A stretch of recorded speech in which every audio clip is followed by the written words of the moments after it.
स्वागत है भारत के माननीय रक्षा मंत्री श्री राजनाथ सिंह जी का।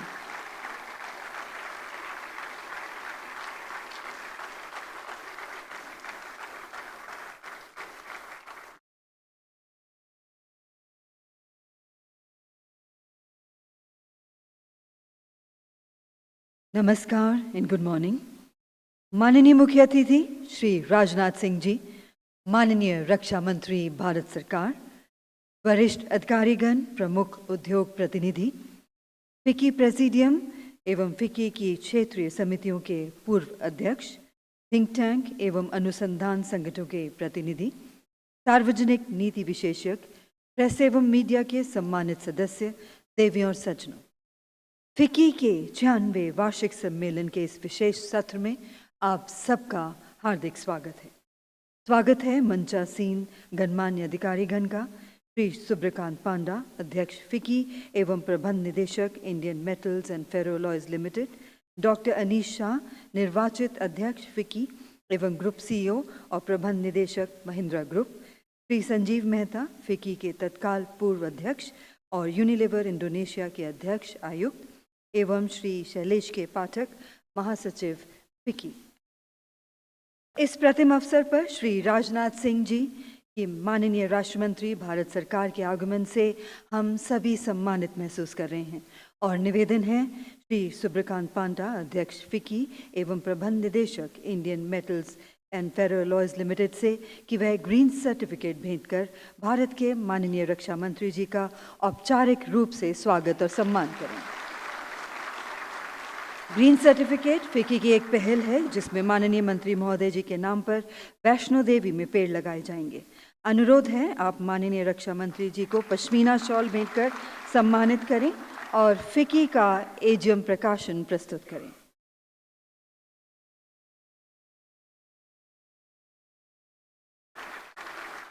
हार्दिक धन्यवाद सर।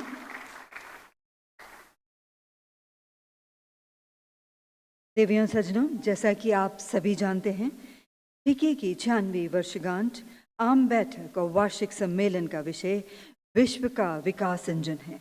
कल हमने इस विषय पर भारत के आर्थिक विकास के विभिन्न पहलुओं और वैश्विक एजेंडे को आकार देने में इसकी बढ़ती महत्वपूर्ण भूमिका पर एक समृद्ध चर्चा की थी। अब स्वागत भाषण के लिए आमंत्रित करना चाहेंगे श्री सुब्रकांत पांडा जी को, अध्यक्ष फिक्की एवं प्रबंध निदेशक इंडियन मेटल्स एवं फेरोलॉयज लिमिटेड।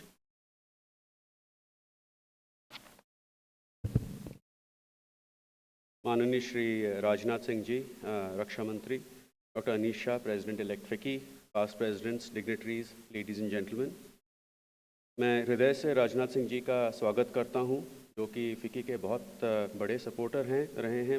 हमारे सारे प्रोग्राम्स में आके हमें उत्साह करते हैं और ख़ास करके आज की 96वें एजीएम एंड एनुअल कन्वेंशन पे आने पे मैं आपका बहुत बहुत आभारी हूँ।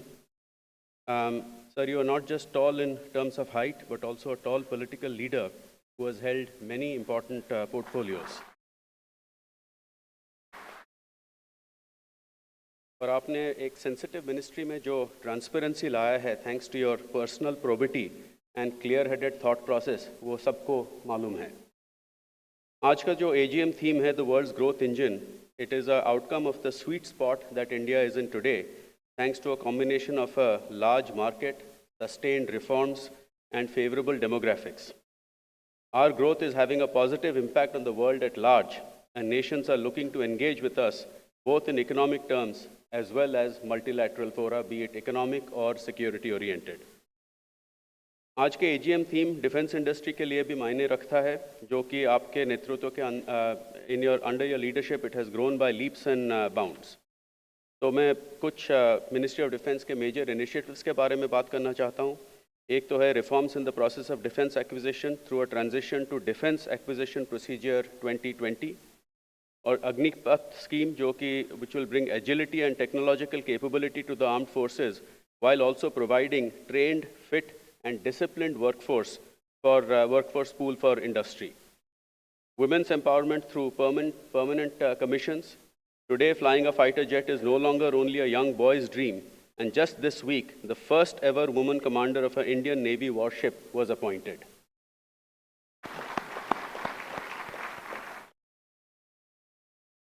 Under your leadership, sir, there has been a deepening engagement with the industry और गवर्नमेंट के इंटरवेंशन और सपोर्ट के साथ इंडिया का डिफेंस सेक्टर $22 बिलियन की प्रोडक्शन बाय 2025 अचीव करेगा और जो large importer of defence equipment की टैग है उसको छोड़ के आगे बढ़ के इनफैक्ट मेजर एक्सपोर्टर बनेगा with a target of $5 billion.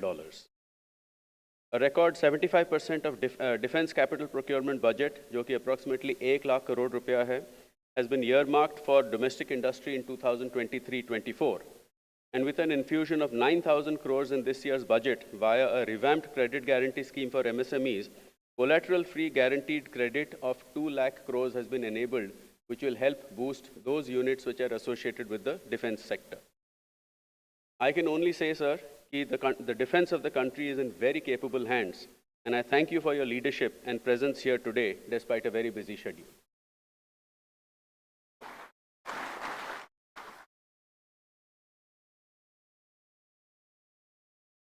हार्दिक धन्यवाद sir.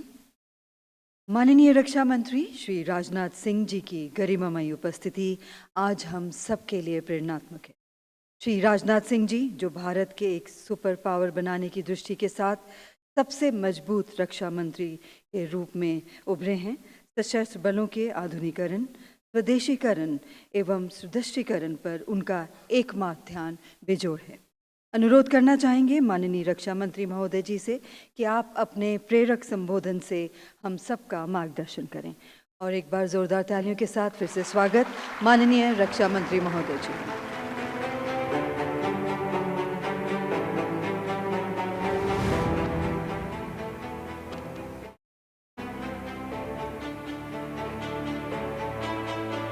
Shri Subrakant ji Panna, president FICCI, president elect FICCI, doctor Anish Shah, secretary general FICCI Shri Shailesh Kumar Pathak, Shri Sanjeev Mehta, FICCI के सारे हमारे honourable members, industry partners, young entrepreneurs, media के मेरे मित्रों, अन्य देवियों व सज्जनों, सुब्रकांत जी ने मुझे आमंत्रित करने के पहले आप लोगों के सामने मेरा स्टेचर काफ़ी बढ़ाने की उन्होंने कोशिश की है. वैसे आप सब जानते हैं कि इंटरनेशनल कम्युनिटी में तो भारत का स्टेचर बढ़ ही रहा है. ये बट नेचुरल है कि हम सभी का स्टेचर बढ़ेगा. आज हम इस फिक्की के 96 एनुअल कॉन्फ्रेंस और एजीएम के अवसर पर कॉमर्स एंड इंडस्ट्री लीडर्स के बीच उपस्थित होकर सचमुच मुझे बेहद खुशी है. और जब कभी भी फिक्की का कोई कार्यक्रम होता है तो मैं निश्चित रूप से उस कार्यक्रम में शिरकत करने के लिए समय निकालता हूं. फिक्की का जहां तक प्रश्न है, राष्ट्रपति महात्मा गांधी के आशीर्वाद से यह संस्था अपने स्थापना के समय से ही लगातार जिस तरीके से डेवलपमेंट को प्रमोट कर रही है और सपोर्ट कर रही है, उसके लिए मैं इस संस्था की भूरी भूरी प्रशंसा करता हूं. और साथियों, मुझे यह देखकर बेहद खुशी हुई है कि आपने दुनिया के ग्रोथ इंजन के रूप में इंडियन इकोनॉमी पर चर्चा करने के लिए इस कार्यक्रम को आयोजित किया है. निश्चित रूप से इस कार्यक्रम में बातचीत के माध्यम से, म्यूचुअल इंटरेक्शन के माध्यम से हमें ऐसी चीज़ें जानने और समझने को मिलेंगी जो देश की विकास को स्पीड अप करेंगे. और हम सब जानते हैं कि 21st सेंचुरी ये भारत की सेंचुरी है और भारत इस सेंचुरी में विश्व का ग्रोथ इंजन बनकर उभरा है. यह बात केवल मैं नहीं कह रहा हूं, सारा विश्व स्वीकार कर रहा है. वैसे इकोनॉमी का इशू ये मैं इसमें हमारी कोई एक्सपर्टीज नहीं है, लेकिन बहुत सारी चीजें कॉमन सेंस के आधार पर जो चीजों को देखता रहता हूं, उसी की मैं आप सबके सामने चर्चा करूंगा. हमारी फाइनेंस मिनिस्टर यदि निर्मला सीतारमण यदि होती तो मैं समझता हूं उनकी एक्सपर्टीज ज़्यादा है और हम लोगों से ज़्यादा कुछ इस इकोनॉमी के बारे में बतला सकती थी. लेकिन मैं एक देश का एक सामान्य नागरिक होने के नाते और भारत सरकार में एक कैबिनेट मंत्री होने के नाते अपनी तरफ से कुछ बातें आप सबके सामने मैं रखना चाहूंगा, अपने व्यूज में आप सबसे शेयर करना चाहूंगा। साथियों, आम भाषा में ग्रोथ इंजन का अर्थ क्या होता है? देखा जाए तो यह दो शब्दों को मिलाकर बना हुआ है, ग्रोथ और इंजन। ग्रोथ का मतलब होता है बढ़ना, और इंजन का मतलब एक ऐसी मशीन, एक ऐसा सिस्टम जो किसी को आगे बढ़ाए। तो ग्रोथ इंजन का अर्थ हुआ कि जो ग्रोथ को आगे बढ़ाए। ग्लोबल सिनेरियो में यदि हम देखें तो किसी भी देश के ग्रोथ को ग्रोथ इंजन तब कहा जाएगा जब उस देश की इकोनॉमी खुद इतनी बड़ी हो, एवं इतनी तेजी से आगे बढ़े, उसके मोमेंटम से अन्य देशों की इकोनॉमी भी आगे बढ़ने लग जाए। 20th सेंचुरी में यदि आप देखें तो लंबे समय तक यूएसए विश्व के ग्रोथ इंजन के रूप में भूमिका निभाता रहा। 21वीं सदी के प्रारंभ के 15-20 सालों का यदि आप आकलन करें तो आप देखेंगे चीन ने भी उसी तर्ज पर एक ग्रोथ इंजन के रूप में काम किया, और अब भारत दुनिया की फास्टेस्ट ग्रोइंग मेजर इकोनॉमी है। तो जाहिर सी बात है, भारत की ग्रोथ विश्व के अन्य देशों की ग्रोथ पर मेजर पॉजिटिव इंपैक्ट डालने की स्थिति में अब आ गई है। इसलिए भारत को इस समय ग्रोथ इंजन कहा जा रहा है, तो मैं समझता हूं यह सर्वथा उचित है। यदि भारत को अपने ग्रोथ के बल पर दुनिया के दूसरे देशों के विकास को सपोर्ट करना है, तो मैं समझता हूं इसके लिए दो चीजें चाहिए। पहला तो यह कि आपकी खुद की ग्रोथ बहुत अच्छी, और केवल अच्छी ही नहीं बल्कि तेजी से हो रही हो, और दूसरा आपका इकोनॉमी का साइज भी बहुत बड़ा हो। यदि आपकी इकोनॉमी का साइज बहुत छोटा है तो आप भले ही कितनी तेजी से प्रोग्रेस कर लें, लेकिन आप दुनिया को उस हिसाब से प्रभावित नहीं कर पाएंगे। और इसलिए आपकी इकोनॉमी का अच्छा साइज होना, मैं मानता हूं कि यह बेहद आवश्यक है। स्वाभाविक है कि भारत के पास यह दोनों ही स्थितियां इस समय हैं। भारत इस समय सिर्फ दुनिया की 5th सबसे बड़ी इकोनॉमी है, और इतना ही नहीं बल्कि दुनिया की फास्टेस्ट ग्रोइंग मेजर इकोनॉमी भी है भारत हमारा। और भारत आज दुनिया की टॉप 5 इकोनॉमीज में शुमार हो चुका है। मॉर्गन स्टैनले फाइनेंशियल फर्म है, आपने सुना होगा, उसका भी यह मानना है कि वह दिन दूर नहीं है, यानी 2027 आते आते हमारा भारत दुनिया की टॉप 3 इकोनॉमीज में आकर खड़ा हो जाएगा। S&P स्टैंडर्ड एंड पुअर्स, जो विश्व की एक प्रमुख रेटिंग एजेंसी है, उसका कहना है कि उसने अपनी लेटेस्ट क्रेडिट एनालिसिस रिपोर्ट, जिसकी हेडिंग है China slows and India grows, में ग्रोथ इंजन के तौर पर भारत की भूमिका पर उसने इस आर्टिकल में चर्चा की है। और आज जब हम दुनिया के ग्रोथ इंजन के रूप में सामने आ रहे हैं, तो हमें इन दोनों चीजों पर विचार करने की आवश्यकता है कि भारत आखिर ग्रोथ इंजन बना कैसे, और भविष्य की हमारी रूपरेखा होगी क्या होगी, भविष्य का हमारा ब्लूप्रिंट क्या है। साथियों, मैं सबसे पहले इस मुद्दे पर आपसे बात करना चाहूंगा कि आखिर भारत इतना बड़ा ग्रोथ इंजन ये बना कैसे। साथियों, यदि हम एक मेटाफर के रूप में किसी को इंजन कह रहे हैं, तो हमें इंजन का अर्थ समझना ही बेहद आवश्यक है। इंजन का अर्थ समझना भी बेहद आवश्यक है, और इंजन एक ह्यूमन क्रिएशन है, इस सच्चाई को भी हम आप नकार नहीं सकते। उसी तरह इंडियन ग्रोथ स्टोरी भी बिलियन प्लस इंडियंस की मेहनत और काबिलियत का नतीजा है। सरकार अपने स्तर पर इस ग्रोथ को प्रमोट करने के लिए पॉलिसीज और प्रोग्राम्स बराबर लाती रही है। व्यक्तिगत रूप से मेरा ऐसा मानना है कि सरकार द्वारा इंडियन इकोनॉमी को प्रमोट करने वाली कई सारी इंटरवेंशंस में से जो सबसे मीनिंगफुल है, वह है भारत की ह्यूमन रिसोर्स को स्ट्रेंथन करने वाली इंटरवेंशन। साथियों, मैं कोई इकोनॉमिस्ट तो हूं नहीं, लेकिन जहां तक मेरी समझ है, किसी भी देश का जो सबसे इंपॉर्टेंट रिसोर्स होता है, वह होता है वहां का ह्यूमन रिसोर्स। और ह्यूमन रिसोर्स अपग्रेडेशन के तहत पिछले लगभग 1 दशक में सरकार द्वारा शिक्षा और स्वास्थ्य को बढ़ावा देने के लिए जो कार्य किया गया है, मैं कह सकता हूं कि वह अद्भुत है।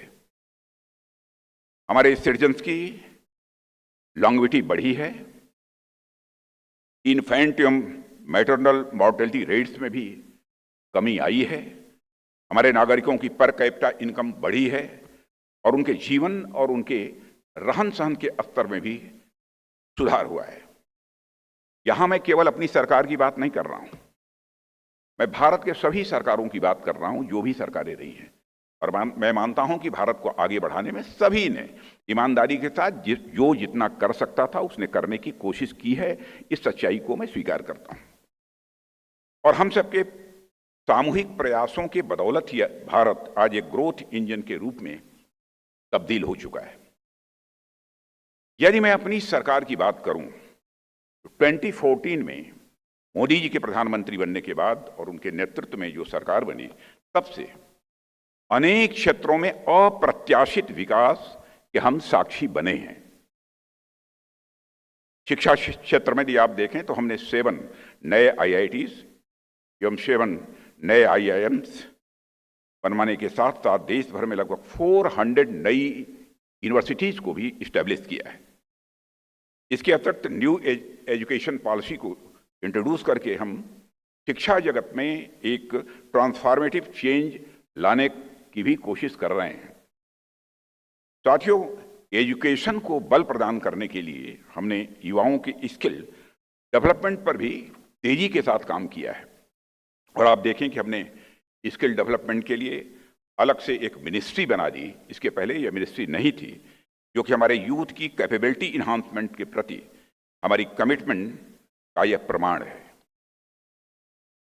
इसके साथ साथ यदि मैं हेल्थ सेक्टर की बात करूं तो देश में जहां 2014 में कुल एम्स की संख्या केवल 7 हुआ करती थी, आज वह बढ़कर वह 23 हो गई है।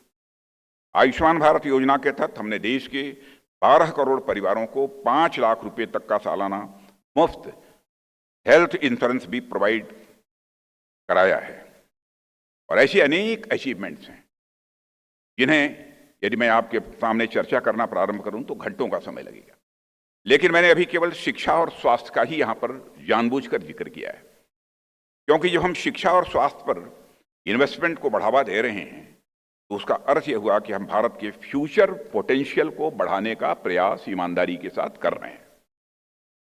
भारत के फ्यूचर पोटेंशियल को हम और एक नाम से जानते हैं, वह है हमारा भारत का युवा, भारत का नौजवान। साथियों, आज यदि भारत एक ग्रोथ इंजन है, उस इंजन का मोटिव फोर्स है, उस इंजन का जो फ्यूल है हमारे देश के युवाओं की धमनियों में बह रहा है, उसकी एनर्जी है। साथियों, यह युवा शक्ति है जो हमें डेवलप्ड नेशन की ओर ले जाएगी। आज अगर हमारे देश का तेवर बदला है, उसे एक नई ताकत का एहसास हुआ है, तो इसका एक बड़ा प्रमाण है कि यहाँ की युवाओं की सोच में भी बड़ा बदलाव आया है। इसका उदाहरण आप इस प्रकार से समझ सकते हैं कि कुछ वर्षों पहले तक हमारे अधिकांश युवाओं की इच्छा, उनकी प्रवृत्ति रहा करती थी कि नौकरी हमको मिल जाए। इसलिए उस समय हमारे देश की ग्रोथ हमारे देश की पुरानी कंपनियों तथा उनसे निकले रोजगारों पर ही आधारित थी। लेकिन आज का नौजवान बीते हुए कल की उपलब्धियों तक ही सीमित रहने को तैयार नहीं है। वह अपने अनुसार आज की उपलब्धियों की पटकथा लिखने को बिल्कुल बेकरार है। इसी भावना के बल पर स्टार्टअप कल्चर भारत में विकसित हुआ है। आज हमारा युवा जॉब सीकर न होकर जॉब क्रिएटर हो गया है। स्टार्टअप्स के नंबर के बारे में आप सभी जानते हैं। हमने स्टार्टअप योजना तथा मुद्रा योजना जैसे इंटरवेंशंस के तहत युवाओं को उनके एंटरप्रेन्योरशिप के लिए सपोर्ट किया है और आज हम देख सकते हैं कि हमारे देश में एक अच्छा खासा स्टार्टअप कल्चर ये डेवलप हुआ है और आज हमारे देश में न सिर्फ 1 लाख से अधिक स्टार्टअप हैं, बल्कि कुछ समय पहले देश में यूनिकॉर्न की संख्या भी 100 के ऊपर पहुंच गई थी और आज भी 100 के आसपास ही यूनिकॉर्न्स का नंबर है। साथियों, देश के नौजवानों के लिए जो हमने एक इकोसिस्टम तैयार किया, उसका एक बहुत ही महत्वपूर्ण पार्ट है इंफ्रास्ट्रक्चर। अब आप लोगों के सामने मैं इंफ्रास्ट्रक्चर डेवलपमेंट के ऊपर पर मैं बात करना उचित नहीं समझता हूं, क्योंकि यह तो एक ऐसी चीज है जिस पर हमारे विपक्षी भी हमारी सराहना करते हैं। हमने अपने कार्यकाल में सड़क, एयरपोर्ट और रेलवे में इंफ्रास्ट्रक्चर डेवलपमेंट को बढ़ावा दिया है। 2014 तक जहां भारत के पास 91,000 किलोमीटर तक के नेशनल हाईवेज थे, वहीं आज उनकी संख्या बढ़कर लगभग 1.5 लाख किलोमीटर तक पहुंच गई है। 2014 में भारत के पास जहां पर केवल 74 एयरपोर्ट थे, आज उनकी संख्या बढ़कर 149 तक पहुंच गई है। प्रधानमंत्री की गति शक्ति योजना से भी आप अच्छी तरह परिचित होंगे। प्रधानमंत्री की गति शक्ति योजना और नेशनल इंफ्रास्ट्रक्चर पाइपलाइन के थ्रू हमने देश के 100 लाख करोड़ तक के इंफ्रास्ट्रक्चर डेवलपमेंट की प्रॉपर प्लानिंग बनाई हुई है। हमने इस देश में ह्यूमन रिसोर्स के डेवलपमेंट के लिए शिक्षा पर इन्वेस्ट किया है, स्वास्थ्य के ऊपर इन्वेस्ट किया, इंफ्रास्ट्रक्चर पर इन्वेस्ट किया, कनेक्टिविटी को मजबूत किया है।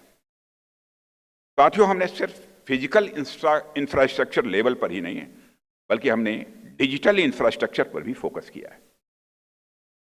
सरकार में आने के बाद से ही जिस तरीके से हमने जनधन योजना, आधार कार्ड और मोबाइल को एक साथ इंटीग्रेट करके जैम ट्रिनिटी एवं इंडिया स्टैक के अवधारणा पर काम किया है, वह इस देश में गरीबों तक सरकार की डायरेक्ट पहुंच प्रदान करने की दिशा में एक क्रांतिकारी कदम है। कनेक्टिविटी चाहे फिजिकल इंफ्रास्ट्रक्चर की हो या फिर डिजिटल इंफ्रास्ट्रक्चर की हो, हमने सबको साथ में लेकर चलने का काम किया है। साथियों, इंफ्रास्ट्रक्चर के बाद एक और महत्वपूर्ण चीज आती है, वह है कैपिटल, पूंजी। जो भी हमारे प्रोस्पेक्टिव एंटरप्रेन्योर्स या फ्यूचर इंडस्ट्रियलिस्ट हों, उनको कैपिटल उपलब्ध हो, उसके लिए हमने फाइनेंशियल सेक्टर रिफॉर्म्स भी किए हैं। मैं इस पर ज्यादा नहीं बोलना चाहूंगा, क्योंकि आप सभी इसी क्षेत्र से जुड़े हुए लोग यहां पर मौजूद हैं और आप सब जानते हैं कि हमने इस क्षेत्र में क्या क्या किया है। एक और चीज जो हमारे देश के युवाओं को एंटरप्रेन्योर बनाने से रोकती थी पहले, वह थी लाइसेंस राज और रेड टेपिज्म की व्यवस्था। हमने इस चीज से छुटकारा पाने के लिए आर्काइव लॉज में बदलाव भी किया है। हमने लेबर मार्केट रिफॉर्म्स किए, यथावश्यक छोटे इन्फ्रैक्शंस को डीक्रिमिनलाइज किया। कुल मिलाकर कहूं तो रेगुलेटरी आर्किटेक्चर को बिजनेस फ्रेंडली बनाने की हम लोगों ने अपनी तरफ से भरपूर कोशिश की है। साथियों, आज लगभग हर स्टेट में इन्वेस्टर समिट हो रहे हैं। इन्वेस्टमेंट प्रमोशन के प्रति पूरे देश में एक पॉलिटिकल कमिटमेंट लोगों का बदला है। भाजपा शासित राज्यों में जब इन्वेस्टर समिट हुआ करते थे तो दूसरी पार्टियां यह कहकर हम लोगों का मजाक उड़ाया करती थीं, यह इन्वेस्टर समिट गरीबों के कल्याण में कैसे काम आएगी। लेकिन आज गैर भाजपा शासित राज्यों में इन्वेस्टर समिट बढ़ चढ़कर हो रहे हैं। यह हम लोगों के लिए बेहद खुशी की बात है। यह एक दृष्टि से अच्छा भी है, क्योंकि हम सभी देश के विकास में लगे हुए हैं और यदि हमारी बीजेपी के किसी अच्छे काम को दूसरी पार्टियां भी यदि प्रयोग में लाती हैं तो देश के विकास के लिए उस कदम का स्वागत किया जाना चाहिए। साथियों, किसी भी देश के बात व्यवहार में या उसके हास परिहास में उस देश की संस्कृति और उस देश के प्रचलित मान्यताओं की झलक स्वाभाविक रूप से मिलती है। शर्मा जी के बेटे की कहानी आप लोगों ने, मैं समझता हूं कि जरूर सुनी होगी। न सुना होगा तो बचपन में भी हो सकता है पढ़ा हो, लेकिन हम लोगों ने पढ़ा है। शर्मा जी के बेटे के बारे में तो आप अच्छी तरह जानते हैं। आज से 10 साल 15 साल पहले तक जब भी कोई पिता अपने बेटे से किसी शर्मा जी के बेटे का जिक्र करता था तो यह कहता था वो कि शर्मा जी का बेटा किसी फला मल्टीनेशनल कंपनी में नौकरी पा गया है। शर्मा जी का बेटा किसी फला स्थापित भारतीय कंपनी में फला पोस्ट पर नौकरी पा गया है, लेकिन वर्तमान में आप देखें पिछले 10-15 सालों में हमारे देश के युवाओं ने जिस प्रकार से एंटरप्रेन्योरशिप के माध्यम से नई नई कंपनियों को खड़ा किया है, नए नए स्टार्टअप्स उन्होंने प्रारंभ किए हैं, और जिस ढंग से हमारे देश की बेटियां हमारे देश के बेटों के साथ कंधे से कंधा मिलाकर आगे बढ़ी हैं, उसे देखते हुए आज के यह उदाहरण बदल गए हैं। आज यह कहा जाता है कि शर्मा जी की बेटी ने अपना स्टार्टअप खड़ा कर लिया है। आज यह कहा जाता है कि शर्मा जी की बेटी ने एक अपनी नई कंपनी खड़ी कर ली है, जो अब एक यूनिकॉर्न बन गई है। तो साथियों, शर्मा जी के बेटे के द्वारा कहीं नौकरी पाने से लेकर शर्मा जी की बेटी के द्वारा यूनिकॉर्न खड़ी करने तक हिंदुस्तान ने एक लंबा समय अब तक तय किया है। किसी मल्टीनेशनल कंपनी में नौकरी करने से लेकर करोड़ों अरबों रुपए तक के यूनिकॉर्न को स्थापित करना, और शर्मा जी के बेटे से लेकर शर्मा जी की बेटी तक की सफलता की इस यात्रा को मैं हमारी सरकार की सबसे बड़ी अचीवमेंट के रूप में मानता हूं।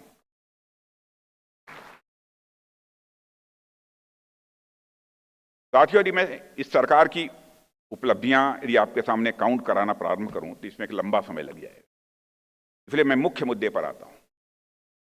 यदि हम भारत को इस समय दुनिया का ग्रोथ इंजन मान रहे हैं, तो इस इंजन का एक दूसरा पहलू भी है जिसे हमें समझना होगा, इसलिए मैं अब दूसरे पहलू पर आता हूं। साथियों, इंजन का सिर्फ यह काम नहीं है जो बाकी डिब्बों को आगे खींचे, बल्कि इंजन का यह भी काम होता है वो डिब्बों की दिशा भी तय करे। जब भी कोई देश दुनिया का ग्रोथ इंजन होता है, तो वह देश अपने लिए जो दिशा तय करता है, वह दिशा दुनिया को भी प्रभावित करती है। अगर कोई तानाशाही वाला देश है, डिक्टेटरशिप है वहां, जो लोकतंत्र और मानवाधिकारों का सम्मान नहीं करता, जो नारी सशक्तिकरण का तथा अपने निर्बल जनों का सम्मान नहीं करता, तो उसके मूवमेंट की दिशा विश्व के अन्य देशों के मूवमेंट को भी नकारात्मक रूप से प्रभावित करेगी। यह भी सच्चाई है। और साथियों, मैं कहना यह चाहता हूं कि किसी भी देश की इकोनॉमिक ग्रोथ ट्रेजेक्ट्री का एक सोशियो कल्चरल डायमेंशन भी होता है, अर्थात वह ग्रोथ यदि एग्रीकल्चर बेस्ड है, कृषि आधारित है, तो एक अलग तरीके का समाज बनता है। यदि वह देश क्रूड ऑयल एंड मिनरल्स को के एक्सपोर्ट पर आधारित है, तो एक अलग तरीके का समाज विकसित होता है। यदि देश केवल कुछ ही प्रकार के सामानों के मैन्युफैक्चरिंग एंड एक्सपोर्ट पर चल रहा है, तो एक अलग तरीके का समाज बनता है। यदि कोई देश टूरिज्म ड्रिवन इकोनॉमी है, तो स्वाभाविक रूप से एक अलग समाज बनता है। ग्रोथ का सोर्स बहुत महत्वपूर्ण होता है, और वह सोर्स ही है जो समाज के कल्चरल एंड सोशल डायमेंशंस को प्रभावित करता है। यदि आप गौर करें तो कमोबेश कार्ल मार्क्स ने भी यही कहा था कि हम मीन्स ऑफ प्रोडक्शन बदलते हैं तो उनसे सामाजिक, आर्थिक और सांस्कृतिक परिस्थितियां भी प्रभावित होती हैं, वह भी बदलती हैं।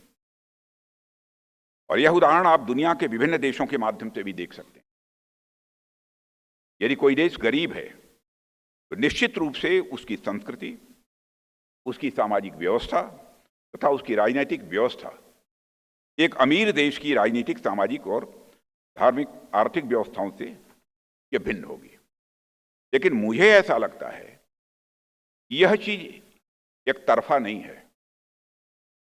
जिस तरह से इकॉनमी सामाजिक, सांस्कृतिक और राजनीतिक व्यवस्था को प्रभावित करती है, उसी तरह से सामाजिक, सांस्कृतिक और राजनीतिक व्यवस्था भी इकॉनमी को प्रभावित करती है। यह वन वे स्ट्रीट नहीं है,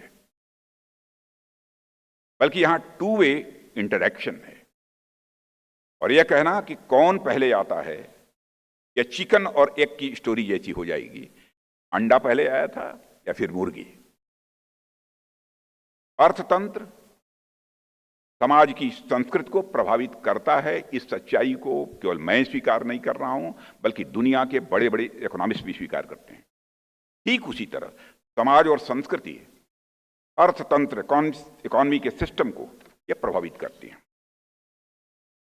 एडवर्ड बेनफील्ड की एक पुस्तक है, moral basis of A backward society, आप में से कुछ लोगों ने पढ़ी होगी।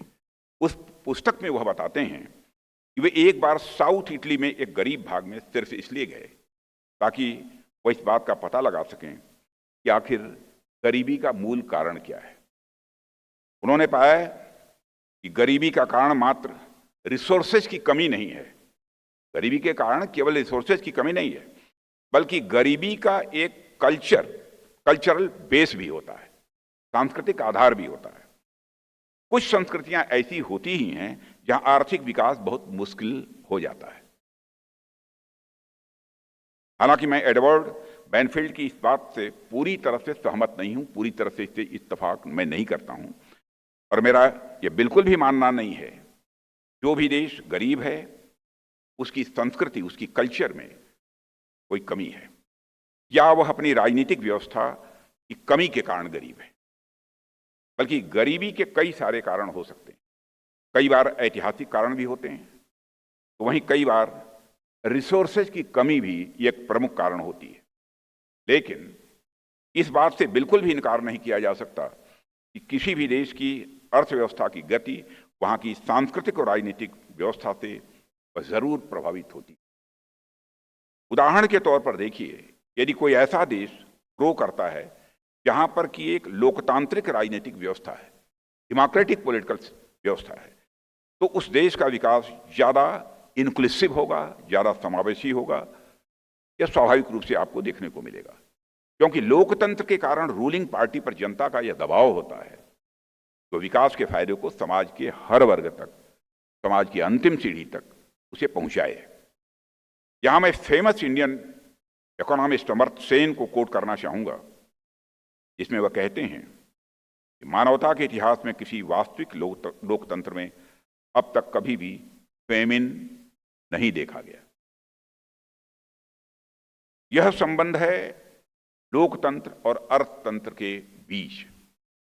जबकि यदि कहीं डिक्टेटरशिप है तो वहां पर डिक्टेटर का जो सपोर्ट बेस है वह तो मजबूत होता है, पर उससे अलग जो अन्य वर्ग हैं उनका दबाव शासन व्यवस्था पर काफी कम होता है। इसलिए ऐसी व्यवस्था में समाज के सभी वर्गों का विकास समुचित हो सके, यह ऐसा आवश्यक नहीं है। इकोनॉमिक ग्रोथ का सोर्स और इकोनॉमिक ग्रोथ का डिस्ट्रीब्यूशन दोनों ही देश की सामाजिक, सांस्कृतिक और राजनीतिक व्यवस्था से प्रभावित होते हैं। इस सच्चाई को भी नकारा नहीं जा सकता।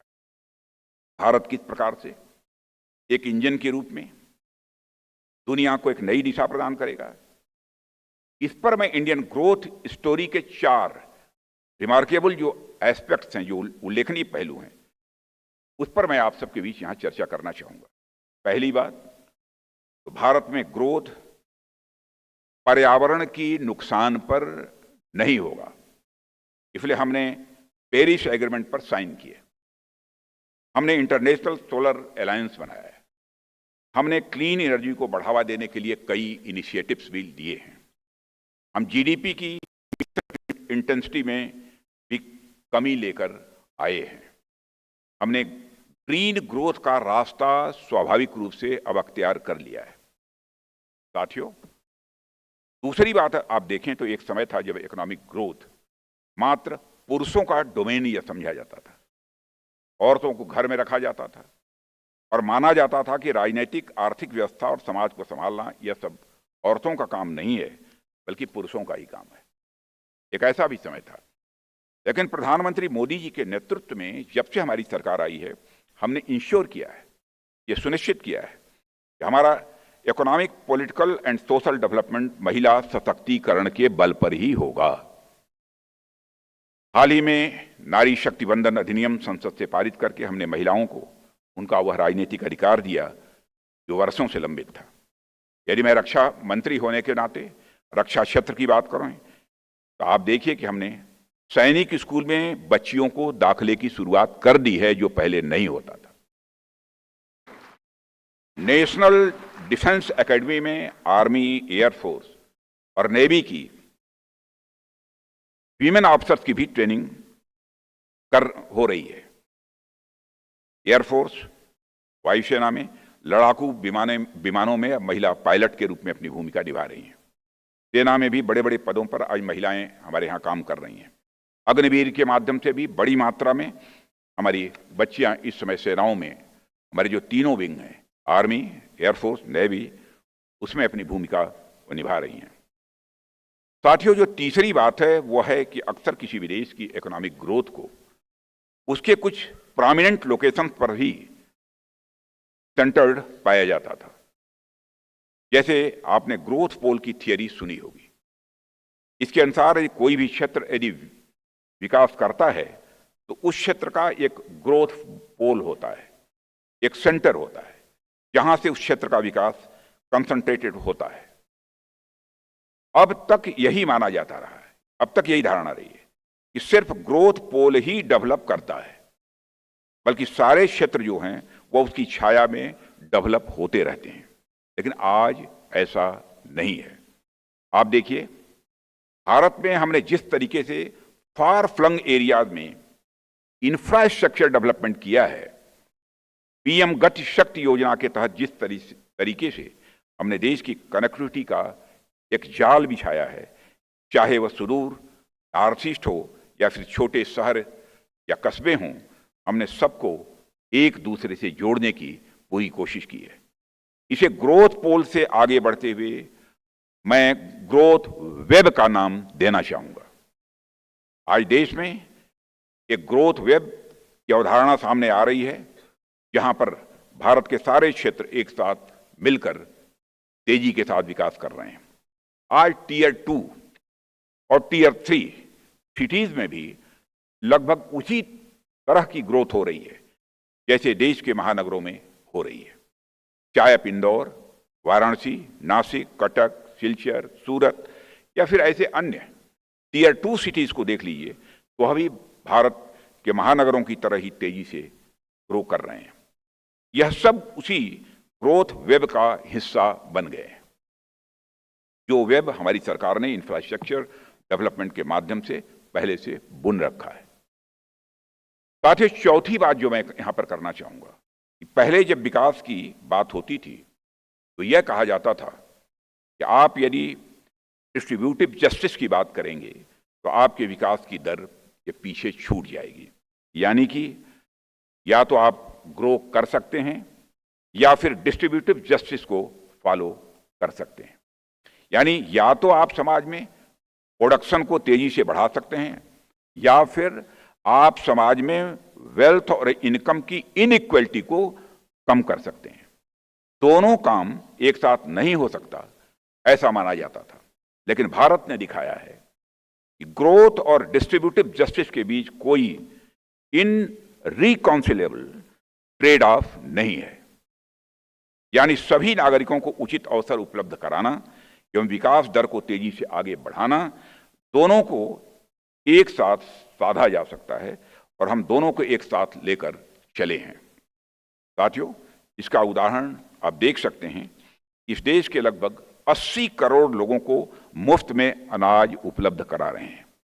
यदि मैं किसानों की बात करूं तो हम प्रधानमंत्री किसान सम्मान निधि के तहत उन्हें मिनिमम इनकम सपोर्ट भी प्रदान कर रहे हैं। स्वनिधि योजना के तहत हमने देश के उन मार्जिनलाइज्ड स्ट्रीट वेंडर्स को भी मुख्य धारा में लाने की कोशिश की है, जिसके इकोनॉमिक एग्जिस्टेंस को पहले नकारा जाता था। अभी कुछ समय पहले ही सरकार ने 50 लाख स्ट्रीट वेंडर्स को सपोर्ट करने का अपना टारगेट पूरा किया है। साथियों, मैं आपके बीच इन योजनाओं का नाम क्यों ले रहा हूं, इन्हें क्यों आपके सामने पेश कर रहा हूं, गिना रहा हूं। हमने इस देश के वंचित वर्ग और गरीबों के लिए जो कुछ भी किया है, वह सब मैं बातें आपको क्यों बता रहा हूं। सीके प्रहलाद का आपने नाम जरूर सुना होगा। उनकी एक पुस्तक है the Fortune at the bottom of the pyramid. Fortune at the bottom of the pyramid. उस पुस्तक में उन्होंने इस बात पर जोर दिया कि आमतौर पर ऐसा माना जाता था कि अधिकांश प्रोडक्शन अमीरों के लिए होता है, क्योंकि उनके पास पैसा है, उनकी परचेजिंग पावर ज्यादा है। लेकिन उन्होंने पुस्तक में इस बात की ओर भी इशारा किया है कि समाज एक पिरामिड के रूप में रहता है। जिस प्रकार से पिरामिड का बेस ज्यादा होता है और ऊपर जाते जाते वह कम होता जाता है, ठीक उसी प्रकार समाज के गरीबों की संख्या ज्यादा है और अमीरों की संख्या बहुत कम है। भले ही गरीबों के पास इंडिविजुअल परचेजिंग पावर उतनी ज्यादा नहीं है जितनी अमीरों के पास है, लेकिन संख्या ज्यादा होने के कारण इस बात की ओर भी ध्यान दिया जाना चाहिए कि गरीबों की कलेक्टिव परचेजिंग पावर किसी भी सूरत में कम नहीं है। अतः गरीबों को ध्यान में रखकर प्रोडक्ट्स और सर्विसेज डिजाइन की जाएं तो एक अच्छा मार्केट मिल सकता है। उदाहरण के तौर पर शैम्पू दो तरीके से बेचे जाते हैं। एक तो बहुत बड़ा पैकेट बनाकर बेचा जाता है जो 400-500 रुपये अथवा 1000 रुपये का आता है। दूसरा पाउच के रूप में बेचा जाता है, 1, 2, 4, 5 रुपये का होता है। यदि आप पाउच के रूप में बेचते हैं तो करोड़ों पाउच बेचे जा सकते हैं। सीके प्रहलाद कहते हैं कि यदि कोई भी business bottom of the pyramid पर फोकस करे तो वहां बहुत फॉर्चून है। आप लोग तो इस बारे में मैं समझता हूं हम लोगों से अच्छी तरह जानते ही होंगे। और साथियों, अभी मैंने बॉटम ऑफ द पिरामिड की बात एक पॉलिसी पर्सपेक्टिव में आप सबके सामने की है। यदि एक समाज के तौर पर हमें रैपिड इकोनॉमिक ग्रोथ चाहिए तो टॉप टीयर ह्यूमन को तो स्ट्रेंथन करना ही पड़ेगा, पर bottom of the pyramid human resource पर किया गया social investment massive economic return देगा।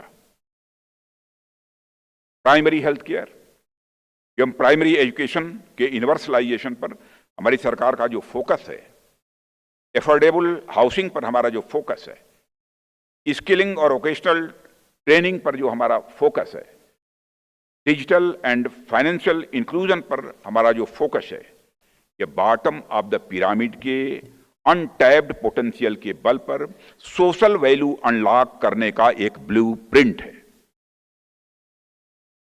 मेरा आशा है कि बॉटम ऑफ द पिरामिड पर टारगेटेड सोशल इन्वेस्टमेंट का रिटर्न बहुत हाई होता है। कई सारी एम्पिरिकल स्टडीज ये बताती हैं कि टर्सरी एजुकेशन पर इन्वेस्टमेंट की तुलना में प्राइमरी एजुकेशन पर इन्वेस्टमेंट कहीं ज्यादा सोशल रिटर्न देता है। हेल्थ केयर में भी यही बात आती है। यदि आप 1000 करोड़ रुपए प्राइमरी हेल्थ सेंटर में खर्च करेंगे तो उसका फायदा बहुत ज्यादा लोगों तक पहुंचेगा। ऐसा नहीं है कि मैं टर्सरी सेक्टर में इन्वेस्टमेंट को पूरी तरह से नकार रहा हूं, वहां तो इन्वेस्टमेंट होना ही चाहिए और हम वहां इन्वेस्टमेंट कर भी रहे हैं। मैं यहां सिर्फ रिलेटिव इंपैक्ट की बात कर रहा हूं कि हमारी सरकार ने इस बात को समझा कि इंपैक्ट कहां पर ज्यादा आएगा। हमने बॉटम ऑफ द पिरामिड पर इन्वेस्टमेंट का सोचा, चाहे वह देश के किसान हों, ट्राइबल्स हों, या फिर हमारे स्ट्रीट वेंडर्स हों, या हमारे विश्वकर्मा बंधु हों। हमने इन लोगों के लिए भी योजनाओं का क्रियान्वयन करते समय यह सुनिश्चित किया है कि हम बॉटम ऑफ द पिरामिड पर भी ध्यान दें। अंत में मैं ये कहना चाहूंगा कि सरकार अपनी तरफ से वह सब सारे प्रयास कर रही है जो एक ग्रोथ इंजन के रूप में भारत की स्थिति को और मजबूत बनाए और सुदृढ़ बनाए। लेकिन आपको पता है कि सरकार अकेले यह काम नहीं कर सकती है। उसके लिए हमें देश के वेल्थ क्रिएटर्स और थॉट लीडर्स का भी साथ चाहिए। और आप लोगों से इस बात की अपील करने के लिए फिक्की से बड़ा मंच भला और क्या दूसरा हो सकता है। और साथियों, मेरा वक्तव्य या जो कुछ भी हमने यहां बोला है भारतीय अर्थव्यवस्था के ग्लोबल ग्रोथ इंजन होने पर था।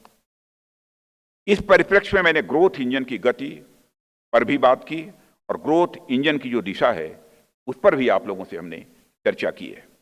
और सिर्फ इतना ही नहीं, बल्कि भारतीय अर्थव्यवस्था की तथा भारतीय समाज की यह जो गाड़ी आगे बढ़ी है इसके बारे में भी हमने इंजन से लेकर आखिरी डिब्बे तक के यानी बॉटम ऑफ द पिरामिड तक के बारे में भी आप लोगों से यहां चर्चा की है। क्योंकि कोई भी रेलगाड़ी सुरक्षित स्टेशन पर तभी पहुंचती है जब इंजन से लेकर उसके आखिरी डब्बे तक सही सलामत स्टेशन पर पहुंचे। ऐसा ना हो कि एक डब्बा पीछे छूट जाए। साथियों, यदि भारत ग्लोबल इकोनॉमी का ग्रोथ इंजन है, यदि भारत ग्लोबल इकोनॉमी का ग्रोथ इंजन है, तो आप सभी वेल्थ क्रिएटर्स और थॉट लीडर्स उस ग्रोथ इंजन के मोटर हैं। इसलिए आप सबके ऊपर विशेष रिस्पॉन्सिबिलिटी है कि आप सब इंजन से लेकर आखिरी डिब्बे तक सबकी आवश्यकताओं को इंटीग्रेट करते हुए भारतीय ग्रोथ स्टोरी के अगले अध्याय को लिखने में सरकार की मदद करें। और मैं आपको कांग्रेचुलेट करना चाहता हूं कि आप मदद कर रहे हैं। और मुझे पूरा विश्वास है कि जिस तरीके से आप अब तक इस विकास यात्रा में भारत के नागरिकों का और सरकार को सहयोग देते आए हैं, आगे भी हम सब मिलकर इसी तरीके से काम करते रहेंगे और अगली सेंचुरी, माने ये हमारी 20th सेंचुरी को भारत की सेंचुरी बनाएंगे। बस इतना ही कहकर मैं इस सम्मेलन की सफलता के लिए शुभकामनाएं देते हुए अपना निवेदन यहीं समाप्त करता हूं।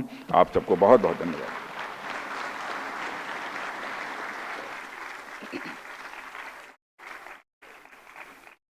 हार्दिक धन्यवाद सर। आपके मार्गदर्शन और प्रोत्साहन के लिए हार्दिक धन्यवाद। और अब निवेदन है डॉक्टर अनीश शाह जी से, प्रेसिडेंट इलेक्ट फिकी एवं ग्रुप सीईओ और मैनेजिंग डायरेक्टर महिंद्रा ग्रुप से, कि आप धन्यवाद ज्ञापन के साथ आज के इस विशेष सत्र का समापन करें। Namaskar. It is my honor to propose a vote of thanks to our special guest, Shri Rajnath Singh Ji, Honorable Raksha Mantri, for his inspiring address. As India becomes the world's growth engine, it has also established leadership on the world stage. This leadership is not only due to economic factors. It has also been based on the strength of our defense forces. Rajnath Singh Ji, Vicky applauds your leadership in strengthening our defense infrastructure.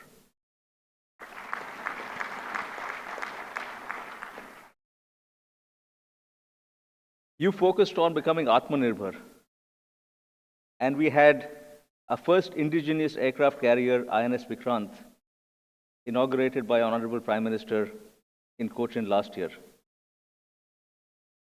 We are confident that the industry will meet your target of $22 billion that you set, becoming Atmanirbhar, not only for India, but also to achieve the Prime Minister's vision on Make in India for the world. And we have seen a significant jump in exports already. In F23, it was 15,920 crores, which is 10 times higher than F17. And in closing, sir, we would like to congratulate you for your efforts in women-led development. As India takes its rightful position as a leader on the global stage, this is a very important factor, and all the initiatives you outlined today will go a long way in making a difference in women-led development for us. Thank you.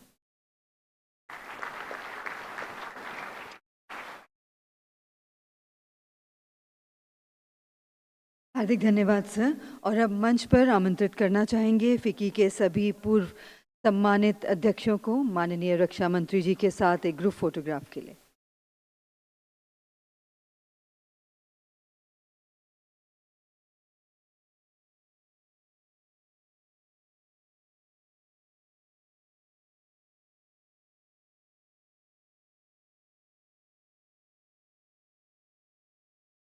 और देवियों सज्जनों, फिकी के सभी सम्मानित पूर्व अध्यक्षों के साथ इस ग्रुप फोटोग्राफ माननीय रक्षा मंत्री जी के साथ हम माननीय रक्षा मंत्री जी का आभार व्यक्त करते हुए इस विशेष सत्र का समापन करते हैं। एक बार फिर जोरदार तालियां माननीय रक्षा मंत्री महोदय जी के लिए। आपका हार्दिक धन्यवाद। आपने अपने कीमती समय में से वक्त निकाला और आज यहाँ उपस्थित हुए सबको प्रोत्साहित और प्रेरित और मार्गदर्शित किया। हार्दिक धन्यवाद। Ladies and gentlemen, coming up next is a session on Indian economy, navigating through global turmoil, where Shri N.K. Singh ji, Chairman 15th Finance Commission of India, will join us. But before that, we will have a short tea break of 10 minutes.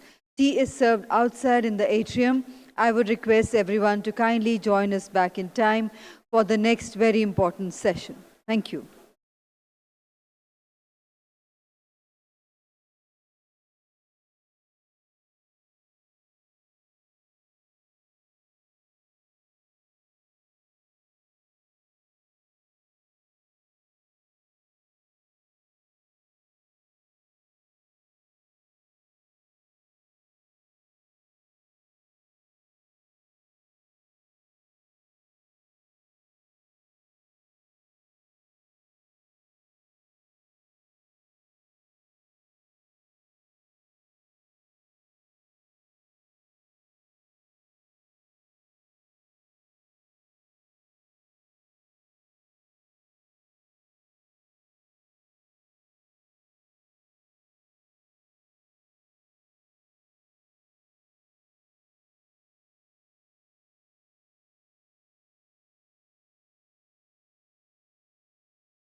Ladies and gentlemen, while we are waiting the arrival of our distinguished guest, I would once again request for all mobile phones to be kept on to silent mode, especially all those innovative ringtones we keep hearing, to kindly be muted. Thank you.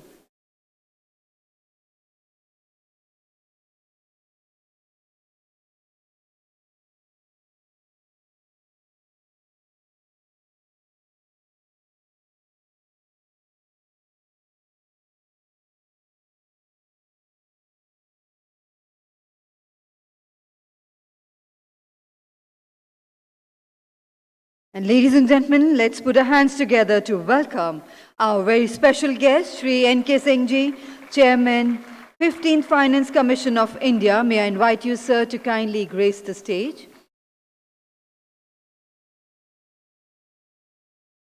And let's put our hands together to welcome on stage Shri N.K. Singh Ji, Chairman, 15th Finance Commission of India. I also welcome Mr. Harshpati Singhania, Past President FICCI, Vice Chair, International Chamber of Commerce and Director, JK Organization. And I also have the proud privilege of welcoming Ms. Naina Lal Kidwai, Past President FICCI and Chairman, Rothschild and Company, India Private Limited.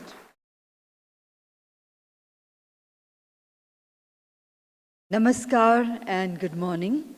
Ladies and gentlemen, a very warm welcome to this session on Indian economy navigating through the global turmoil. In this session, we will be focusing on the growth prospects of the Indian economy, which is a rare bright spot amidst a gloomy global outlook and a challenging geopolitical situation. And today we have the honor of having amongst us Shri N.K. Singh Ji, who is the Chairman of 15th Finance Commission of India. And I would request Mr. Subrakant Panda, President FICCI, to kindly do the honors of formally welcoming Shri N.K. Singh Ji by a green certificate. A very warm welcome to you, sir.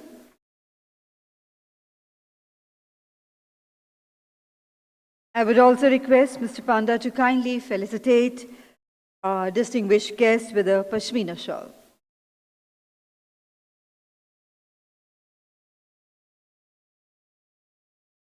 And I would now request President FICCI to kindly deliver the welcome address.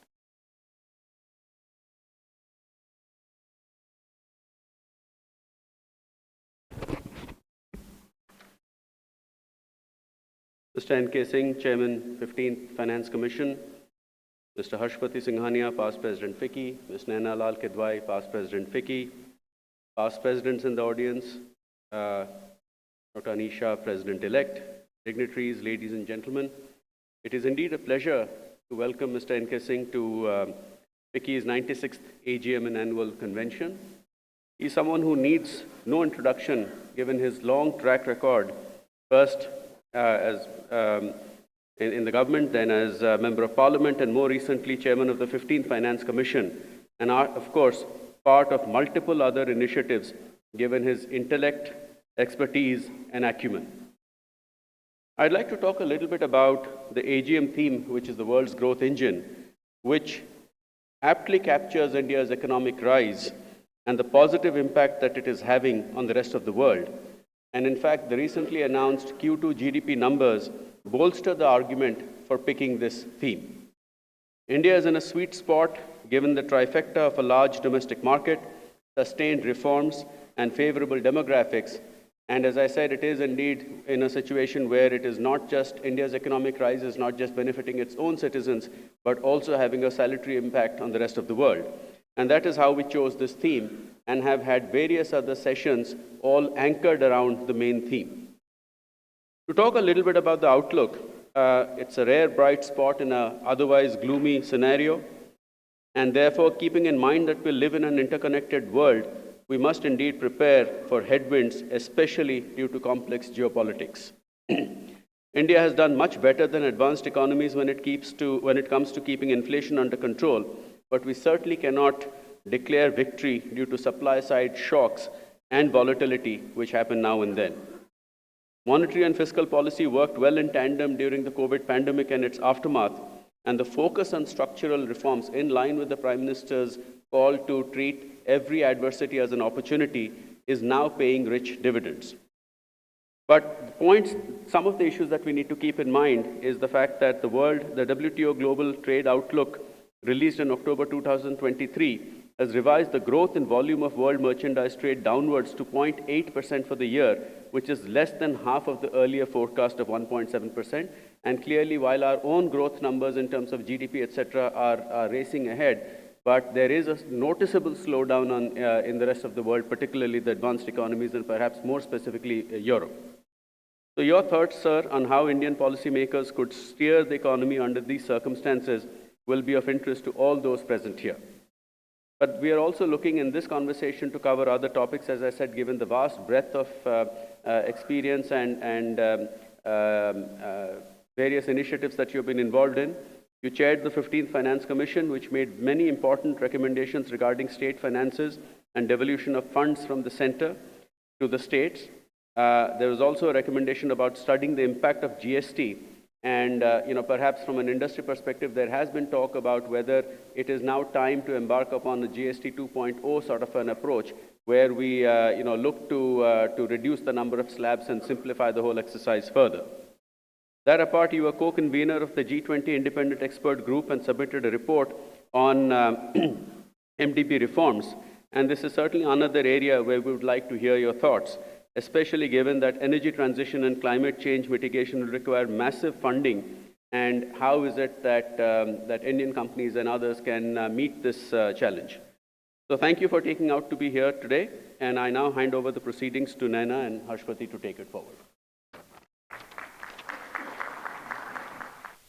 Thank you very much indeed, sir, for those warm words of welcome and for setting the context for this session.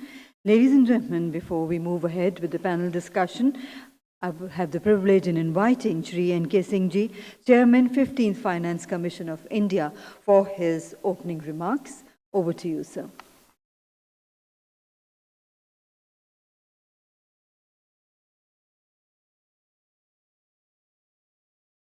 Ladies and gentlemen, let's put our hands together once again to welcome Shri N.K. Singh Ji.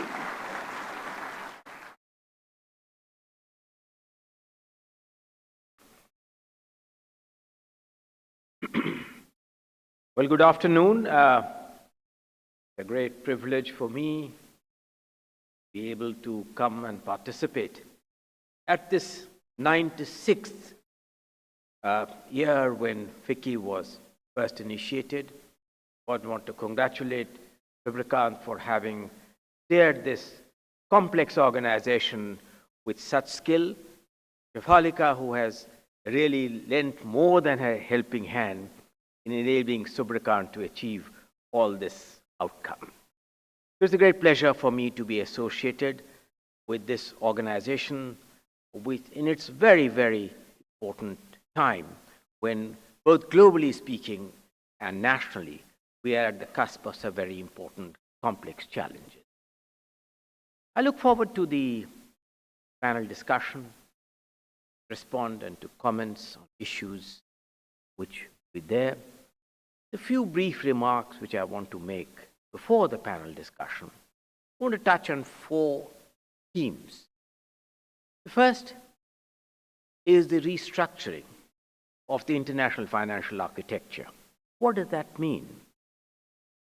It means basically that after the Second World War, when there was massive need for reconstruction and relief, the world created a set of institutions to deal with the aftermath of the Second World War. They came to be known as the Bretton Woods Institution. It was in 1948 that they took shape. And they created 2 institutions, one to deal with growth, one to deal with monetary stability and the observance of broad fiscal norms. The International Monetary Fund, the reconstruction, it was the World Bank. Since then, the multilateral development banks have grown in strength and in complexity. They began as one The World Bank was soon converted into the International Bank for Reconstruction and Development.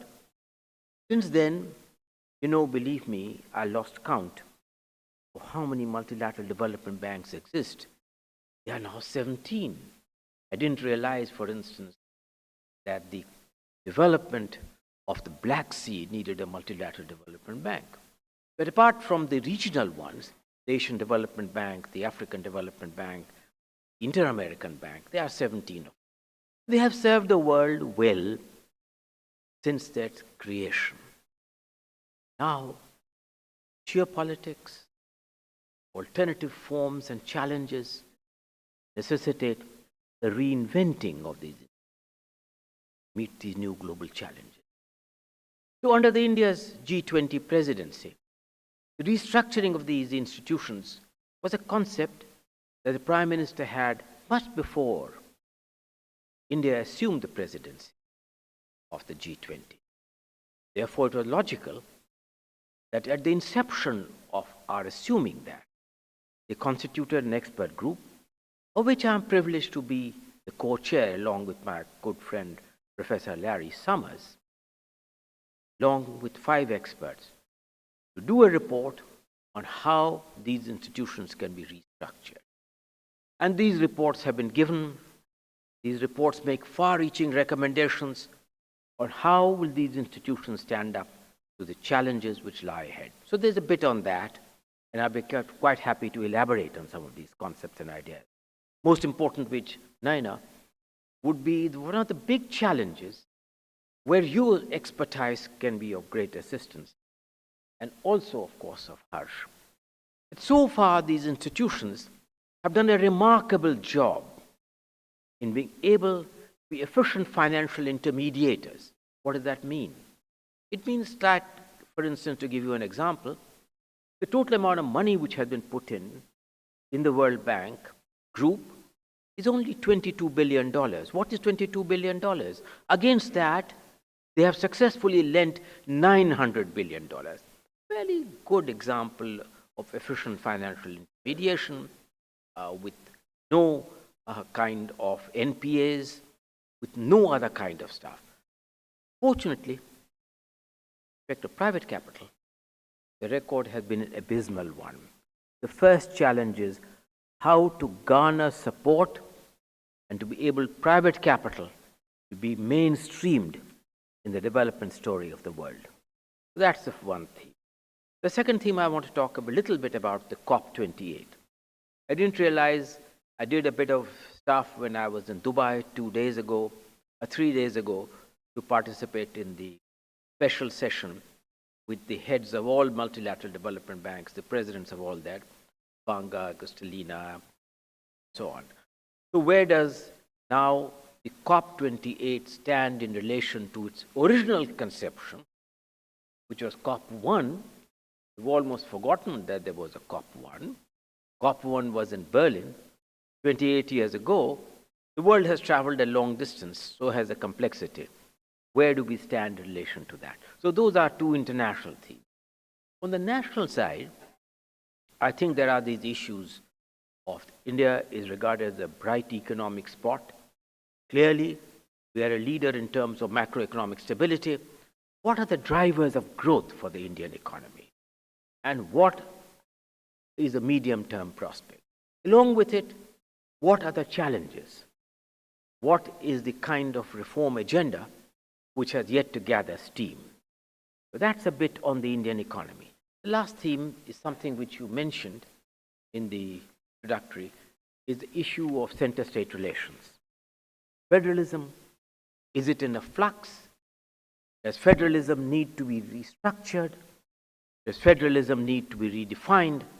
And how does one look upon the polity of India as a viable federal entity compared to other federations in the world?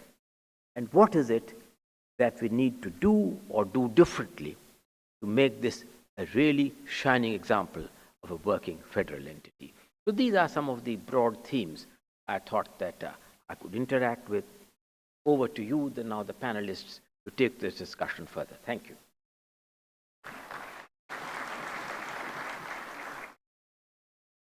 Thank you very much indeed, sir, for sharing all those valuable insights with the August House present here today. And now, ladies and gentlemen, I have the privilege in handing over the floor to Mr. Harshpati Singhania and Ms. Nainalal Kidwai to carry forward the proceedings.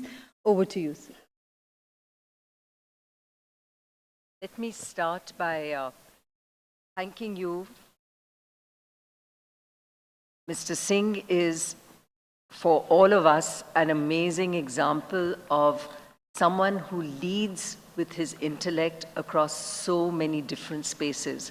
And it gives us a chance over the next hour to really dig into some of the areas which you have, in fact, touched on.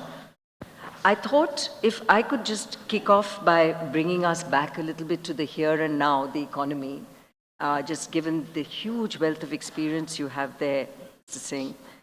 And the excitement, in fact, amongst economists right now is having noted the amazing statistics that have just come through for the quarter, and everyone's out there now revising their numbers from what RBI had said was 6.5% and now talk of 7%. All of it, of course, must lead us into an era where we do become a middle-income country. And in the earlier session with Rajnath Singh ji, he brought up C.K. Prahlad's bottom of the pyramid. And it's a stark reminder to us as to how we have to carry the whole nation forward as we go. So, to ask you how this celebration of India's economy right now will translate to our arriving at that middle-income country with a per capita income that we can be proud of. What does that journey look like from your experience in Perch right now?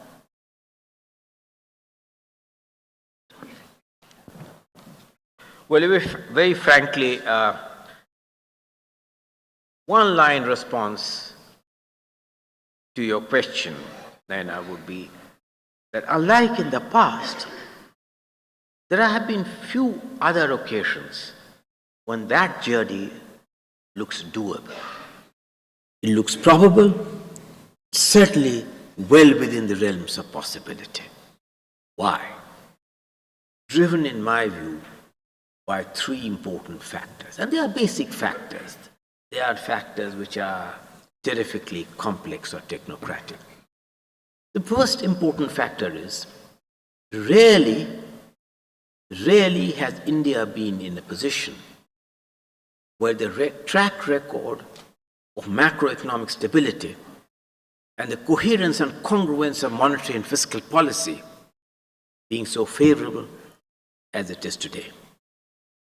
This is a shining example of restraint versus populism. It's a classic example of where the Prime Minister's belief, he told me that, I have mentioned it in my book, is that he is so terrifically against anything which people do not pay for. There's an example which I have mentioned in my book, Naina, that he had told me that when, as Chief Minister of Gujarat, the other political parties which were competing to give water free, electricity free, and the rest of it, and he was asked what was his plans. He said, well, I will announce it to the press. I don't intend to give electricity free. I don't intend to give water free. I don't intend to give this, but I will give you assured electricity. I will give you dependable electricity. I will give you growth. That is my commitment. So the belief, fundamental belief, therefore, in macroeconomic stability. I handled, Naina, which you know very well, the balance payments crisis, 91 to 93. The period, if you see all crises that India has handled in post-independence India, they have been invariably preceded by a couple of years of fiscal profligacy.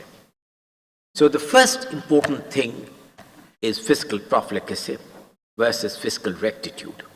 We had an option, Naina, that when we went into the pandemic, look at what the Western world did. The expansion of the balance sheet of the Fed was so unabated that shrinking the balance sheet down has other challenges. In sharp comparison to that, at that time, very famous economists all over the world were saying India is being far too thrifty in not expanding its balance sheet in terms of fiscal.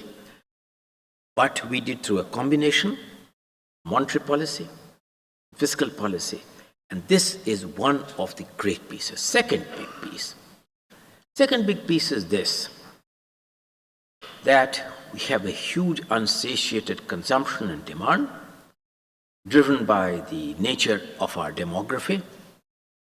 Skilling them properly with proper pedagogy in ability to be able to harness what technology has to offer is a challenge on which a lot more needs to be done. But surely, of course, we recognize that we have an option. What's that option? That option, Naina, is that the bulk of the investments, which has been made by the world already, by the Western world, have locked themselves into a particular typology of technology. India has yet to do that. We therefore have options which can be judiciously exercised and more scientifically driven into greater dependence in renewable energy. That's the other big opportunity that big infrastructure investments have yet to be made. The third very important driver is that if you look at figures in terms of migration, in terms of the pace at which urbanization is taking place, this will have an exponential rise, as you see. And if you can harness orderly urbanization, which has historically been a catalyzer for growth, and that we need to do much more in terms of enhancing the competitive efficiency of our export sector, not fall a prey to excessively doing protection for industries. I think that the policies pursued have been very, very judicious. The PLI is a very good response for enhancing the competitive efficiency. Finally, overarching, God has been kind that this comes at a time when technology offers unbounded options. The harnessing of 5G, artificial intelligence, the ability of Indians to be able to harness this, the investments which have been made in technology enables a different kind and quality of the governance architecture. So these are the drivers on the positive side. What are the challenges which you would like to know? I think that challenges, a lot more needs to be done on some of the unfinished reform agenda, on the actual experience on the ease of business, which has certainly improved. You go to states, many of the factors of production, which should have been freed up in 91 to 93, but successive governments kicked the can down, not being able to do that. Many of these, action has begun, but action has to be implemented on the factors of production on which much more needs to be changed. One mindset, one big mindset, which I will give full marks, that even during the pandemic, I don't know, Naina, you have been in this stuff for long. Which government do you think in the full-grown pandemic would get up and say that this is the right moment for me to say that public sector undertakings will shrink to only strategic public sector undertakings? When this issue came up in 91, and at that time I was negotiating the upper credit tranche agreement with the International Monetary Fund and the bank, and the first step on this was taken by Dr. Manmohan Singh when he could not use the word disinvestment. Yes. What to use the word privatization? He said bundling of shares, yes, which was really bungling of shares in some way or the other initially on a lighter vein. But that was the psychology at that time. It has taken, we have come to a stage when we have got long last, hopefully got out of the mindset of an excessive period of Fabian socialism and belief in that, and to be able to harness the innovative capability and the managerial skills of the private sector.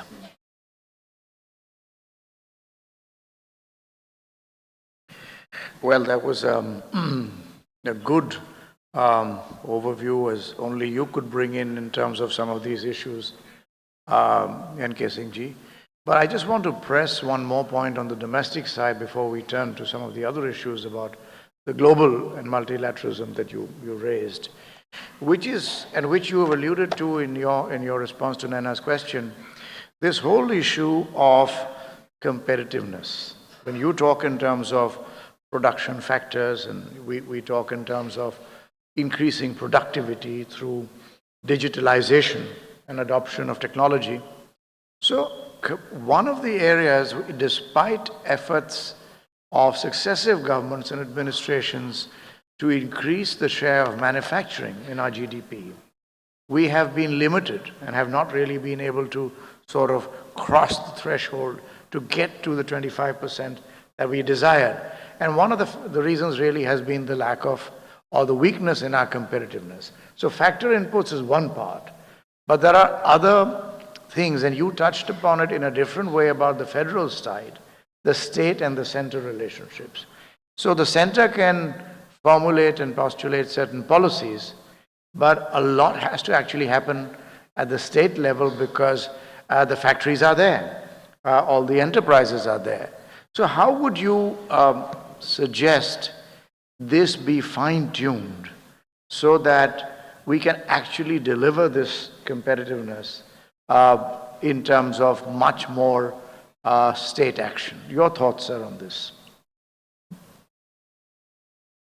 Well, there cannot be any shortcut answers, and one would be very naive to pretend that we have really a clear path, because for the same reason that you have mentioned, we have a complex federal polity, and the governance is subject to periodic changes and renewal.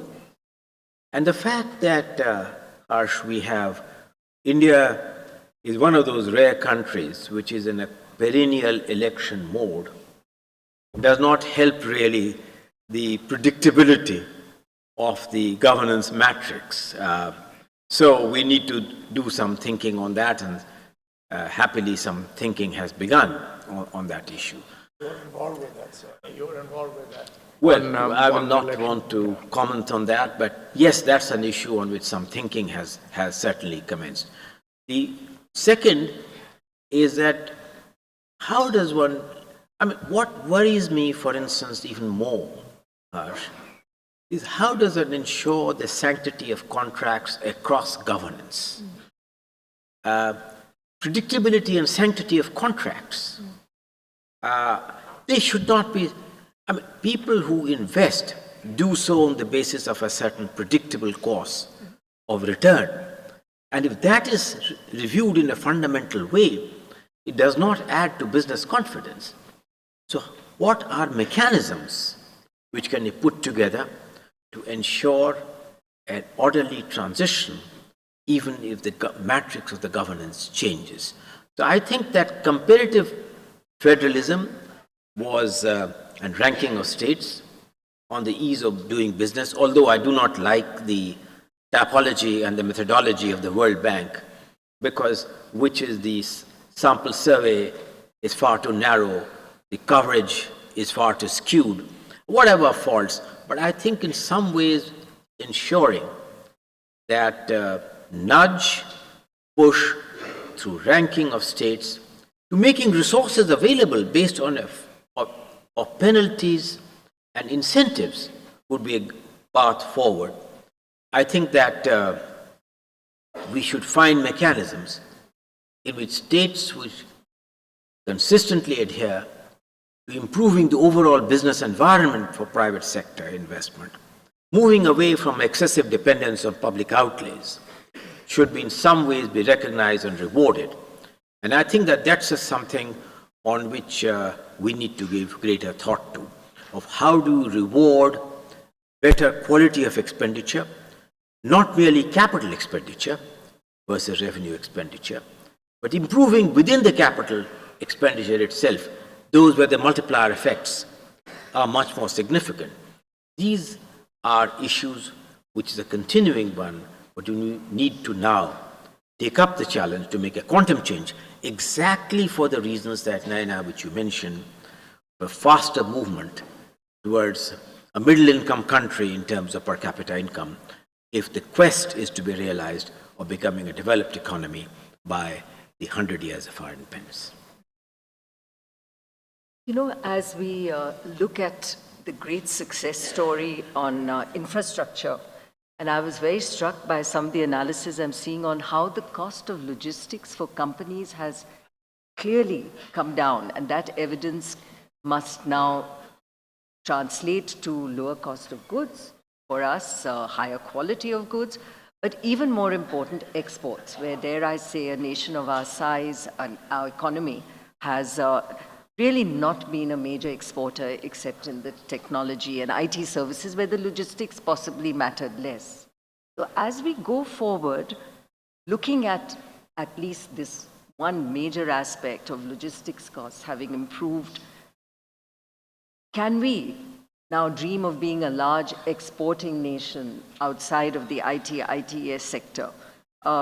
We've seen domestic consumption and investment demand supporting our growth. Exports, still a question. So is that critical for us? Can we ignore it? And if not, what do we need to do to push to be a major exporting nation? And clearly there are efforts in terms of PLIs and others which are to do with manufacture locally. How much of it will translate to major export? Well, you know, my own view is that one may or may not subscribe to the dominant view among economists that no nation in memory has sustained 8 to 9% real GDP growth without a vibrant export sector.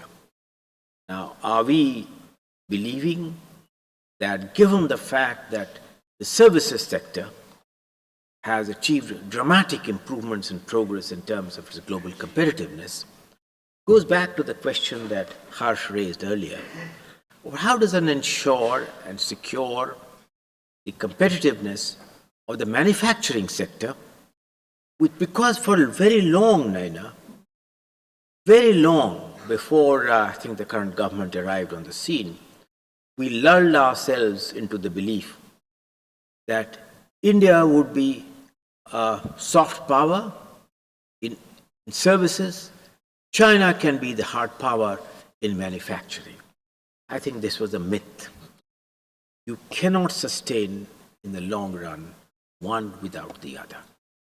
And we need to therefore harness not only the obvious advantages we have on the services sector to equally translate itself into the manufacturing sector. To do what and how? By doing exactly some of the things which we have been talking about. Improve the cost, dependability, and efficiency of the factors of production. Land, labor remain problematic, let's face it. They are in the domain of states. But India as a nation, we need to ride above while respecting the federal polity of what is necessary to catapult India into the bracket of being not only a developed economy, which the Prime Minister has enunciated, but to become a middle-income country faster than we can. The world expects this. We have arrived at the high table, but we need to retain our position in that high table and move up on that high table. We need, therefore, to constantly look deeply in ourselves of what are the disabilities and inefficiency. One which you mentioned, in logistics. And I think it's improving further. I think if the infrastructure pipeline project, we look for credible means of financing, and that's something which is related to the other issues. We can do that if all these other issues on the faster movement of goods and services, ports, that can be improved significantly. If the states become party to it, I think that very frankly, it should not elude us to improve export competitiveness and efficiency in a significant way to become an important global player. Alas, we must admit that this is long haul, but there is no way in which we can give up the opportunity of what India was in the past, an important trading nation, which was stymied by long years in which we faced not only the long years in which we faced colonial exploitation, but long years in which we neglected some of this in our post-independence India. So I think that becoming a viable, credible export nation should be one of the quest, and our competitive advantage positions us well to be able to achieve this goal. I'd now like to turn to something which we can describe it as an unstoppable trend, we can describe it as a mega trend, this whole sustainability and green agenda. My specific question to you, sir, is regarding this whole dialogue that has been happening in the last few years about the need for financing this. Because this transition, the green transition, will happen with a lot of money required to do this. And this has happened. There was, as you're well aware, the promise made by developed nations that they would give a lot of money to developing nations to change their energy, the whole trajectory to get to be far more sustainable. That money has woefully not arrived. So therefore, based on also your the COP28, which you talked about, as well, and as I was reading, a lot of discussion happened on the financing aspect of this as well as the reform on the multilateral development banks. How do you see, sir, this actually happening? First of all, do you see this financing happening? Secondly, how can India benefit from this? And how can we accelerate our own trajectory on the green route? Your comments, sir. Before you jump into that, it's a space which I've worked in for a while. I'd be curious as to whether the whole engagement now on blended finance, which is coming up as the sort of universal answer, both from the MDBs and from the COP engagements, do you really think that is the way to go, and can we benefit from this? And particularly the credit enhancement that could come our way with a view to borrowing against that as a tool. Both grandfather questions, encompassing the whole world. So let me first of all say that there is no doubt that to more than some extent, the original sinners as on the climate have now become again the new preachers. They committed the sins, but they now want to really preach on what the recipients should do. This is unfortunately the order of things. And the concept of common but differentiated obligation is now somewhat pushed in the background, as we are being told that we have obligations on our own, which we meet. I think that the Prime Minister has taken an exceedingly sensible view that the naturally determined contribution, targets which we have taken to cut down voluntarily emission levels and enhance voluntarily renewable energy by 2030, is the right step forward. Because I think that, we can wait for a very long time, Harsh, for those resources to arrive. But in the meantime, I think that we need to look to our own necessities and the urgency with which we want to do that. Therefore, I think that this issue is we are approaching in the right way of bringing down voluntarily the emissions, the enhancing voluntarily the renewable energy, meeting the targets which we accepted for ourselves in the Paris Agreement. There are few nations which have adhered to the path they voluntarily accepted in Paris. We are one of those. So I think that, of course, not that much is done, but transitional finance is a very, very daunting challenge. Orderly transitional finance is even more. Well, look, the fact remains that today, the bulk of the investment in India in fossil fuel regrettably happen to be in areas where the poorest people of India are also employed. We give you the stuff on coal. Where is coal being produced? A lot of the coal is being produced in, let's say, in Jharkhand, in Odisha, Madhya Pradesh. Per capita income of these states is among the lowest in the typology by which you rate the per capita incomes. And yet, therefore, this is an area where we need a challenge. So I think we will have to take a broader view in terms of an orderly transition, these providing alternative employment opportunities, or being able to protect their income, to be able to harness the newer technologies for which you require vastly greater resources. And dependence, really, on the West to fulfill their obligations would, we need to continue the pressure on them, but that belief that it will be forthcoming could be more elusive than it is so. Having said that, is it all gloom and doom? I wouldn't say that. I wouldn't say that. Take the challenge of the multilateral development banks themselves, which you mentioned, both of you. And I'll address that very specific question on blended finance.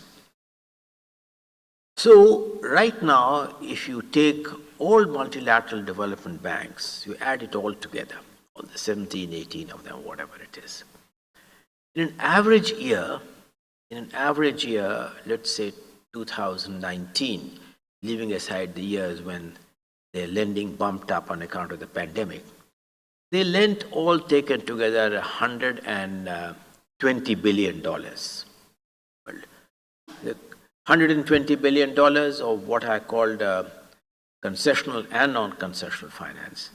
So the proposal is, Naina, to take this $120 billion to $390 billion by a combination of two factors. One, in better harnessing and optimizing the balance sheet, existing balance sheet. So I gave you the example that the current total capitalization of the World Bank Group, or the IBRD to be particular, is $22 billion. They have lent $900 billion in addition to that. Can they, instead of $900 billion in the same balance sheet strength, can they double that on the same balance sheet without recapitalization? What may be called sweating the balance sheet out better? How? If the equity loan ratio currently is particular one, can you push them more on the equity loan ratio, even while retaining the AAA rating of the establishments and without compromising the preferred creditor status, which is the raison d'etre of the multilateral institutions? There's a lot of scope in being able to optimize existing balance sheets. In addition to that, optimizing balance sheets, of course, at the end of the day, you will also require some recapitalization, but not before then you harness more creatively guarantees.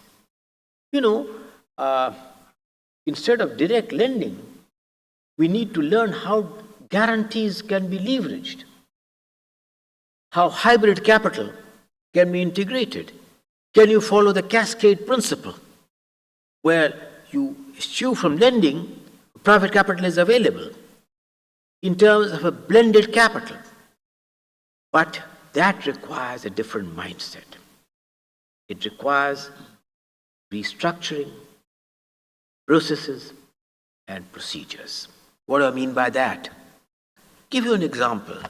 The average time Average time from a conception of a project to when you, in a multilateral institution, take the best example, the World Bank. From a conception of a project to when the first disbursement is made, it takes 26 months. Can you do it in less than 10? I have suggested the target of 12 to begin with, and that will require restructuring of processes and procedures, but it will also require a different mindset.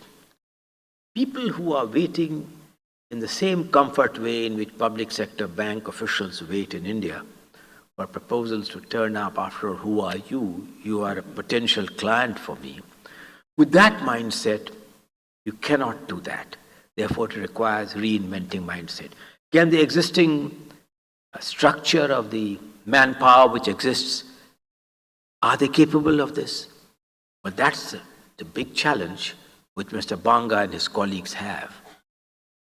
To be able to get people who have learned the ways of how to harness guarantees, how to make use of blended capital and hybrid capital, to be able to leverage the strengths which they have. The big challenge is not financial. The big challenge is the ability of finding the talent, the human resource talent in the existing institutions, or take them from other institutions and to make them a part of the system which can enable that to happen. Last point. So I gave you how 120 billion can reach 390 billion, close to 400 billion. The concessional finance currently at 30 billion, going to triple that to 90 billion, and the normal non-concessional finance being also tripled. In addition to that, you require private capital. Private capital you require is 500 billion. So that's something that I pose to you. How does one lower and mitigate the risks for private capital to be mainstreamed, to be blended with public finance? Two kinds of risks were pointed out to me. One was, will you take care of foreign exchange fluctuations and currency changes? Required, well, local currency is one way forward. Brazilians would like that. Many countries would like that. But you will also require offshore instruments. Can, for instance, an example like the TCX, which they have done very successfully for the International Monetary Fund, be replicated on a bigger scale? That's a kind of a stuff. What else apart from the taking care of risk mitigation on account of currency fluctuations can be done? What can you do by way of first loss guarantee? What can you do to be able to get greater predictability in regulatory regimes which must be in conformity? The challenge of how to harness $500 billion per annum of private capital, along with tripling the balance sheet on concessional and non-concessional finance, is the financing challenge which we have before us. And the sooner we get on to what are the ways in which we can attract private capital in a more creative way, the better the world will be. Hearing, yeah, and just on this, I have just, hearing you, I just think the world is so fortunate to have you as a co-chair of the MDB reforms. The fact that you have sat in a position where India was a recipient of funds, so you know the frustrations of dealing with these institutions, but also our need right now to drive in private capital, which affects all of us in this room, in terms of how we can participate in that growth in a way which these same institutions de-risk the environment and enable us to participate. So thank you for that input. But Harsh, over to you. I just wanted to say something, and I was very sort of spurred by some of the remarks you made on this point. You talked about, and pardon me, sir, I am not an economist, and neither do I have the the experience of finance and public policy insight that you have.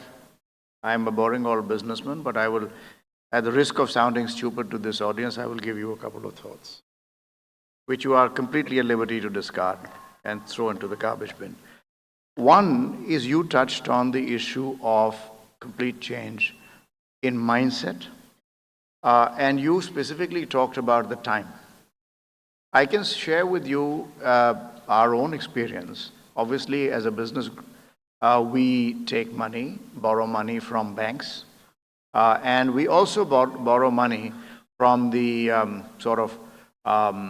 the arms of these development institutions. Take, for example, IFC Washington, or their equivalents, the multilateral banks in other countries in Europe. Now, while we get good money from them, I have seen often a great deal of difficulty because the whole process and the time it takes to get a loan from them versus what we would have got from an institution that Naina was running or still does run, another institution, would be completely different. So it is also a whole issue, and if I can say, there is a huge amount of bureaucracy and multi-layers of approvals, so therefore, if my simple point being, if private sector banks can do the same lending, obviously they are not doing it without evaluating risks. They take into account the risks, and they also have their risk mitigation plans, as you mentioned in some examples. So why can't they do that? So I would endorse your point about mindset and reorganizing them in terms of their processes. The second point would be about using technology. Now today, sir, when we see in a country like India, you are seeing fintech companies in India being able to approve consumer loans in incredibly short times. You see them in minutes, you see them in hours. While on that pace, a banking institution or even a traditional non-banking financial institution takes much longer. Now, we are not saying that a multilateral institution is equivalent to an NBF, to a fintech. But there are technologies, there are abilities using that to be able to do the whole process faster. Now, if one does something faster, some of the risk is inherently taken, the risk of uncertainty, the risk of execution, the risk of time is already taken care of. I am very enthused with the fact that we have Ajay Banga there. First of all, we are proud that he is an Indian heading this prestigious institution of the World Bank. We're also the fact that he comes from MasterCard and a whole bunch of other banks. So he has the understanding of this subject. So using technology, sir, is another area where I believe great reforms can be achieved, and the de-risking. And the third point you raised in terms of private capital. We all know that there is a huge amount of money that is available in the entire financial system, which is being deployed, private capital chasing a whole lot of opportunities, and we have seen the kinds of valuations of companies despite them losing money. So there is a huge appetite. How can we harness that private capital if it can be sort of, as you said, if there can be some risk mitigation efforts for that? You talked about forex fluctuation and some of those, but I would believe there is private capital which would be willing to come into the funding of multilateral institutions, provided some degree or there is a path for them. So those were 2-3 comments, Naina, I just wanted to make for N.K. Singh Ji's consideration. And I don't know, I mean, this is maybe stupid, but that's what it is.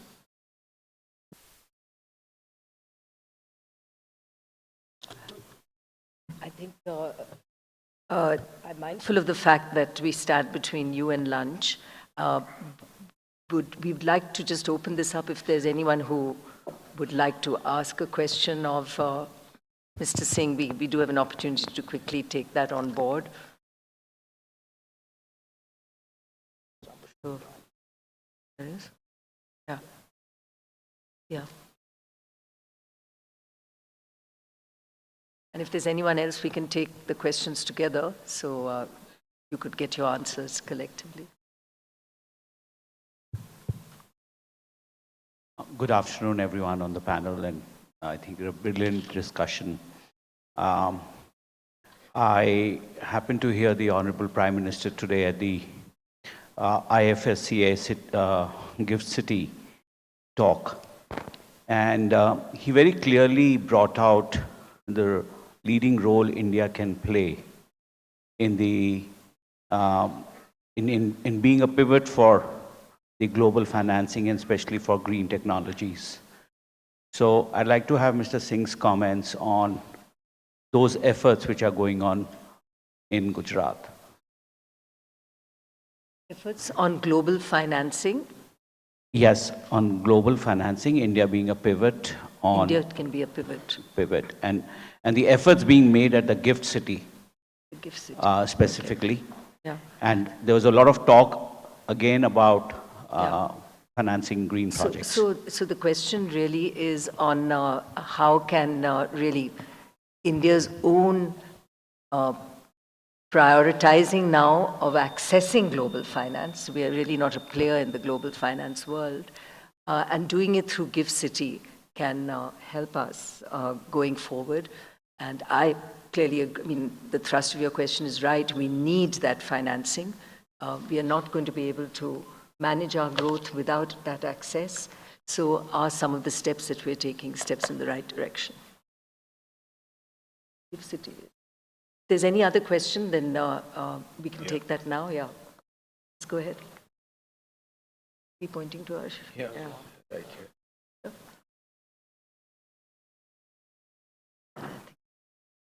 So I'm bewildered by the fact that while our NRI remittances have gone up from $80 billion to $110 billion in the last 3 years, the FDI, which had reached about, I think, $90 billion, has started dwindling now.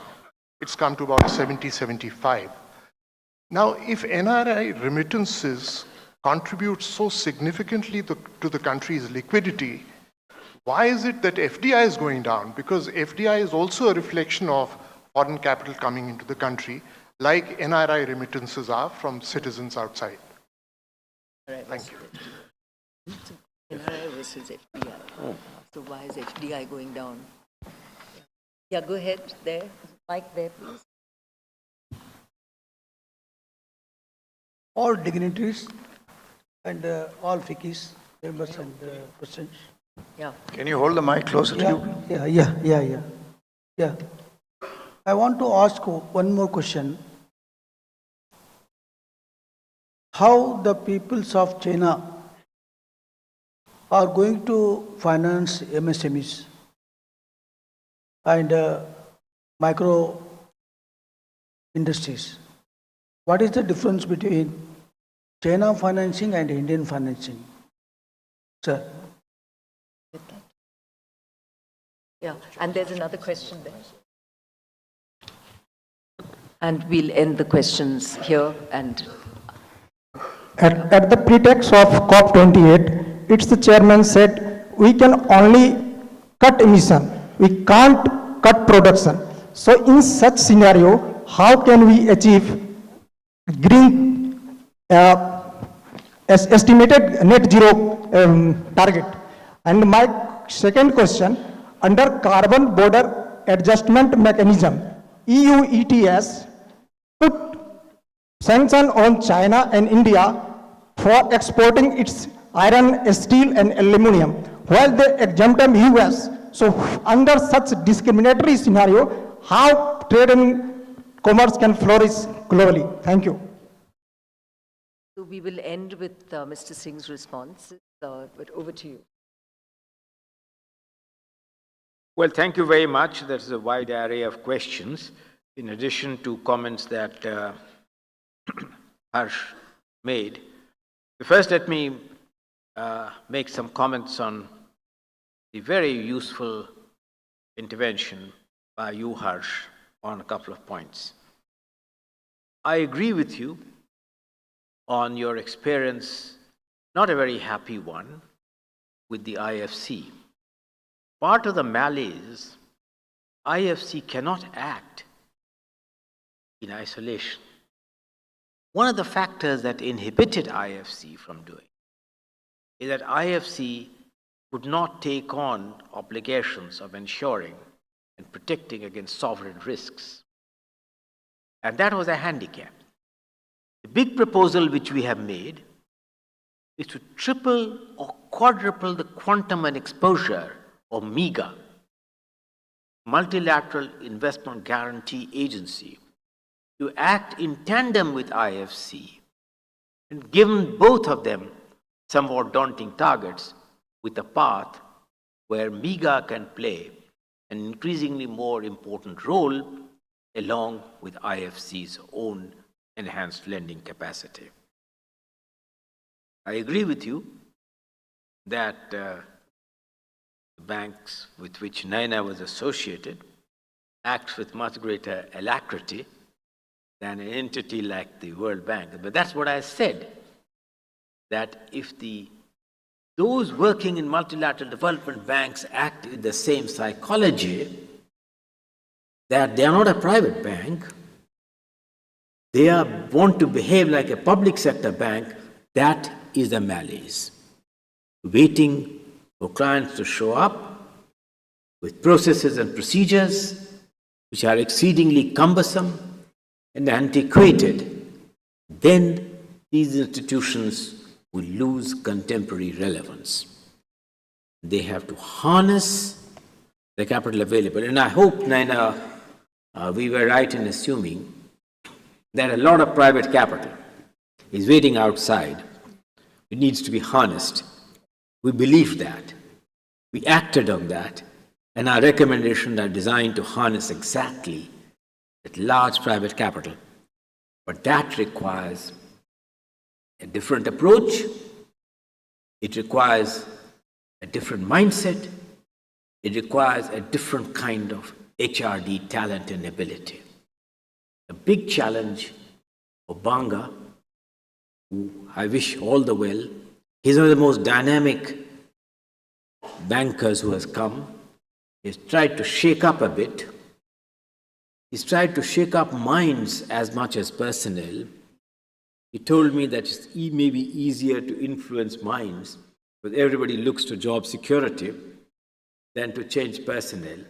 But that's the challenge which is there, altering the mindset of people working in the institutions, having the comfort of a bureaucratic organization with a large pay and with a short pension in protected against any other currency fluctuations. So I must say that I'm sanguine that in the path which exists in the implementation of this report, which has been accepted by the G20 now. We had a great session in Paris about a month and a half ago, Naina, when President Macron himself decided to moderate the panel where I was there on the reforms of the multilateral development banks. I had one in Dubai 3-4 days ago. The mindset is one in which in the 30 important recommendations which we have made, and there are 30 of them only. So you can read it in a page of what these recommendations are without going into the complexities.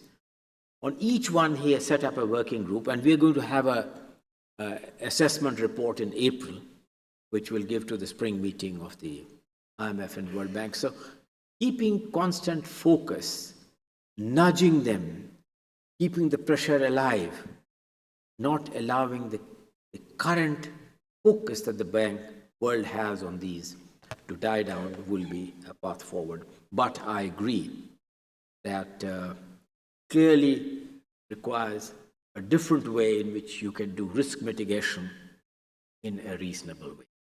On risk mitigation, though, I must tell you on a lighter vein, that when this issue came up in the independent expert group, a very distinguished economist of considerable repute, in the 5 members that we have, he was a member. And he said, look, can it be that the private sector is expecting unusually high rates of return. And is that rate of return that they are expecting a reasonable rate of return? So he ended up with the classic question that can it be therefore a case that profits are private, risks are public? So it was a, and then without wanting to part with secrets, Larry being Larry, asked me the reverse question. The NK, you have worked for far too long in the Indian treasury establishments. That can it also be that the conditions which you impose and the precautions which you take by way of prudential standards, the onerous, the damn stuff doesn't come in and the capital doesn't come in. So it's possible either way, that therefore, what is therefore really needed is innovatively to craft a strategy which does not confer unintended benefits to the private sector while having incentives where the opportunity cost of alternative investments becomes attractive enough for private sector to be really able to put in. And that is what we have tried to do in this report. On a couple of other comments which are asked, on Gift City, a very useful suggestion. I'm happy to tell you that the Gift City delegation, and that as an example of Gift City, was in Dubai, met them also when they were in Washington, and that is an area where I think that we need to do more for India to take the benefit of it. So I agree with the Gift City example. On FDI and why it has come down, we shouldn't look to all this. Foreign direct investment in India is rising as more and more sectors and opportunities will become evident. And there is no doubt that over the medium term, India will occupy a much bigger space on access to and availability of direct foreign investment than has been possible in the past. It's also that the NRI's remittances, yes, I saw that figure, they have traditionally been great support. But please look at the fact that the uncertainties created by pandemic have also resulted in a period. So you need to discount that period of the pandemic, look at long-term trends. In the long run, I expect both remittance to rise. I also expect the FDI to go up. On the MSME or China versus India, I think that we are taking conscious steps. For instance, in the new opportunities, in the MDB reforms, the World Bank is creating a special window for being able to harness and support MSMEs in India, and policies and availability designed to meet the needs of the growing MSME sector. On net zero, carbon border adjustment, that's a very complex area. Harsh, one of the most fascinating sessions that I attended in Dubai was outside the COP. It was a subject, science, politics, economics, carbon capture, carbon storage. Technology is changing rapidly.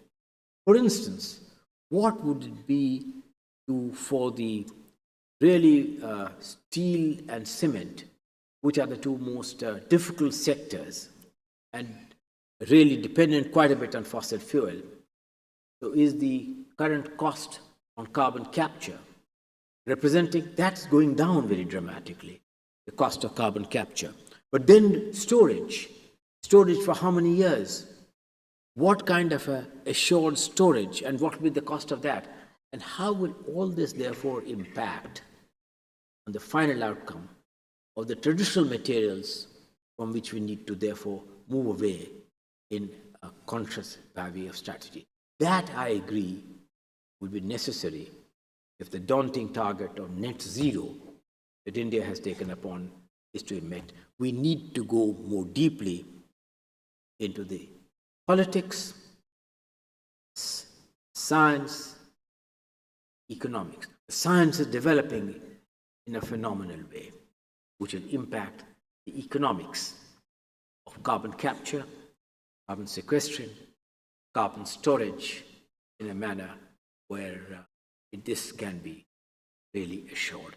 It is central to the world. It's also central to India's strategy of reaching the targets which we have taken upon ourselves of becoming a net zero economy. So thank you very much.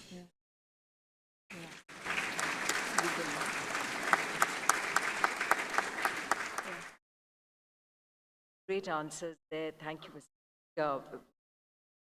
That we need to wind up. So with some regret, where we could have gone on for an hour more, we will have to wind this up.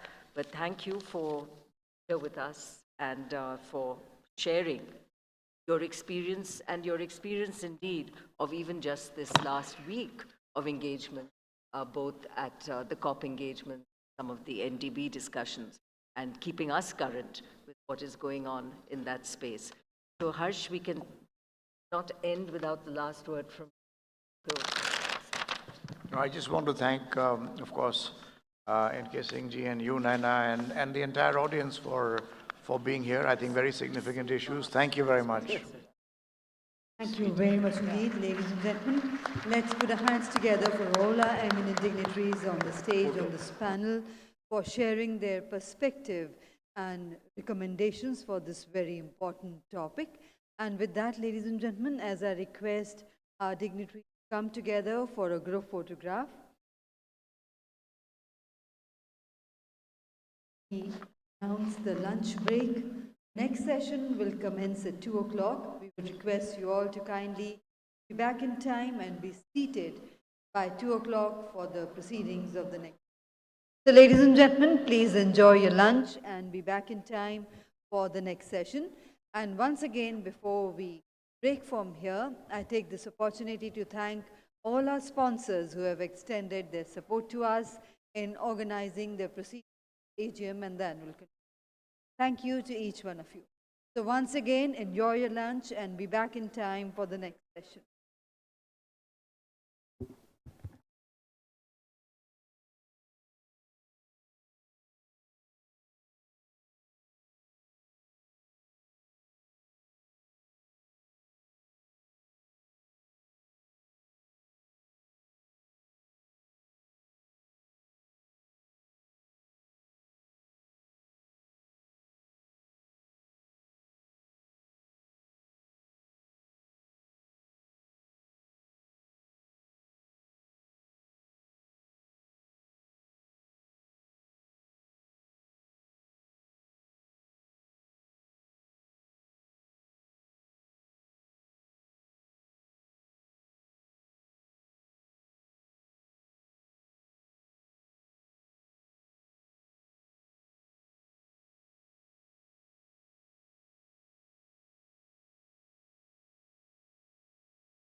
Bhavan. I would request everyone to kindly be seated. In few minutes from now, we'll go ahead with the proceedings of the next session. Once again, requesting all our distinguished guests, delegates, participants, ladies and gentlemen, to kindly be seated.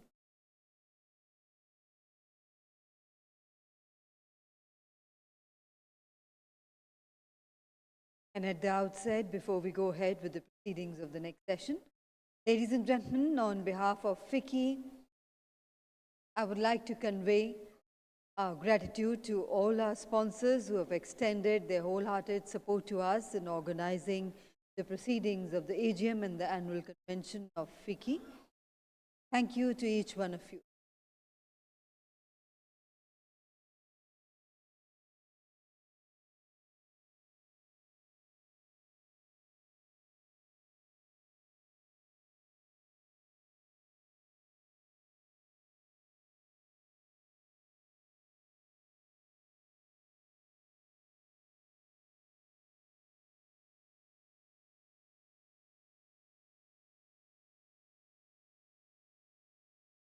Ladies and gentlemen, since morning we had both sessions were very, very interesting, full of information, and yet we will be proceeding ahead towards the next session, which is equally interesting. I would request everyone to kindly join us back inside the hall.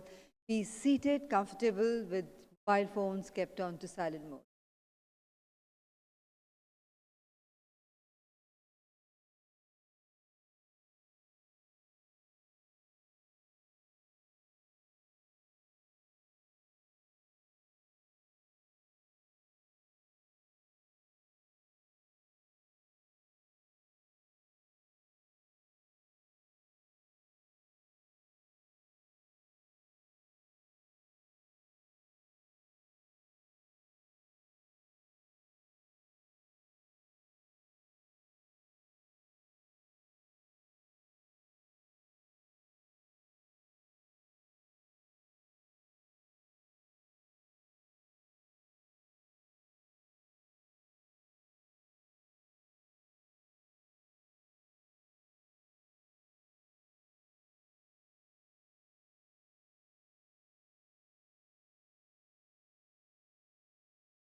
Ladies and gentlemen, the topic that is coming up for the session is also a very, very interesting topic. It's on startups driving innovation, on entrepreneurship.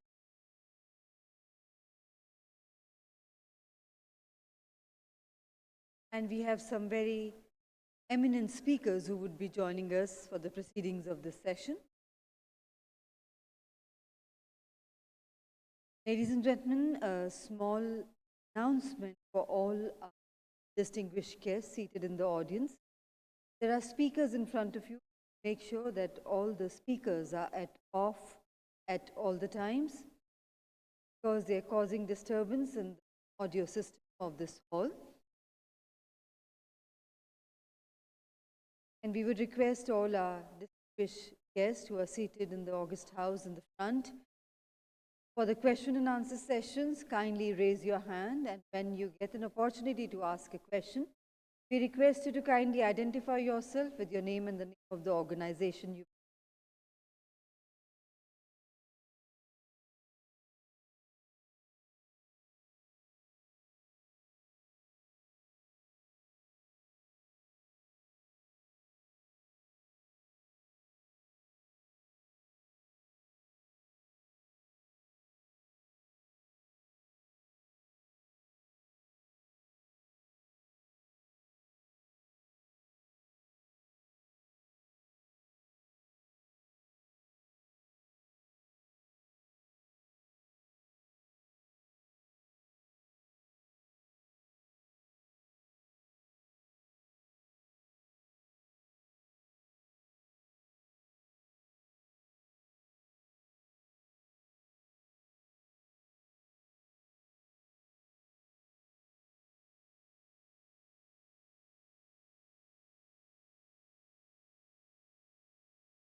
Ladies and gentlemen, requesting everyone to kindly settle down.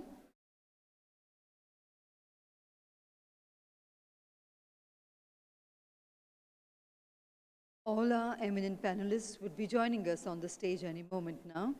Requesting everyone to kindly settle down.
Ladies and gentlemen, may I have your kind attention?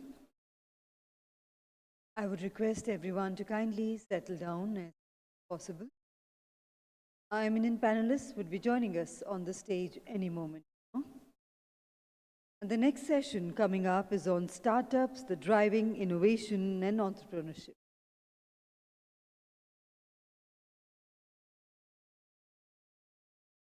The thriving startup ecosystem in India has not just given rise to unicorns, but more importantly, given a boost to innovation and entrepreneurship. Today, ladies and gentlemen, on the occasion of the 96th Annual General Meeting and Annual Convention, we will be having with us some of the prominent startup founders and entrepreneurs who have made a mark in life by realizing their dreams and also by actualizing their innovative ideas. Very shortly, we will be hearing them out. Meanwhile, requesting everyone to be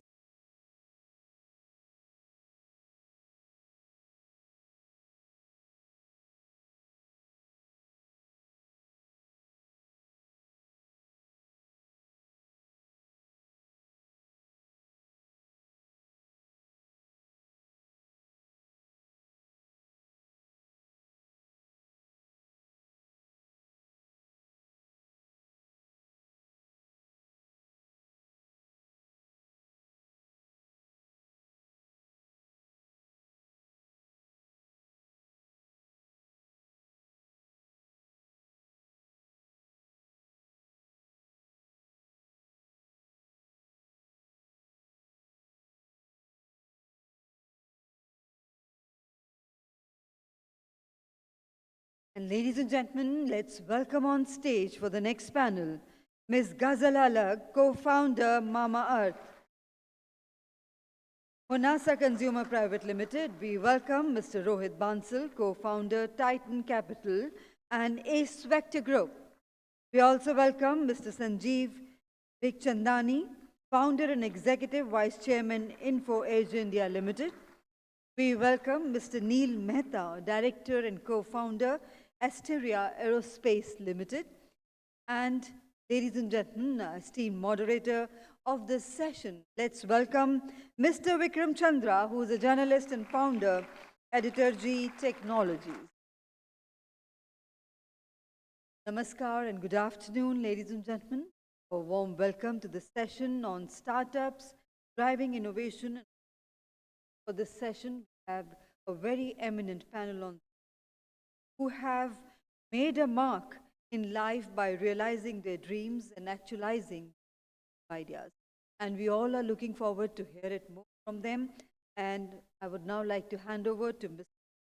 Chandra to carry forward the proceedings of this session. Over to you, sir. So much. It's a pleasure to be here. It's a pleasure to talk to all of you. and to have such a fantastic and eminent panel to shed some light on what's happening actually in the startup space. Now, we've all heard of startups for a period of time as the big buzzword out there. You know, you talk to young people, they say, oh, we don't want to work in a company, I mean, entrepreneur banna hai, I mean, startup karna hai. But as some of the people out here will tell you, it's not always as simple as it seems. There are challenges, it's attractive, it's a great place to be. It's leading to a lot of dynamism and innovation and excitement in the Indian economy, but there are also challenges. So how do you navigate between the challenges and the opportunities? And what perhaps are some of the policies that we need in the country to continue to incentivize startups and drive them forward? But those are some of the questions we're going to try and get answers from this panel. But Mr. Pichani, why don't I actually start with you? Because there's a lot of talk in recent days about this being a challenging time for the startup ecosystem. The funding winter seems to have set in. High interest rates, not the right time for people to invest. Is the startup sector in general shaky, or is it still doing well and this is a temporary funding winter? What's the overall state of play according to you? And I'm going to get the others to come in with brief opening remarks, and then we leave it open to a free-flowing discussion. Look, in my view, what happened between 1991 was abnormal. Had this whole tsunami of capital. A lot of it was money printed, Fed, in response to COVID, right? And that capital reached everywhere, including venture capital in private markets in India. So you had this deluge of capital, and now that has ebbed, and now things are back to normal. Now, in that process, there will be some, young companies may not be able to raise the money they need right now. And that's life, those are markets. But to say startups are over is not true. Startups are back to normal, the earlier trajectory, and it's good because a little scarcity of capital, always good. To work harder to do more with it.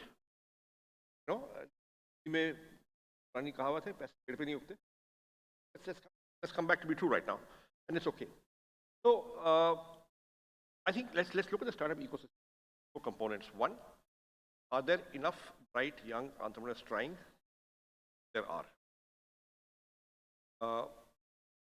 Have those bright young entrepreneurs understood that, look, money is not as easy to get as it was 3 years ago? Yes, they have. Which means you have to work harder, get your company into a place where investors come to you, want to give you money, than perhaps you did 3 years ago, and that's life. So there are founders trying. That number could be a little lower than 2 years ago, but not still a lot of founders are trying. Second is there enough capital? At the early answer is yes. It is perhaps a little more discerning, a little more cautious, perhaps a little less FOMO, but there's enough capital. Cut at level where if you have not achieved something tangible, convince investors that you have a bright future, then you may have a hard time.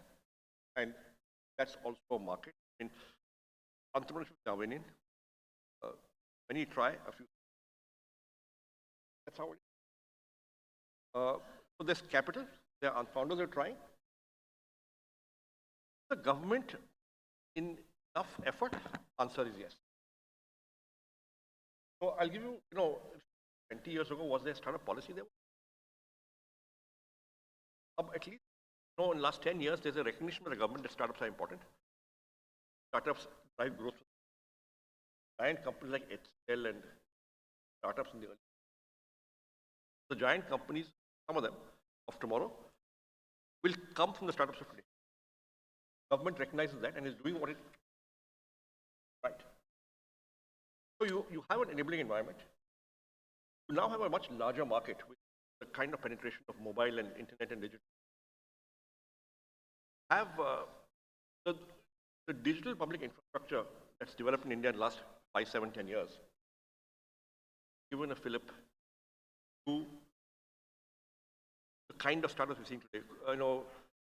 Would your company sell as much as it sells if you're not able to buy online? Not happen. would Naukri be where it is today? No, if it wasn't so much internet penetration? No. So I think yeah, okay. Okay, and a little ebbing and flowing hota hai market mein. All right. Rohit, let me turn to you next. Overall state of play in the startup ecosystem, and as you know, Titan Capital and as VCs, are you keeping your checkbook firmly locked up in a drawer, or is it open? And if it is open, are you in a sense happy that valuations perhaps are a little bit more moderate and expectations and the demands from entrepreneurs are a little bit more reasonable? Sure. Thank you. First of all, thanks a lot for having me on the panel. I personally think this is such a golden time to be building a business in India, because just there are so many things. We started in the startup journey about 15, 17 years back. There are so many things that have changed in our country for the better. Just last year I was giving a talk at IIT. In our time when we started our business, most people used to think of startup as an absolute fallback option. Ki yaar iski job nahi lagi hogi, so he's starting his own business. But today, last year, I was talking at IIT Delhi, and they were telling me that they carried out a survey in the first year students of IIT Delhi in terms of what is their most preferred profession when they graduate. First year students. Number one was entrepreneurship. And that is such a remarkable change in a short 15-year period of time in the country, which is absolutely, absolutely delightful to see. But I think there's all the reason for that happening also, because look, today there's a startup in almost every sector in our country. Look at the infrastructure we built over the last multiple years, with GST making life so much easier. We have 900 million internet users in India, which is larger than the population of Europe. We are the largest data consumer in the world. So there's so many things which are going right for India that this is absolutely the right time to be building a business in India. When it comes to funding winter, sort of abundance of funding or lack of funding, I actually use the analogy of how to keep a human body fit. All of us know that to keep ourselves fit, we should be eating in moderation and exercising regularly. But when there is abundance of food, sometimes we will overeat and feel like, something has gone wrong. And then we'll need to go to the gym. For the period we go to the gym, you're sweating. In the moment, it always seems very painful to go through that experience. But 6 months later, you'll be so much happier that you did all that hard work, because as a person, you're so much fitter now. I think the same thing is happening with startups in India as well, that there was very clearly a period of extreme abundance over the last 2-3 years, which may have created some not so great habits. Everyone is busy going to the gym today, which is a good thing. Right now, it may be feeling painful for some people, but 6 months later, all of us are going to be happier. And look, in terms of funding environment today, at the early stage, I don't see any challenge at all. We keep meeting companies regularly. I haven't seen in the last 2 years a single team which has a great idea, which has managed to not get funded. Not at all. So at least in the early stages where we operate, we see absolutely no dearth of funding. In fact, there's sometimes the other problem that there are too many companies with too much money looking for enough entrepreneurs to fund. Right, that's actually a fascinating way to look at a funding winter. It's like going to the gym. If you don't have a patent on that particular thought, I'm going to borrow it and use it on some other format. Kathal, if I can turn to you next, all this talk about difficult days I hear, funding winter, and here's Mama just done an IPO, successful IPO. So you're clearly, the example of what it means to be a successful entrepreneur, right? You've done the IPO, that's the eventual end game, and that's what people think. If it's the most preferred option for young people, what would you be telling them? Is it as easy as it seems? I would like to believe that we've done the IPO, but that's not the end mark. Still have a long, long way. That said, in the short or the long span of 7 years, building the company, NASA, and taking it public, what I've realized is that while entrepreneurship is not easy, let me begin by saying that, it is also not tough. It's a choice that one makes, and it has its pros and cons both. Begin with, the fact that you're now fulfilling your dream, whatever you have in your brain, you're actually able to put it down into action points and make that dream a reality is a pro that you have of starting up, of getting into building something of your own. That said, it also has a lot of cons. It's a lonely journey. Right? During the early years, the only person who's able to see the long-term and being able to convince and show that vision to a lot of other people and then come on to your journey and support you in the process takes a lot of time, takes a lot of conviction. It's a lot of hard work. You have to mentally prepare yourself because you're going to get rejected by 100 people to eventually get to that one person finally. So it is not as easy as it sounds. It is actually really tough. That said, if you ask me what's the right, I think, like Sir has also said, and some of the great minds in India today are talking about disruption in every category that possibly can exist out there, be it financial services, and country, India as a whole. So I have a plethora of amazing entrepreneurs with really good ideas. That said, the ecosystem and the way it's evolving also in their favor, and hence a lot of it is right in favor of entrepreneurs. So if any of us here has any idea, if we're India right now, we are at a time where I can say it's the best possible time to pursue and build, be it the economy, the government, the infrastructure, sources, everything. Right. Neil, if I can get you in on that, looking at the entire sector and surveying the situation before us, is everything that we've heard even more so when it comes to areas like deep tech or deep innovation or high innovation, where once upon a time it would have been very difficult for a young person or a young team to say, for example, we're going to come out and build drones for the defense forces. How would you have even done that 10 years ago, 15 years ago? It's very, very tough to think about it. But not just there, in other areas, whether it's AI or robotics or biotech. Is deep tech and innovation one of the areas that is particularly buzzing right now? So, Vikram, let me just define deep tech, I think for benefit of everyone. Deep tech is an area where startup works to technology and core technology rather than innovating. But technology innovation comes from a scientific advance or an engineer kind of advanced breakthrough, which results in a disruption in terms of how things are done. And like you mentioned, robotics, drones, AI, ML, space, biotech, those are all areas which benefit from that kind of disruption. And I think the innovation here not just lead to economic growth, but it leads to a lot of societal, and really at the core of it, deep tech companies are trying to change the way the world works. And it's going to be very hard for someone to replicate that advancement. That's what makes it viable business. And the use cases here cut across agriculture, health, energy and mobility, space, defense. They're all very strategic for a country. And I think that's the reason why the government itself now is putting a very strategic focus on growing the deep tech ecosystem. In fact, a few months back, the government released a national policy for deep tech, which is a draft policy. It's out for comments.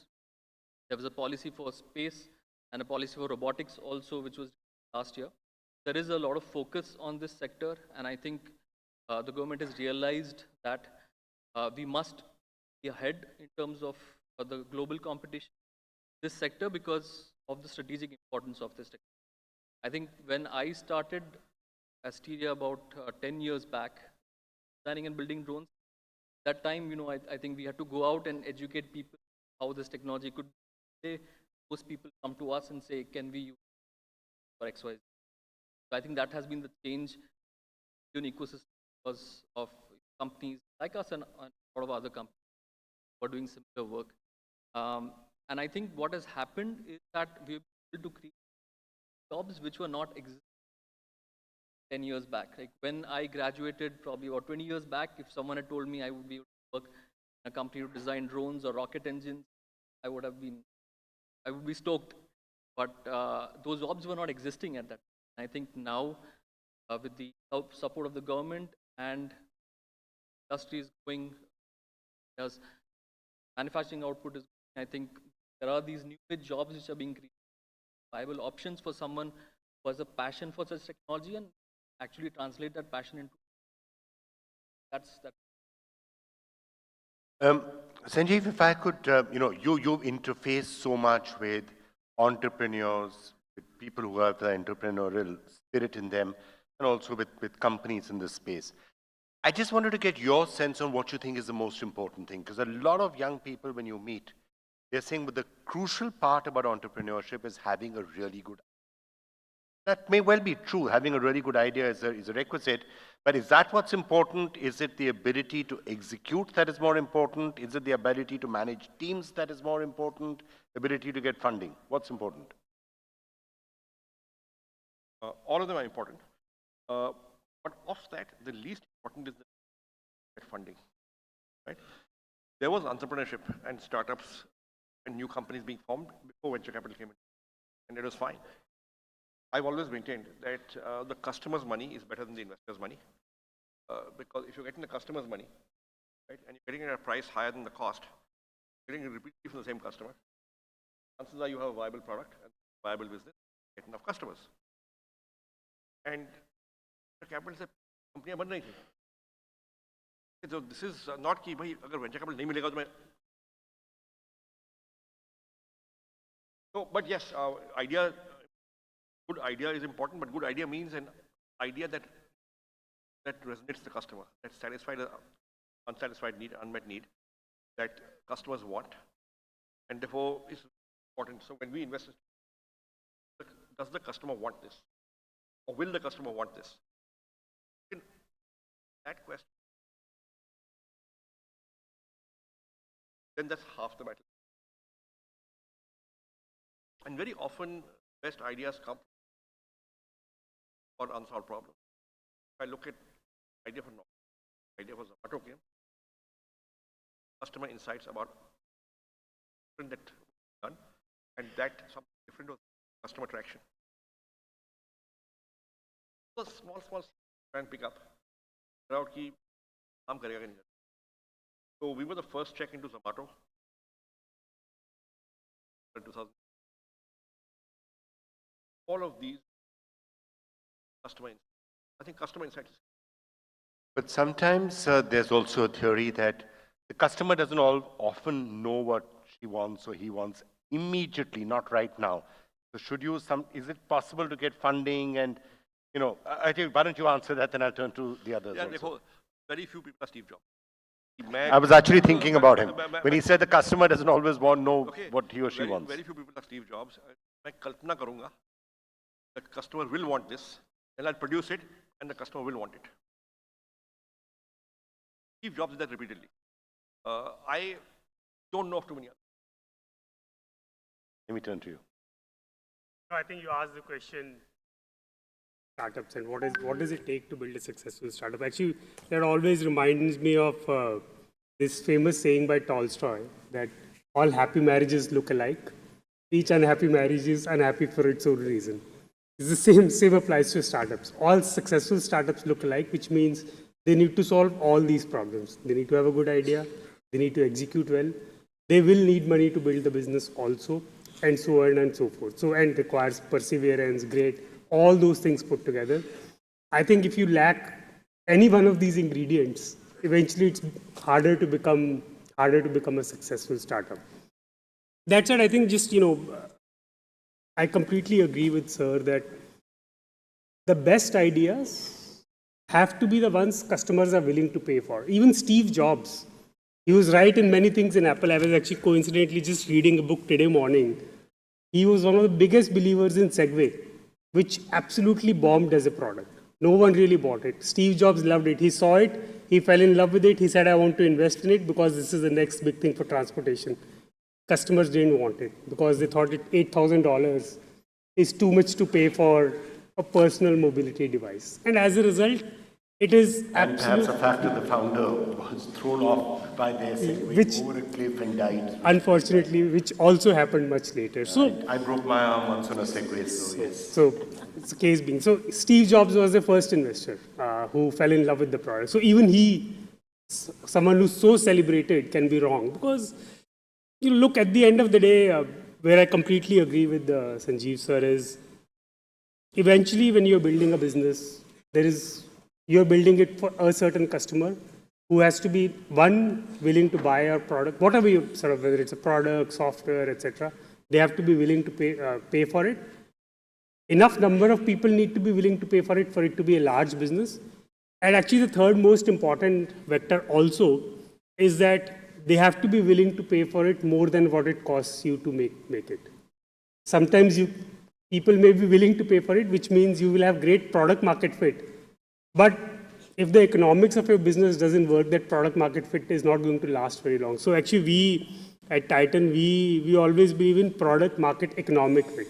Because sometimes in sort of heavily funded environments, the economics of a business can be forgotten, but eventually it always comes to the forefront. So I think there I completely agree with sir. Okay, before I turn to what government should do or should not do, let me get from your own experience, and Neil, I'm going to ask you the same question. Which of these were you finding the most challenging? Which was the easiest? I think I what Sir said.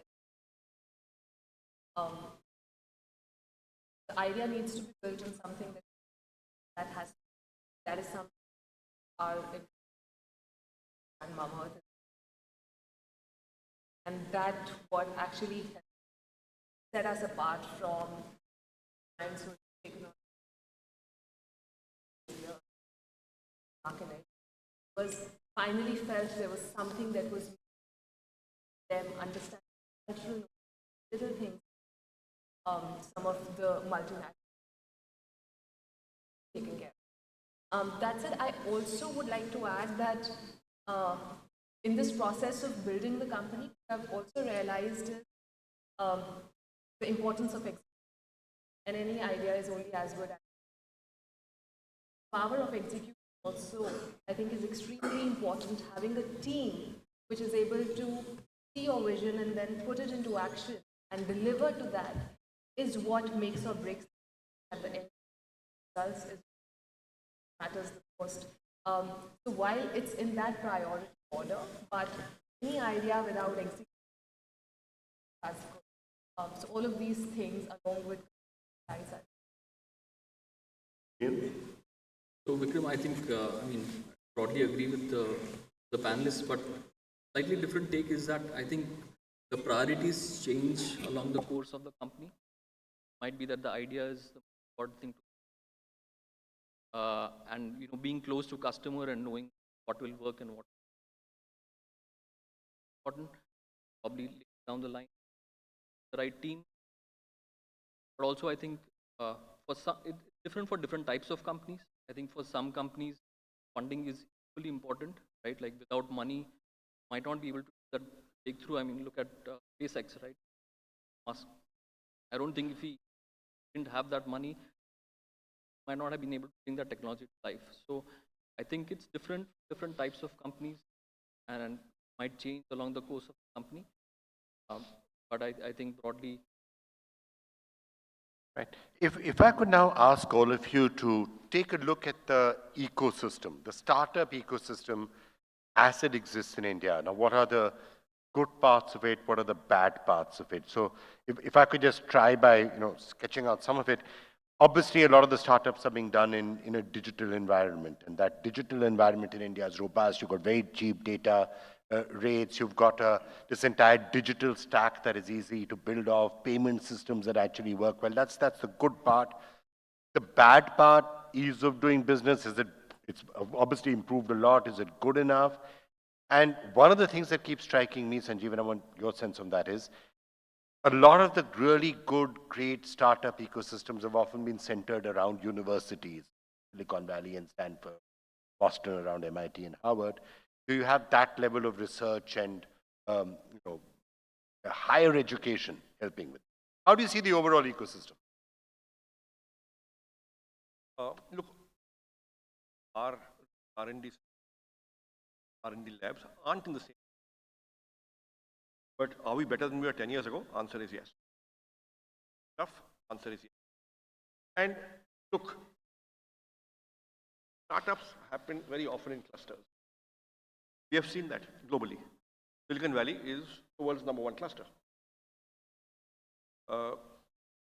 Built around Stanford University and then companies that came out of there. But if you look at Bangalore, right? Why did Bangalore develop? Of a few initial companies that went there, because of the kind of engineering colleges that mushroomed South India and Bangalore and Karnataka. Another, if you exclude enumeration, right? Exclude enumeration, Delhi NCR will rival Bangalore. Not perhaps just tech, but if you look across a broader spectrum of industries, Delhi NCR is actually thriving. Bombay less so, because Bombay is large corporate, Bombay is, very expensive real estate, not so many engineering colleges, except in upcountry Maharashtra. And therefore, Bombay is less so, Pune is thriving. Again, cheaper infrastructure, lots of engineering colleges. Pune is much better. So look, there are clusters in India as well. And the other day we were just counting in office. Look at all the stage IPOs that have happened in the last, say, 2 years. Delhi, I was hard-pressed to find more than 2 or 3 in any other city. So something is happening in Delhi NCR, a very big cluster. Bangalore is really very, very good, and others are coming up. I think East India is lagging, but the cluster, though, is a phenomenon. Even in the UK, you have a Cambridge cluster. The US, you got Silicon Valley, you got Boston, and now getting Texas. Clusters hoga. And it's good. Neil, your sense of the ecosystem, and especially if you want to do innovation, is it easy enough to do the research, to get the technology, get the top talent you will need in these areas, and perhaps areas like patent protection? That's the most challenging part about the company that we're trying to build. Others are trying to build tech ecosystem. I think I'm not talking about tech-enabled companies, but who are actually trying to build technology. The thing that India's spend on R&D is about 0.65% of its overall GDP. I mean, shockingly low compared to what other countries are spending. And even talk about developing countries, like average spend 5%. There's half of that. And if you talk about the really good countries like Israel, US, upwards of 3%. That's one problem area. I think the more shocking thing about this is that India's R&D spend actually decreased % of GDP in the last 10 years. 8% about 10 years ago, 5%. That trend is a little worrying trend. What that causes is that we're not able to invest in higher education, graduate engineering courses. That's why most of the people go abroad to study masters, go on to take jobs there, which results in a lot of brain drain, especially in the kind of talent that is required to build really great innovative technology. So I think that's one problem which to be urgently looked at. And so you were in the US, you did aerospace out there. The new policies that are now being spoken about by the UGC to get foreign campuses to come in and set up campuses which are everywhere as good as campuses abroad, could that solve some of the problems? So would you then see some of the people you may have worked with at the academic level perhaps being willing to come to India and set up campuses? I think there's a lot of catch-up we need to do. Catch-up is not to start from scratch, not to collaborate in the best academia which is out there and try to kind of learn from them, set up here. Of course, things are looking up. at our sector in drones, right, with the support of the government, got the drones policy which for 2 years ago. The funding which has gone to the drone sector has increased. A lot of people are invested in this. A lot of companies have started up. I think in the 6 months after the policy was released, saw about 30% increase in the startups. I think the government is also incentivizing a lot of research in this sector, and I think overall as an ecosystem there needs to be a lot more collaboration, industry and especially. I think getting the right academic back to India, able to incentivize them to research here, good for the. Is the sweet spot obviously anything which is consumer facing with 1.4 billion people, per capita income going up, it's reaching 1,000, some sort of an inflection point after which consumers have more money in their hands, they can start spending a lot more. So consumer facing businesses, is that the sweet spot? Especially if they're digitally enabled, because then you're getting two sets of tailwinds. Absolutely. Macro rising.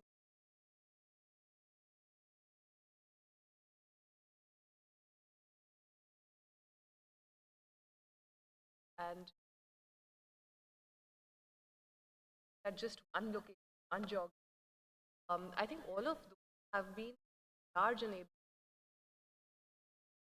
us, and especially a spike. Ours was we were able to operate at a scale where large part of had not tried us, were able to at the of that, I think, are huge. A lot of different. I think very strongly believe continue better. It'll get stronger even as we go, and that holds a very promising. Like you said, this point where a lot of more. Rohit, which sector? I mean, I guess all of that is one of the reasons why I think Mama features in your portfolio as well. So you're an investor there, perhaps exactly for the reason that. We were very fortunate. Yeah. Well, okay. So what are the other areas that you're seeing? So consumer facing for the reasons outlined. Yeah. Deep tech, we were just hearing Neil saying why that is interesting. What are the other areas that you think really see flourishing? Very interesting. We've been in a part of the startup journey or startup ecosystem for about 15, 17 years. And I remember when we had started our business, startups used to be a sector in itself. That, there were very contained number of things that startups used to do, mostly to do with some form of technology, software, e-commerce, etc., etc. Cut to today, things are very materially different. I don't think startups are a sector anymore. Today, there is a startup in every sector, from agriculture to AI to everything that falls in between. I think that's one of the beauties of being an investor, that you get to see so many different types of businesses. Whether just last few months back only we saw a company which is doing fantastic new age work in the field of agriculture. Now, agriculture is as old an industry as it gets. I think it's one of the oldest industries which probably exists.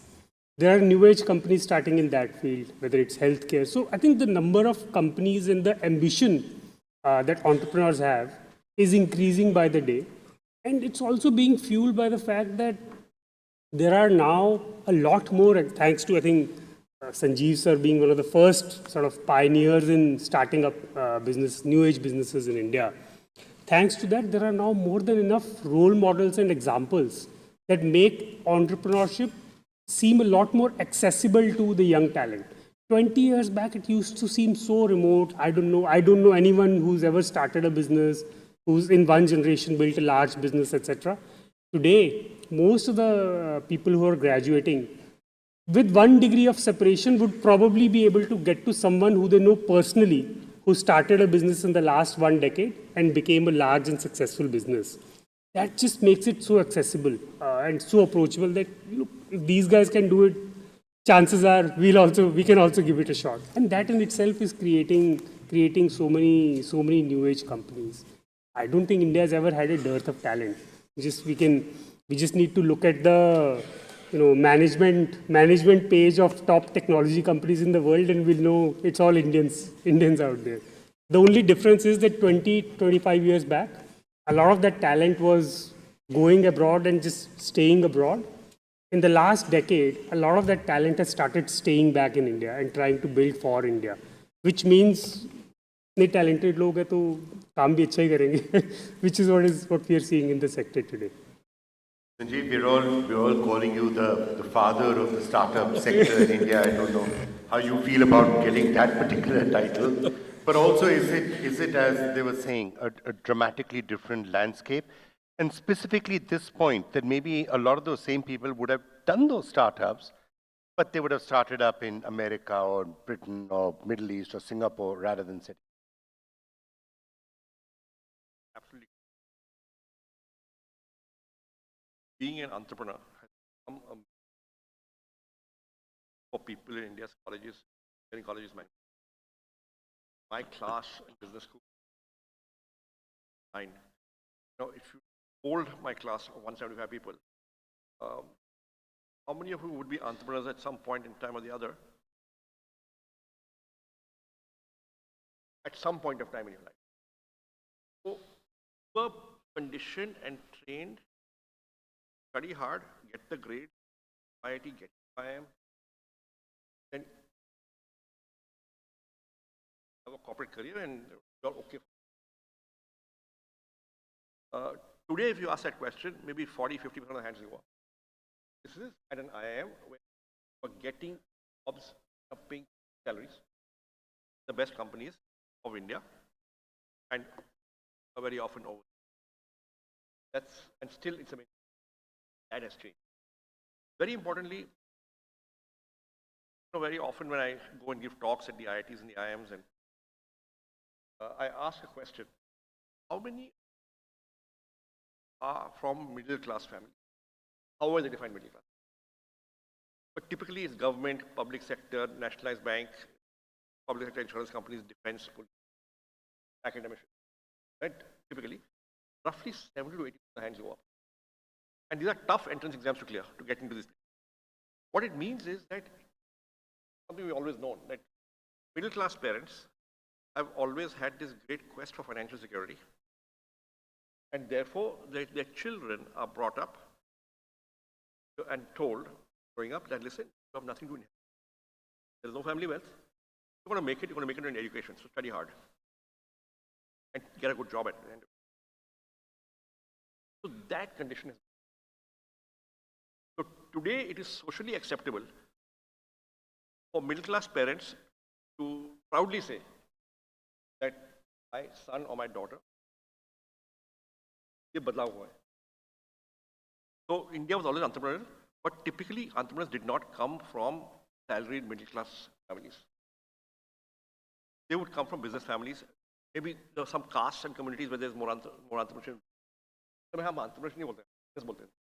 वो बस word बदल दिया, but काम वही है.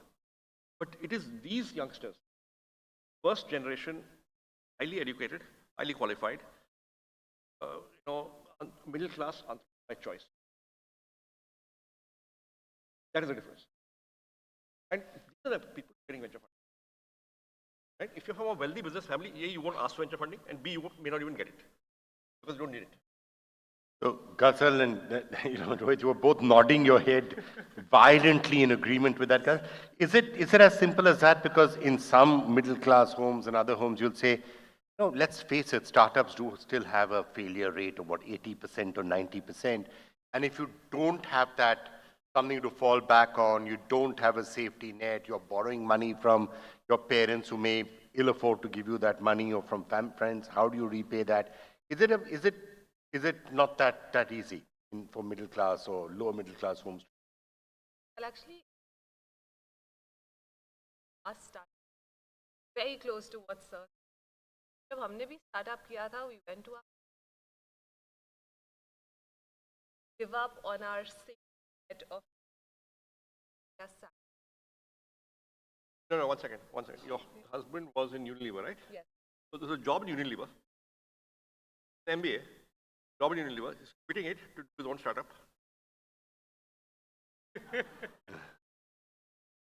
Add kar dete. My husband was in Unilever. He was working like very good, comfortable job. Our best life. I was an artist. I was selling my work nationally. Both of us were like very well sorted. Thought this was until our son happened. That was the industry angle pe kuch baat nahi kar. Talk about what is causing, because India mein wo and we decided to our parents and tell them that apni time job chhod startup kar. And I still remember jab papa ke paas gaye the, the first thing one, he was not convinced. His middle class family want to have that comfort of a safe, secure job, because kuch bhi ho jaye mahine salary to aayegi. He was not aligned to that. Second, we told him that we are planning to raise funds. हमारे पास ये idea है, हम idea के base angel investors साथ जाएंगे और funds raise. I still remember his reaction. Put us away. He said, तुम्हें लगता है ऐसे business लोगों को घर गिरवी रखने पड़ जाते हैं, idea पे तुम्हें ये presentation कौन पैसे दे?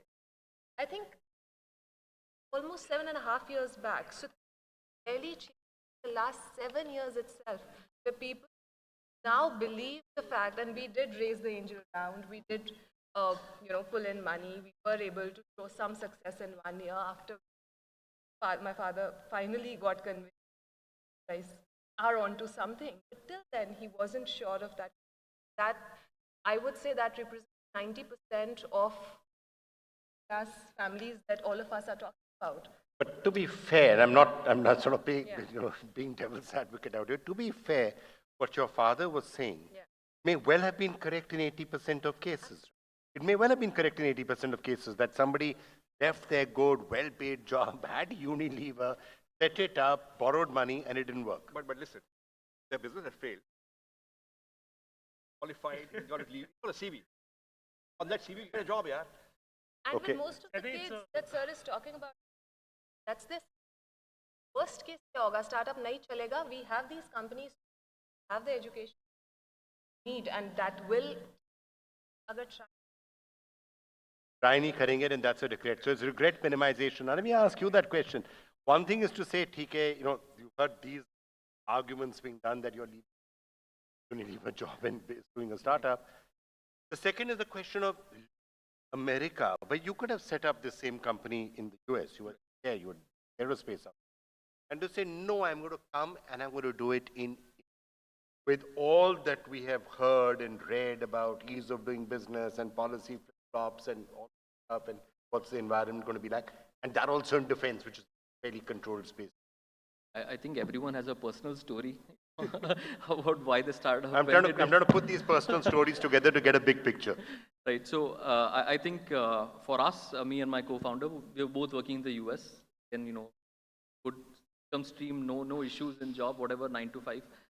But I think at some point we realized that we wanted something more out of life, and we wanted to kind of use our education and our experience to do something more than what we were doing in our jobs. And I think why coming back to India, because I think we saw it as the next land of opportunity, not the US.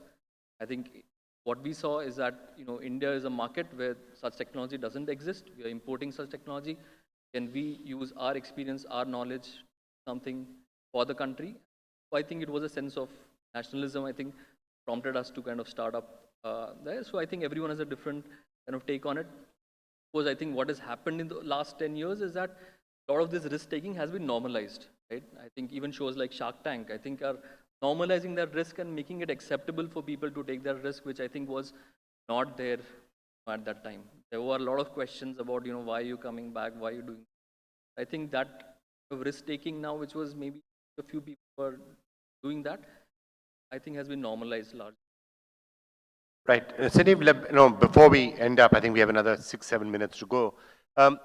let's just look at now policy prescriptions for the government and what it is that India as a country can do, the government can do to further make it easier and to encourage startups in every way. I know you and many others in the startup ecosystem, for example, have been talking for a while about things like taxation, for example, the fact that taxes on unlisted companies, which include startup capital gains, is actually higher than in listed companies. So to that extent, there is a tax disadvantage as an investor for putting money into a startup than it is to put it into a listed company. That's one example which perhaps you want to talk about, or anything else that you think can be done differently. So, of course, taxes are one. In taxes, there are many nuances. I think there are different. There are sectors, government is the buyer. And tech, very often space. Drones, government is maybe 80%. So there, if you want, and these are spaces that are strategically important for the country, as defined by the government and by any common sense person. Defense tech, drones and stuff are strategically important for the country. And the government is currently the main buyer, perhaps the only buyer. Maybe after 20 years, there'll be other buyers. Maybe as an export market, but that's after a few years. So there, I think the government needs to be very, very supportive of efforts there, especially when it comes to providing a market for these companies. Then there are sectors where, which are regulated. Insurance tech, fintech. There need regulation, especially to protect consumers, especially with a systemic risk. At the same time, you need to be flexible enough to ensure that the startups can find balance. Gaming, we have seen. And there, I think there is a moral hazard that, listen, there are a young generation that's getting addicted to gaming and gambling, and therefore, so what if $9 billion is gone in? And the government has taken that call. And, I will not argue with that. Then you have, but in general, across the board, I look at it. Startups को क्या चाहिए? तीन चीजें चाहिए. एक, access to capital चाहिए. Government, I think, has set up a fund of funds, very big move. Encourage risk capital, venture capital. In more of that. Startups want to be from business is not policy. Of doing business is, भाई जो sector है local, जो मेरे दफ्तर आता है, क्या कहता है? How do I fix? That's just a tough one to solve. That last mile of the lower level government bureaucracy. How do I coexist with that as a small startup? I don't think startups need tax incentives. Because for the first 10 years, you won't make a profit here. Tax rebate मिले क्या फर्क पड़ता है? Access to capital from the lower level bureaucracy. Some policy change, tax, angel tax, and stuff. I think some level playing field between foreign risk capital and Indian the issues. Would you like to add to any of those? And I think the tax issue is not so much from the point of view of the startups themselves, because you're right, they're either not making profits or they get a tax holiday. I was talking more from your point of view as somebody who's invested in the startup. If you sold that, you'd be paying high capital gains. Absolutely. So, I mean, sir's answer was very competent. Point I would like to re-emphasize is, capital gains taxation today is extremely different between private companies and public companies. And by definition, all startups, when they start, are private companies. And, most of them choose to stay private for a very long period of time. I think look, I'm not a policy maker, so I don't understand the nuances. And I'm sure there are many nuances to when you change a certain policy, what impact it has on many other industries. But being a part of the startup ecosystem, at least from our vantage point, I do think it will enormously help if the taxation between public companies and private companies can be made equal. Because today there is very clearly a disadvantage for a person to invest in private companies, which eventually does result in people having a different outlook, because suddenly they would need to hold a private company to a far higher benchmark of performance to be able to make the same profit out of it versus a public company.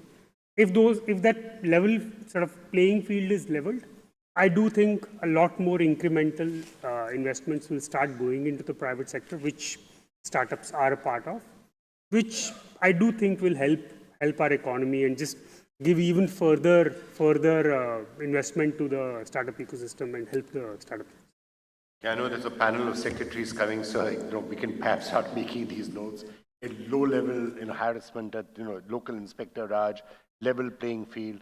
Neil, do you have anything to add to that? I think predictability in regulatory environment, I think that's especially for an emerging technology company, I think that's very important. The government can do a lot more in kind of sandboxing some of this, letting it play out in a sandbox before coming out with regulation. I think increase in R&D spend is a must be a strategic importance for the country. And I think on the side of R&D and having patents out, I think the time to get a patent in India is still what's about 4 to 5 years from the time that you file. Other countries, it's about 2 years.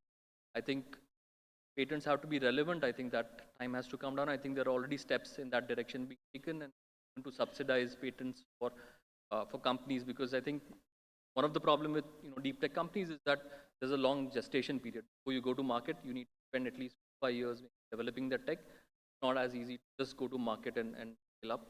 So I think a lot of these measures will help being a IP. I think that patent point is particularly important, because while it is subsidized in India, I was almost surprised that we got, for example, my company, 2 American patents in the time we're still waiting for the Indian patent to come through. So yes, I think you have a valid point there.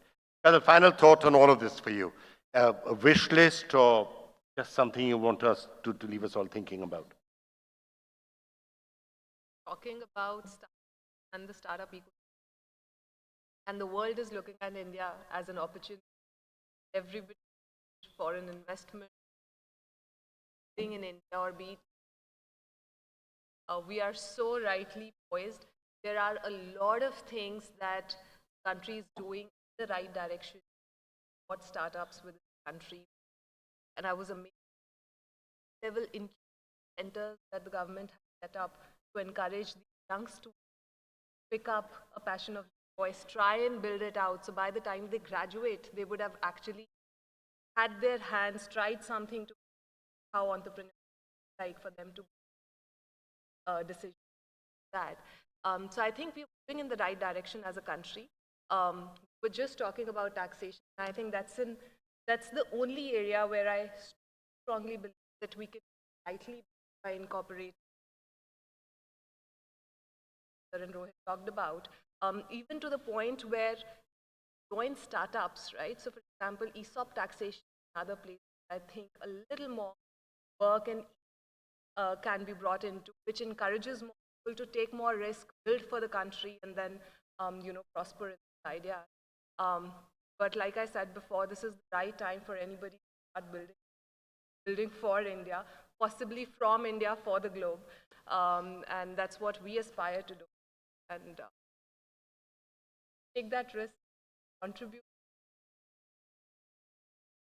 All right, well said, and thank you all so much for being with us. The startup ecosystem, ladies and gentlemen, a really exciting area and a lot of dramatic things happening here. Thank you. Thank you very much indeed, sir. And ladies and gentlemen, I would now like to invite on stage Mr. Sumit Gupta from FICCI. Kindly do the honors of presenting his gratitude. All our eminent panelists here. Ladies and gentlemen, let's once again put our hands together for all of them. That wonderful interactive session we had from them on startups.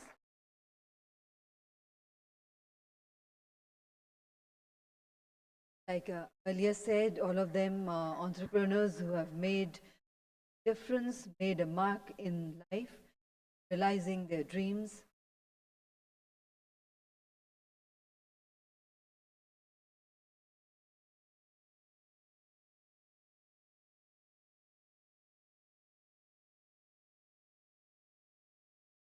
And may I request our panelists for a quick group photograph coming together in the front.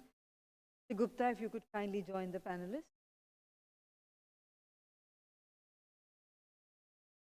Front, please.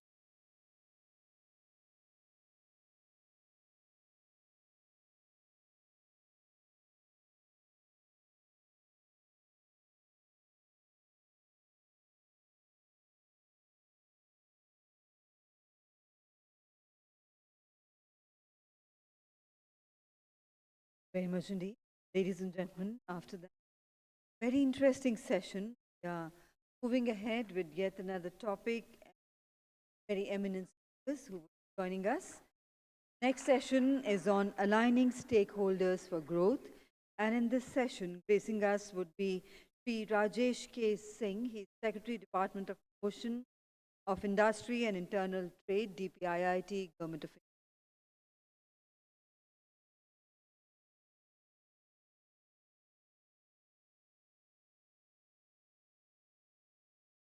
I would request everyone to kindly remain seated. We are just taking a moment to do up the top table, after which we'll be inviting our guests on the stage for the next sessions. आप सबसे निवेदन है, कृपया अपने स्थान पर ही बैठे रहें। कुछ ही समय में हमारे बीच उपस्थित होंगे सचिव department of promotion of industry and internal trade से। निवेदन है, कृपया अपने स्थान पर ही बैठे रहें।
Ladies and gentlemen, requesting everyone to kindly settle down as soon as possible.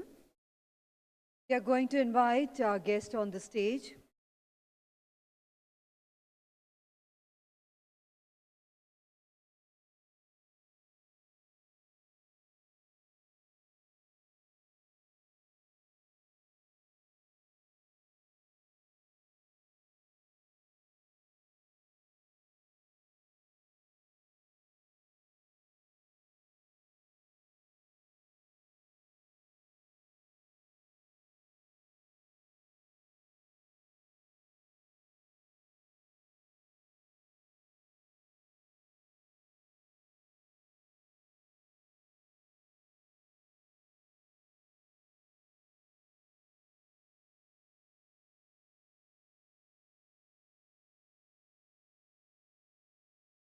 Ladies and gentlemen, requesting everyone to kindly settle down. We have the guest here with us. आप सभी से निवेदन है, कृपया अपने स्थान ग्रहण कर लें. माननीय सचिव महोदय आ चुके हैं और कुछ ही समय में हमारे साथ मंच पर होंगे. आप सभी से निवेदन है, कृपया स्थान ग्रहण कर लें. Ladies and gentlemen, requesting everyone to kindly be seated, please. Thank you.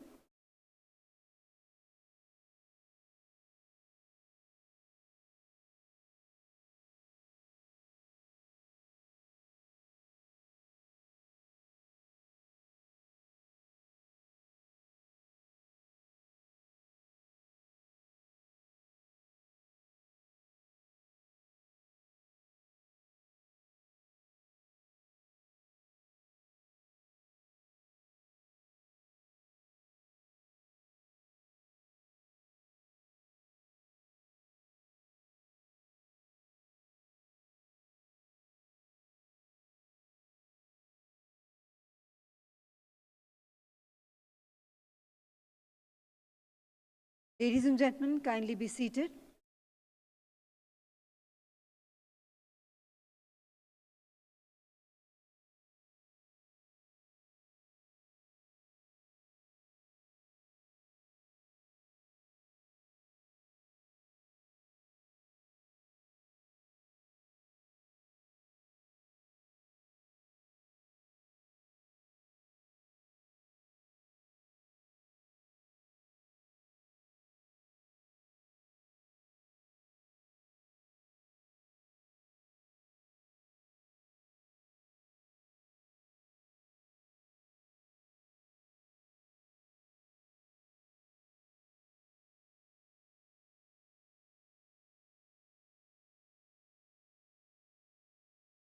Once again, ladies and gentlemen, kindly be seated. Our esteemed guest, Secretary DPIIT, is here with us. We would like to now invite him on the stage, requesting everyone to be seated.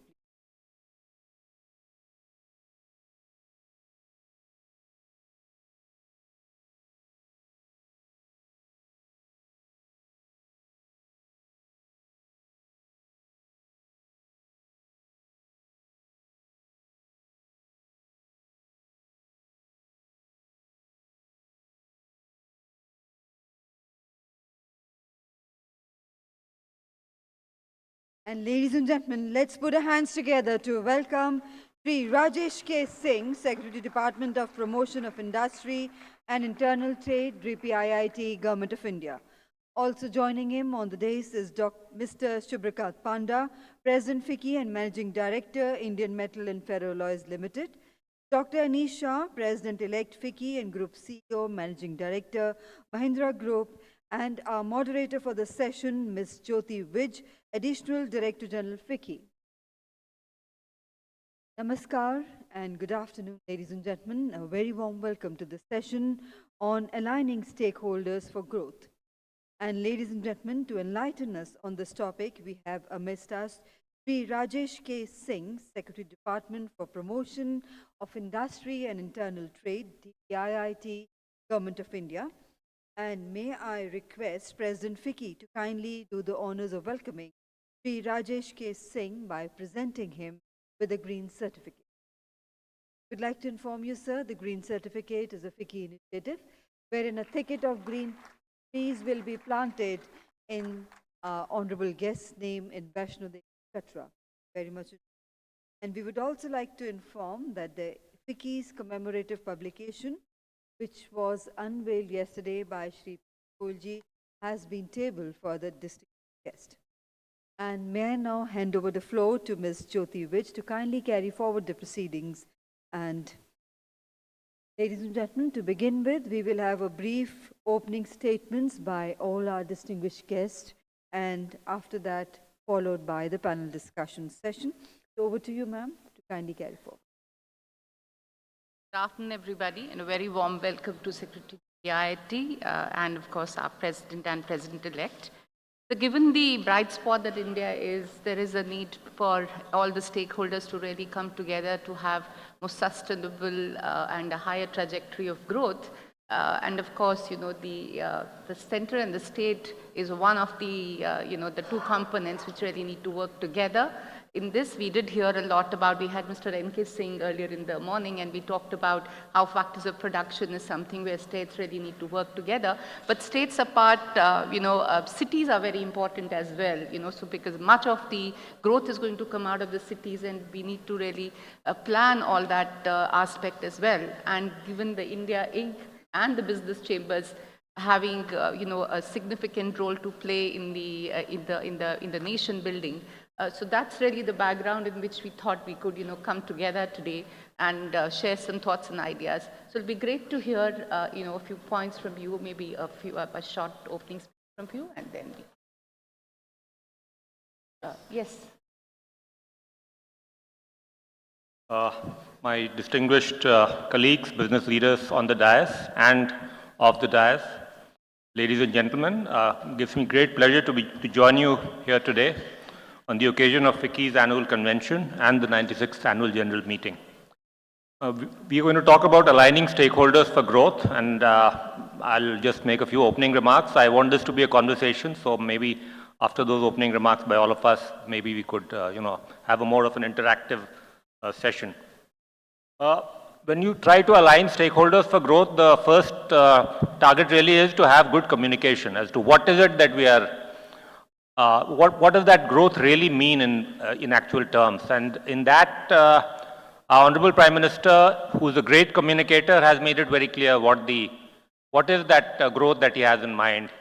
Growth he has in mind is that over the next 25 years, or what he calls Amrit Kal, we should become a 32 trillion economy, that our per capita income should increase by 9x, from about 2,200 to about 22,000 in dollar terms, and our manufacturing sector, which is languishing at just 15% or just under 15% of the GDP, should become at least 25% of the GDP. And I'm starting with that because that is where all of you here present come in. That's your component in this growth story, because for India to have a manufacturing sector contribution to GDP of below 15%, and which is even lower than agriculture, which is at about 17%, is a real anomaly, and it's also runs counter to all economic theory, frankly. We've all, some of us who've studied economics, there used to be guys called Kuznets and Rostow and stages of growth, and they all used to talk about a transition from a subsistence economy to ultimately to a developed economy, involving a transition from agrarian to initially to the secondary sector and thereafter to the service sector.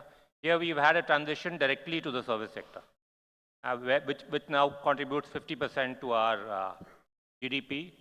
Problem with that contribution is that, or that constitution of our GDP is that it really creates a tremendous amount of underemployment in our agrarian sector, and which historically, it is very clear from examples like China, that the only way we can address it is by large-scale industrialization. And that has not happened, and that's where we really need to focus on as an industry body in particular. That's where we would request you to put your might, put in the capital formation, put in that R&D where the contribution is really low. I mean, India spends 0.7% of its GDP on R&D, and almost all of it is government. private sector is not pulling its weight there. We will do what we can through initiatives like Make in India, like the PLI initiatives, to make your path, your disabilities come down, so that you can, can start creating, providing that investment so as to make, convert India into a manufacturing powerhouse. The advantage is that a lot of global tailwinds are behind us in terms of tremendous investment that India is making in its physical and in its digital infrastructure. That combination is, that kind of investment is unparalleled in our history. Over $1 trillion in our physical infrastructure alone in the next 10 years. Huge investments in our digital public infrastructure. All of that creating that is really crowding in private investment, we hope. And it is also leading to the proliferation in our startup ecosystem, which is visible and which I'm told you had a session with us, some of our promising startups just a little earlier. From the government side, we will try to do our best in terms of ease of doing business, in terms of even beyond ease of doing business to ease of living, through further moves to decriminalize our laws, to make them, to ensure that purely technical violations of the law are not punished by putting them under a criminal statute, which leads to a lot of rent-seeking behavior by our enforcement agencies. We've done one round, Jan Vishwas 1. We want to do more rounds, and we want really to crowdsource ideas from all of you as to what we can do in that area in the round 2 of the Jan Vishwas initiative. The reference was made at the start about aligning our state governments and government of India together through initiatives like a special capital assistance for of over 1 lakh crore, which is going almost every year to states as a 50-year interest-free loan. We've tried to ensure that a lot of our capital formation starts taking place from the government budget, and that is very, very visible. Our recent GDP numbers themselves show that a lot of this growth is really attributable to the investment that government is making, both at the state and central level in capital formation. The GST Council and the GST initiative itself is a major example of the kind of cooperative federalism that we have in mind. And there are other such steps like that, including the fact that when the G20 presidency under India, when it took place, we really had the whole of government, the whole of India, all state governments taking part in ensuring that it was the biggest, largest G20 ever, spread across the country in 220 events in over 60 countries. What it really created is also a huge buzz around in terms of our tourism and cultural sites across the country. And some of those results will be visible to you in the coming months. We've also tried to use a combination of indices of different types, the Niti Aayog's Sustainable Development Index, the DPIIT's Ease of Doing Business Index, create healthy competition among the states in terms of trying to improve their business environment. I think the results are coming through. There is genuine political sort of capital getting invested in trying to improve ease of doing business across the state, and we hope to see further results in the coming months and years. Also, for the first time, DPIIT has just completed, first time in India, of what we call a cost of regulation study, which is again across all the states in the country and union territories. It's not in the public domain as yet, but let me say that there are tremendous variations across the country when it comes to these 13 services that we tried to cover. In terms of average cost of regulations, there is, in one state, it may be 50 lakhs for accessing these 13 services on average. In another, the average, in another state, it may be as low as, 15 lakhs. But the average is about 21 lakhs for a company to access each of these 13 services on average across these 32 odd states and union territories that we've tried to cover. In terms of total numbers, we are talking about a huge, almost 17,000 odd crores of cost of regulation during that assessment period, which was 1.5 years period last year. So that is another area where we hope that these indices, the data, will enable states to look at themselves. This is not a ranking exercise. Here the idea is to enable them to do a self-assessment on how their costs of regulation figures across, compared to other states, and thereafter move, take their own moves in terms of reducing their cost of regulation. I'll end there. I think there's a lot we can discuss during our interaction, but let me again congratulate FICCI on their annual event. And also, I'm happy that we are using Vigyan Bhavan. We have 2 glitzy new convention centers in India, in Delhi now. And this is one market where they say that the supply creates its own demand, unlike other markets.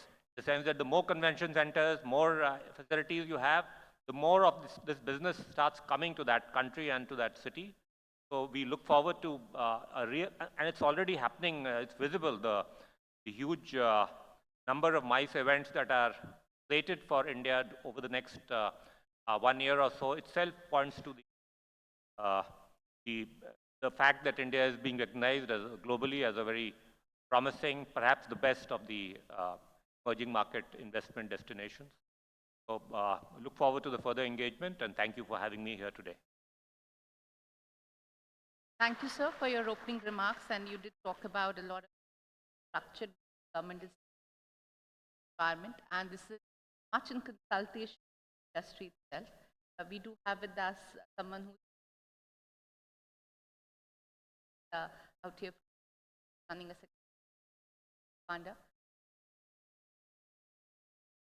First of all, let me start.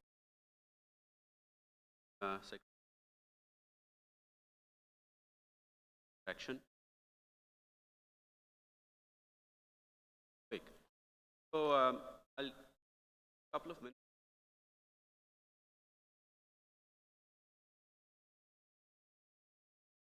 Rated and what to capture that evolved.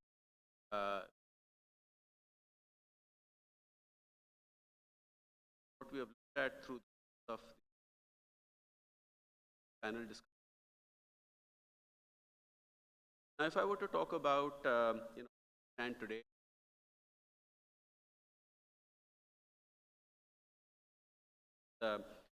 as a rare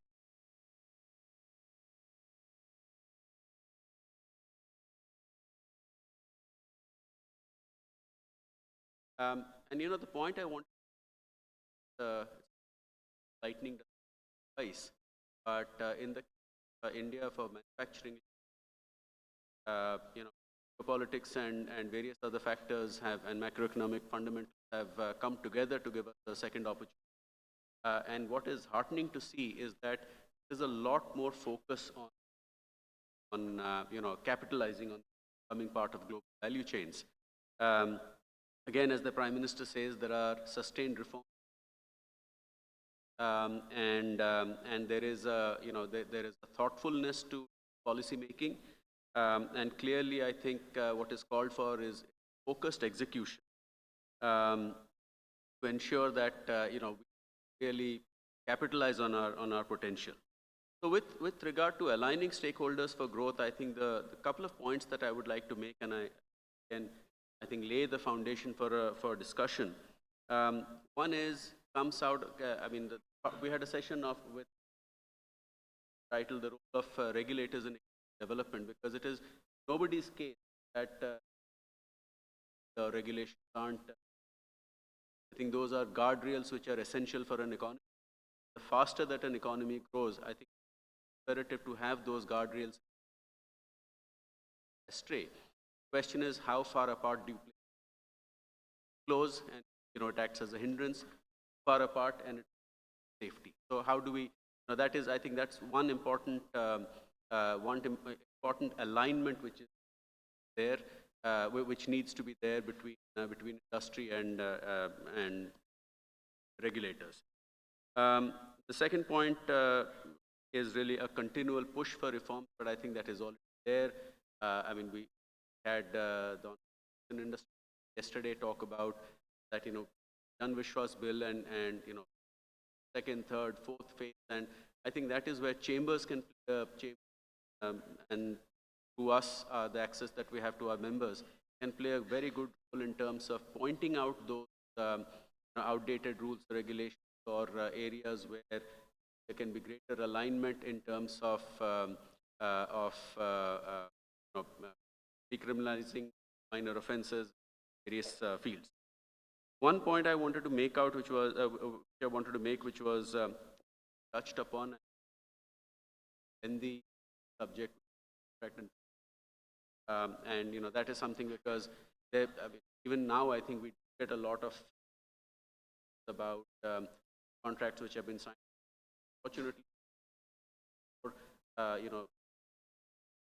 and so contract enforcement is one which has an important role in as much as an alignment for faster growth.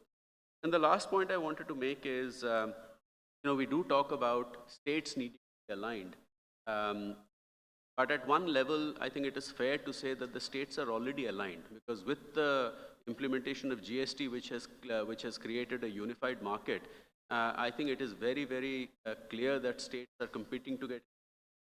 It is no longer a luxury that a state has to say that I can afford to sit back and wait for investors to come. So from that point of view, states are aligned. But equally, the thought process in many of our interactions has been that the center has done a lot. There is a lot more that it is doing, but and that's not to say that the states are not doing. How do we, given that there's economic performance aggregation of states, how do we also get them to move at perhaps a faster pace in terms of aligning with the vision which is necessary for growth? Thank you. Thank you, Mr. Panda. You did lay out, some of the expectations of the industry as well, which of course government is cognizant of, but some few miles have to be walked with these words. May I now invite our President-elect, Dr. Anish Shah, to share his remarks on the subject. Yeah, thank you, Jyoti. I'd like to welcome Honorable Secretary Rajesh Singh as well. This is a topic that is of utmost importance for us because India is positioned very uniquely on the global stage today. In a number of global forums I've been in the past year, there is a talk of a multipolar world where it's not just the US and China, but India increasingly playing an important part in that multipolar world. A lot of credit for that goes to our Honorable Prime Minister for driving a global agenda from a human-centric standpoint, as well as in terms of establishing a political agenda around the world. But one of the biggest factors in this is the economic potential of India.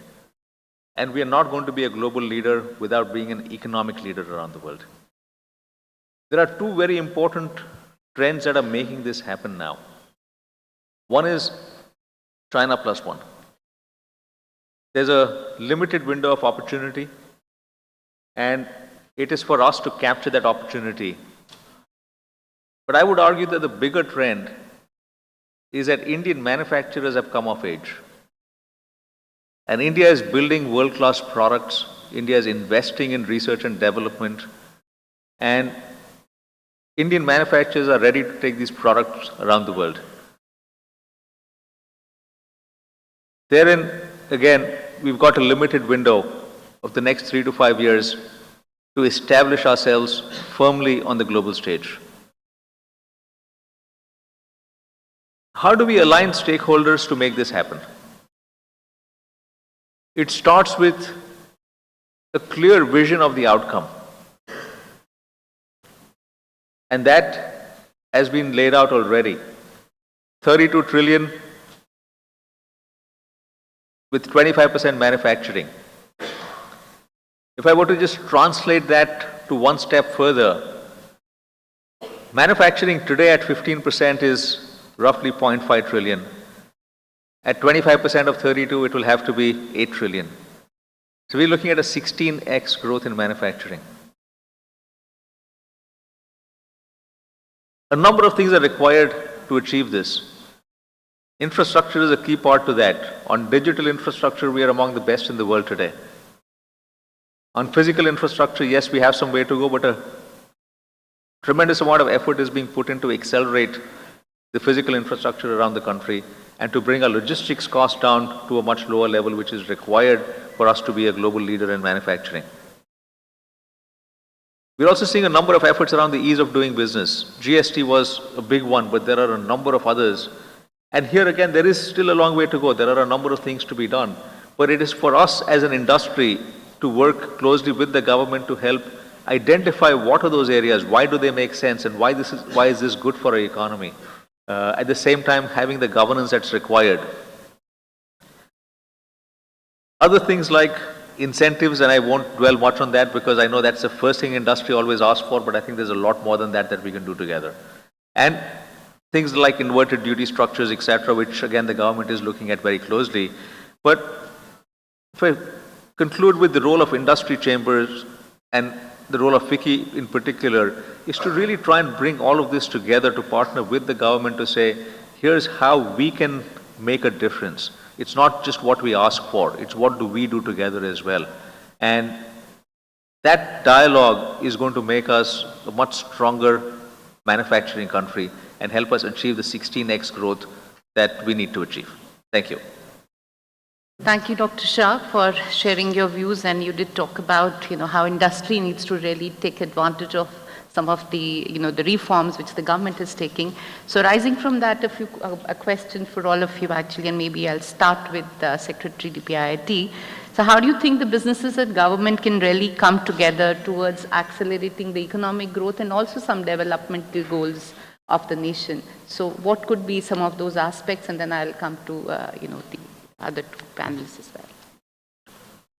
I think we had a phase in this country when perhaps government attitude to business was not one of perhaps suspicion or over-regulatory, let me say.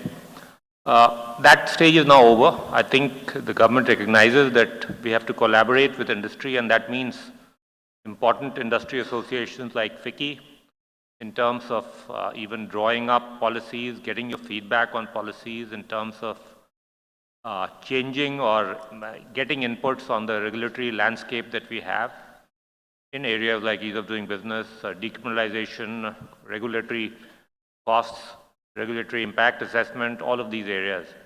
So yes, I mean, that is the primary area where we should be able to engage, and we do engage. I mean, I engage with industry associations on a fairly regular basis, and I mean, perhaps some of our other departments would do well to similarly carry out. I think many of them are doing. In general, nowadays in government, whenever we come up with a new law or a new regulation, we do always invariably, in fact, put it on the website, seek, do this consultation process with the public and with industry.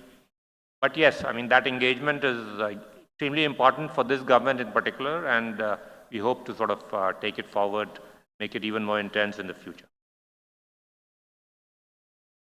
I completely appreciate what Mr. Singh has said. I think clearly there is a lot of consultation which happens and inputs are sought. So I don't think it is it would be fair to say that what used to happen earlier, which is that a policy would be put out and then there would be representations against it and for it and all sorts of things. But perhaps the role that chambers like FICCI can play is to be more proactive in collecting inputs, because that's honestly, I have to admit, one of the weak points we have seen, that we don't get a wide range of inputs, and therefore that still leads to that cycle of something being put out and then representations starting. But two specific suggestions, if I could make, since the question was with regard to how can there be greater alignment. If there is some sort of a mechanism of a regular review, that a sunset clause, whether it is 5 years or 10 years or 15 years, can be debated. But this is one of the suggestions I remember a few years ago we had made, that if as a sort of a practice there is a sunset clause for every regulation, And the sunset clause doesn't mean that it lapses. You can continue with the same thing and say that it's worked very well for us and needs very little tweaks. But rather than have it into the statute forever, to have a sunset clause. And the second thing, something that I know the government is receptive to, and not just us, but others have talked a lot about, which is self-regulation. And in that context, I think there is, COVID showed us that self-regulation is possible, in the sense that, we operate power plants, and so you have the boiler inspections which happen once a year. And during peak COVID period, the options was either to stop power plants because there was no regulation. I mean, the respective authorities couldn't really come and do that inspection, or allow companies to do their own inspection and move ahead. The point here, of course, is what if it is misused? And the honest answer is that there will always be a fringe element which will misuse it. And then, I think industry and chambers and would really support government coming down like a ton of bricks to ensure that, if something like this is allowed, that it is not misused. So these are two specific suggestions, I thought, in terms of how we can get greater alignment from a industry perspective to contribute to faster economic growth. Dr. Shah, would you like to share? I want to share one specific idea. In each of our businesses, we typically develop our strategy by looking at market demand, what consumers want, who are the competitors, what is our right to win or competitive value proposition, and that defines our strategy and how we play in the marketplace. For us to grow 16x in manufacturing, competing with each other is a zero-sum game. So who is doing this strategy to look at Indian industry for each of our industries, and how does it compete in the world? And this is where I would submit that we as Speaking can play a significant role in partnering with the government, bringing together various stakeholders and creating this strategy to say, whether it's the pharma industry or the automotive industry or the hospitality industry, what is our competitive advantage in the world? And how do we bolster that? That's what's going to create the growth for us. Of course, I think industry and government, but also the competitiveness is a very important aspect which pertains to industry. But we do agree, sir. There's been a lot of consultation by the government, and Mr. Panda also rightly pointed out, there is a slow response from the industry in terms of reacting to being proactive rather than being reactive. And I think that's one of the changes which we as Chamber try to kind of, do highlight to our members, that you should be proactive and not so much reactive. So that's an aspect we will definitely work on, and the point of competitiveness that you talked about. So one issue which all three of you touched upon was the GST, which has been an excellent example of cooperative federalism. But there are a lot of other areas, there's agriculture, there's power, a higher education, technical education space, or a health, or a economy and social planning, etc., which are concurrent. Do you think a GST model could be replicated, or something similar could happen where the states could come together and with the center and take common goal and work towards it?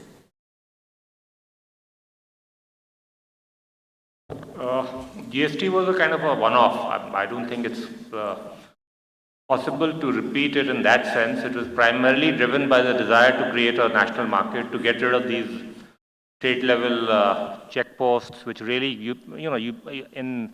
at state checkposts across the country, you used to have hundreds of trucks lined up. You used to have all kinds of other, business inefficiencies as a result of things like octroi and various other local taxes. The idea was to sort of get all these indirect taxes into one basket, and I mean, it really involved a lot of constitutional jugglery in a way to get that through. I don't think that model in any case is feasible in other areas. In taxation itself, I would say that states are not going to give up any more of their their ambit. They are basically left with petrol, diesel, and alcohol now. And they feel that that is the one tax domain that they would like to preserve with themselves. So GST is a one-off. In other areas like power or agriculture, areas that you've mentioned, what is actually required is some alignment of policies, and that is where, since these are mostly either in the concurrent list or in the case of things like agriculture, they're actually in the state list. The only way to do it is through a consensus. In that sense, a GST council is a nice model in the sense that it does things by consensus. So maybe one should work on things like agriculture marketing and agriculture reforms, where we've had a tough time when we tried to implement some reforms and really went, could not be sustained. Maybe fresh efforts could be made in that direction using a forum where all the states and the center work together. You could also use some of our centrally sponsored schemes, as has been done in the past, to bring about reforms in this area. Power sector in particular, let me say that some of the reforms in those sectors have been driven by infusion of cash by Government of India, either directly or in the form of providing additional borrowing limits to states. So yes, there are ways of doing these things, by not exactly the GST Council, but some elements of what was done through the GST mechanism could be adopted to drive reforms in some of these areas, as you suggested. Thank you so much. Mr. Panda, being in this, so do you think that there are areas where the state and center could really come together? Not like, Secretary did point out, not necessarily in a GST kind of a structure, but in a similar way. So your thoughts? I'll just, take my cue from the point that Mr. Singh made, which is that, while GST was a one-off sort of or the GST Council is a one-off structure which helped bring about the momentous legislation. The key point here is, how do you get around to getting greater consensus between the center and various states, given that not everything, not only is not everything in the exclusive domain of the center, many things are in fact in the exclusive domain of the states, and many are in the concurrent list. So, by whichever name that we call such a structure, the idea is to get consensus on reforms. Like I said earlier on, I think at one level it is fair to say that the states are already aligned, given that there is GST, and if you want to attract investment, if you want to to get investors to come in, then you can't afford to have policies which are not best in class, so to say. The two thoughts which come to mind in this regard is some sort of a mechanism which facilitates states to understand, perhaps the state rankings which were done in terms of various policies. I think that's a mechanism which enables states to look at it and say that this is the best in class when it comes to this sector, or something of that sort, and that's what I need to emulate in order to be attractive to that sector to set up in my state. That is one. And I think the second point is that on areas where states have exclusive domain, or in sectors where states have exclusive domain, how to sort of align so that everybody is not running off in their own separate direction, not with bad intentions, but because they have a different approach and a different outlook. So if all of that could be somehow, and I realize I'm being a little nebulous about the point, but I think the topic is such that it's not really conducive to giving one solution that this is the way to bring about alignment between center and states, but a mechanism which distills best practices and then sort of replicates that with perhaps some degree of change, because we are not also looking for a one-size-fits-all solution. In a way, to encourage, to emulate the best practices with each other. I think one of the exercises which Niti did attempt to do. Dr. Shah, since you are operating in a lot of states, so your view. I think there's a much greater alignment in terms of philosophy now across center and states. There is an increasing alignment in terms of policies as well. But the key aspect we need to do more work on is implementation. As we think about ease of doing business, there's a single window clearance as we think about companies coming into India. But that single window clearance may be at the center. But there are multiple windows in the state to be able to get clearance to put something up. How do we ensure that implementation works through seamlessly? Similarly, sometimes when there are policies that are put up, and one example from the past is registration of electric vehicles or registration of three-wheeler electric vehicles. Clear policy at center, but different implementation across different states. And how do we ensure that implementation happens seamlessly? That would really make it much easier to do business.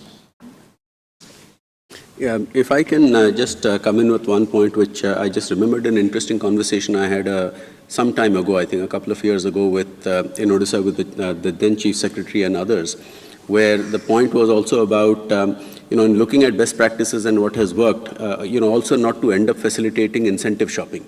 Because we were talking about a specific case, and he says that, I am not going to concede anything on this because I know whatever I concede, they're not going to invest in Odisha, they're going to go somewhere else and use that as a bargaining tool. So I just wanted to make that point as well. Thank you. So, sir, rising from what everybody talked about, the Niti Aayog methodology of business reform, action plan, etc. This will be the ranking of states and union territories based on some reforms. What has been really the experience on the ground in terms of fructifying the investments across states? So has it triggered, is there data information about it you would like to share? Yeah, so I think it's pretty clear to all of us that in terms of industrial development in this country, we've had a fairly uneven sort of skewed type of industrial development in the sense that most of it is concentrated in the south and west of the country. Partly because their business environment, their infrastructure, and perhaps even their investment promotion agencies and departments are the most professional and most active. Tamil Nadu is a case in point that their investment promotion agency is really, really competes with Invest India in a way. Although it shouldn't. Of course, we work together for India. But there is this variation along with a lot of other historical factors. There's also a lot of debate in economic literature about whether you actually need to do a balanced industrial development or you should allow the growth poles to develop, and that will gradually pull up the hinterland as well. But I won't get into that. I think the indices that Niti Aayog has and the index that DPIIT has in terms of state ranking for both ease of doing business and also things like logistics performance index, those are indices that actually create a healthy competition among states in terms of looking at their regulatory burden and trying to bring it down.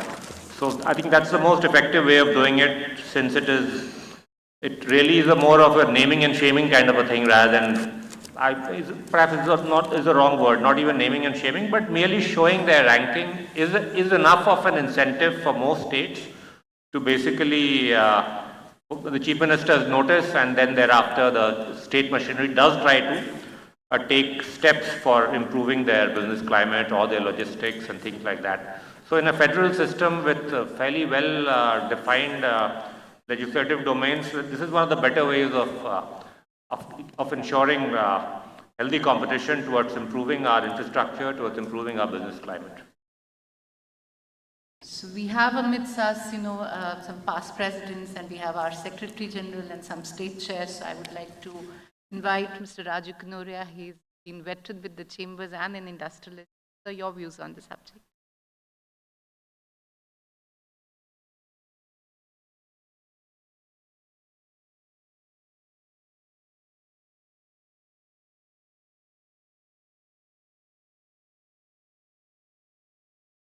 Thank you very much. I am Rajavardhan Kanoria. I am the Chairman Managing Director of Kanoria Chemicals, the past President of FICCI. I was very happy to listen to you saying that you are working on the cost of doing business, because a report on the regulatory framework and the cost of the regulations is a very welcome step because we've been talking about ease of doing business, but when we really want to get the manufacturing sector to become 25% of the economy, I think the cost of doing business has to be addressed equally as much as the ease of doing business. And there are several areas here which I can get into, but I think fundamentally, since we are talking about the states here also, and you talked about electricity as one of the factors, I think the balance sheets of the states are actually distorted because a large part of their deficits are not being shown because they are being cross-subsidized by industry. So when it comes to the stakeholders, I think we need to work with the states also, and these are the difficult questions because they are political questions, and they need to be answered ultimately, because the reality is that this cross-subsidization really cannot make Indian industry ever competitive, particularly in a world where technology requires more and more energy to run. And labor is no longer the factor which determines the competitiveness of the country, but it's the technology and the cost of energy and capital which determines. So I think this is an area which you might like to. You're absolutely right. And in fact, that's what the Honorable Prime Minister asked us to do this cost of regulation study for the first time. His idea probably was to create that data set so that we laterally sort of let the states know without being too much of, without converting it into a political issue, that some of these things may be affecting you in terms of your business-friendly reputation. And electricity is one of the areas, land property is one of the areas, water supply, fire departments, NOC, building permissions, all of those, some 13 odd services are covered in this study. And environmental clearance and the fees related to that. So I don't want to sort of speak too much about it right now because it's not in the public domain, but it's without ranking the states, we'll be letting them know that this is where you rank on your on the cost of that a business incurs while doing business in your state. And if that data doesn't move them to act, I mean, I guess nothing will. But so I think that, but I think it'll work. It should work. Yeah. Thank you. Secretary General is here, so yes. Yeah. So just to take off from your last point, Mr. When you release this report, obviously the states will sit up and take notice, but the advantage of having a federation is that we have a lot of member bodies from all across India. And I'd request all the member bodies who are present in the audience just to stand up so that Mr. Singh gets a flavor. We have people from all over the country. Say the name of the city. Bangalore, Calcutta, Surat, Delhi, but Delhi. we have mostly industries in Mumbai and the Gujarat area. That's and right. I have a question. No, I'll wait for you, please. The question is, how do we harness the power of our member bodies? Because not everything will happen in Delhi. A lot will happen in the local states. And that is where our member bodies can really be our allies. And even more will happen in cities. Because when you talk about the 16x growth in manufacturing, that's not going to happen in the countryside. That's largely going to happen in cities. How do you get the cities and states to align with our member bodies?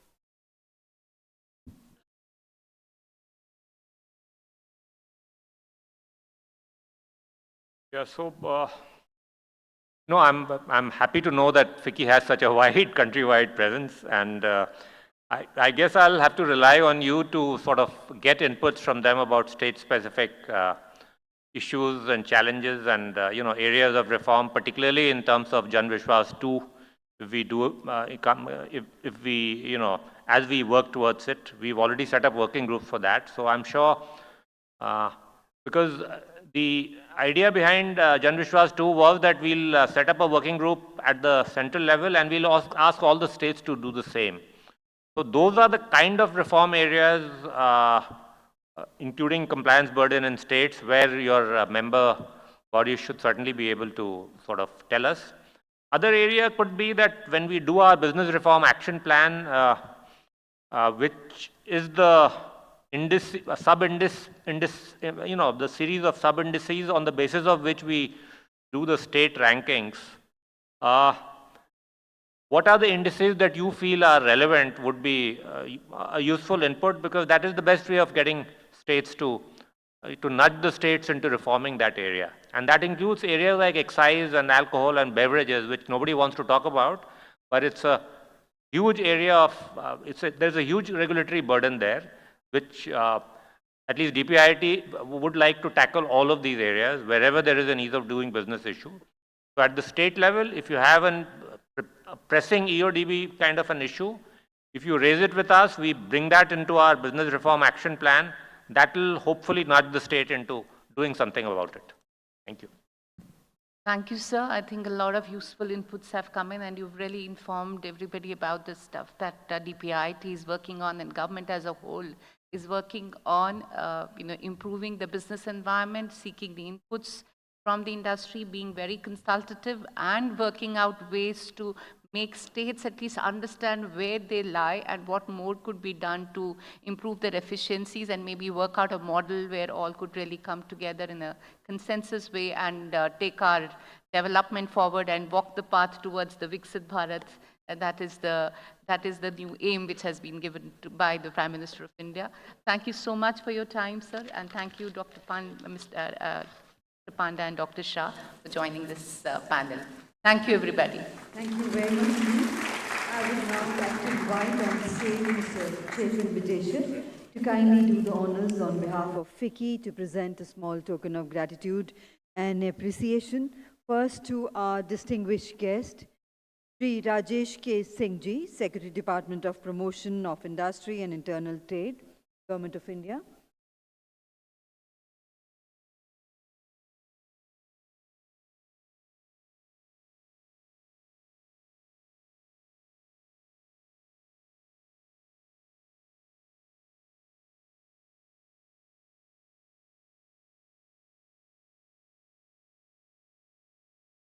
Ladies and gentlemen, let's again put our hands together to convey our gratitude to Secretary Sir for sparing his time and being here with us, for all the valuable insights he shared with all of us.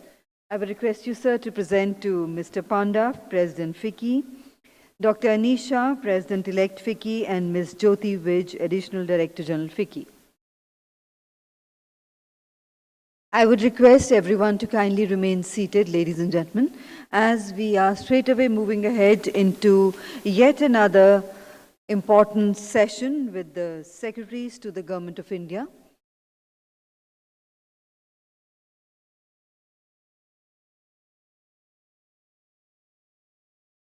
I would request everyone to kindly remain seated. Kindly give us a moment while we arrange the top table for the next session. Thank you.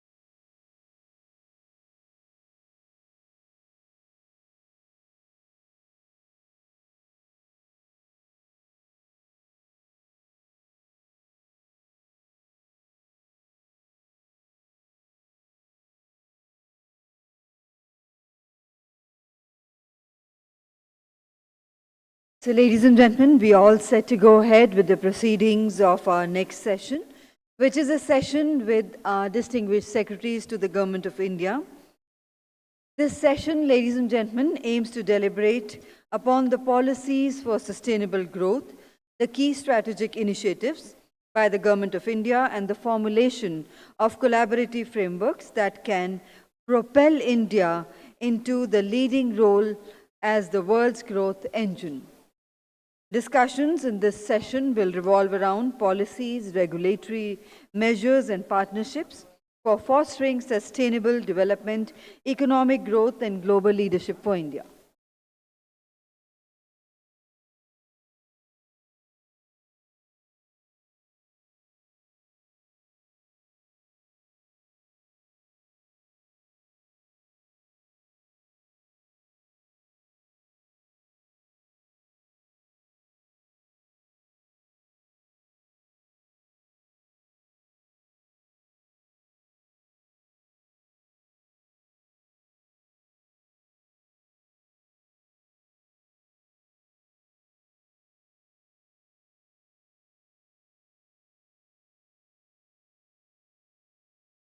Ladies and gentlemen, kindly be seated.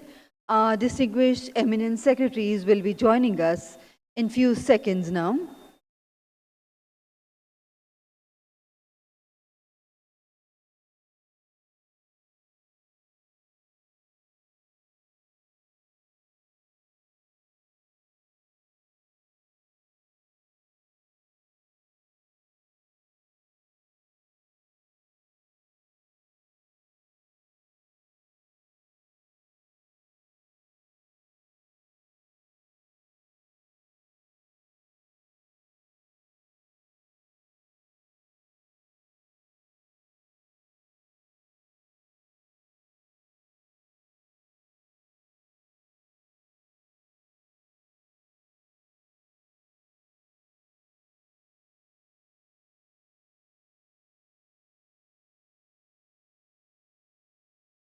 Check 1, 2.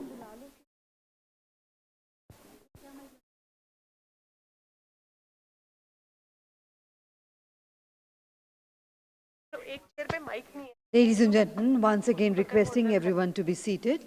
आप सभी से पुनः निवेदन करना चाहेंगे, कृपया अपने स्थान ग्रहण कर लें.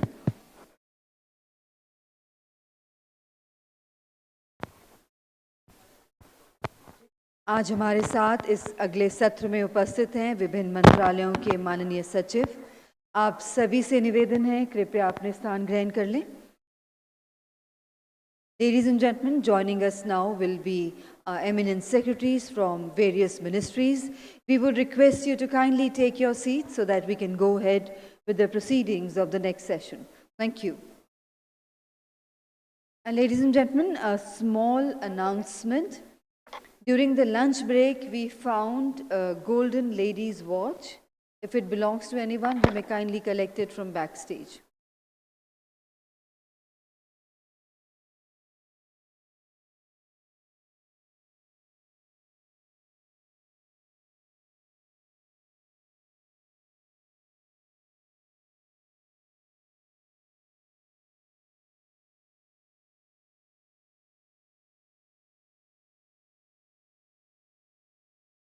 And we all set to go ahead. All those who are standing at the back or in the aisles are kindly requested to be seated. And ladies and gentlemen, please join me in welcoming on stage Shri S. Krishnan, Secretary, Ministry of Electronics and Information Technology, Government of India. Srimati Anita Praveen, Secretary, Ministry of Food Processing Industries, Government of India. Shri Bhupinder Singh Bhalla, Secretary, Ministry of New and Renewable Energy, Government of India. Shri Atul Kumar Tiwari, Secretary, Ministry of Skill Development and Entrepreneurship, Government of India. And Shri Arunesh Chawla, Secretary, Department of Pharmaceuticals, Ministry of Chemicals and Fertilizers, Government of India. And ladies and gentlemen, we also welcome on stage our distinguished moderator for this session, Ms. Shireen Bhan, Managing Editor, CNBC TV 18. Ladies and gentlemen, Sri N.N. Sinha, Secretary, Ministry of Steel, Government of India, is held up in some important meeting. He will be joining us in due course of this session. So once again, namaskar and good evening and a very warm welcome to this very important special session with the secretaries to the Government of India. And ladies and gentlemen, before we go ahead with the proceedings of the session, I would like to call upon stage Mr. Shubhrakant Panda, President FICCI and Managing Director, Indian Metals and Ferroalloys Limited, to formally do the honors of welcoming our distinguished guests by presenting them the green certificates. We welcome Shri S. Krishnan, Secretary, Ministry of Electronics and Information Technology. A very warm welcome, sir.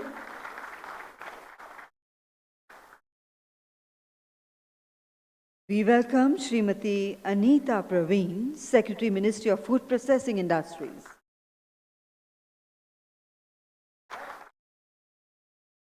We welcome Shri Bhupinder Singh Bhalla, Secretary, Ministry of New and Renewable Energy, Government of India.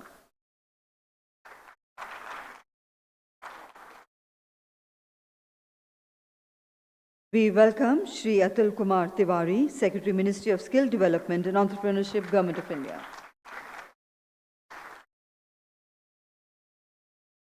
We welcome Shri Arunish Chawla, Secretary, Department of Pharmaceuticals, Ministry of Chemicals and Fertilizers, Government of India.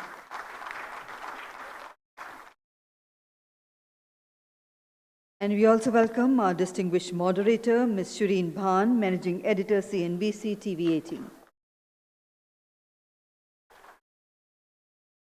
Thank you very much indeed, Mr. Panda, for doing the honors. Ladies and gentlemen, the Green Certificate is a FICCI initiative wherein a thicket of trees will be planted at Vaishno Devi Katra in the name of all our distinguished dignitaries present here in this session. Now, ladies and gentlemen, I would hand over to Ms. Shireen Bhan to initiate the session proceedings. Over to you, ma'am.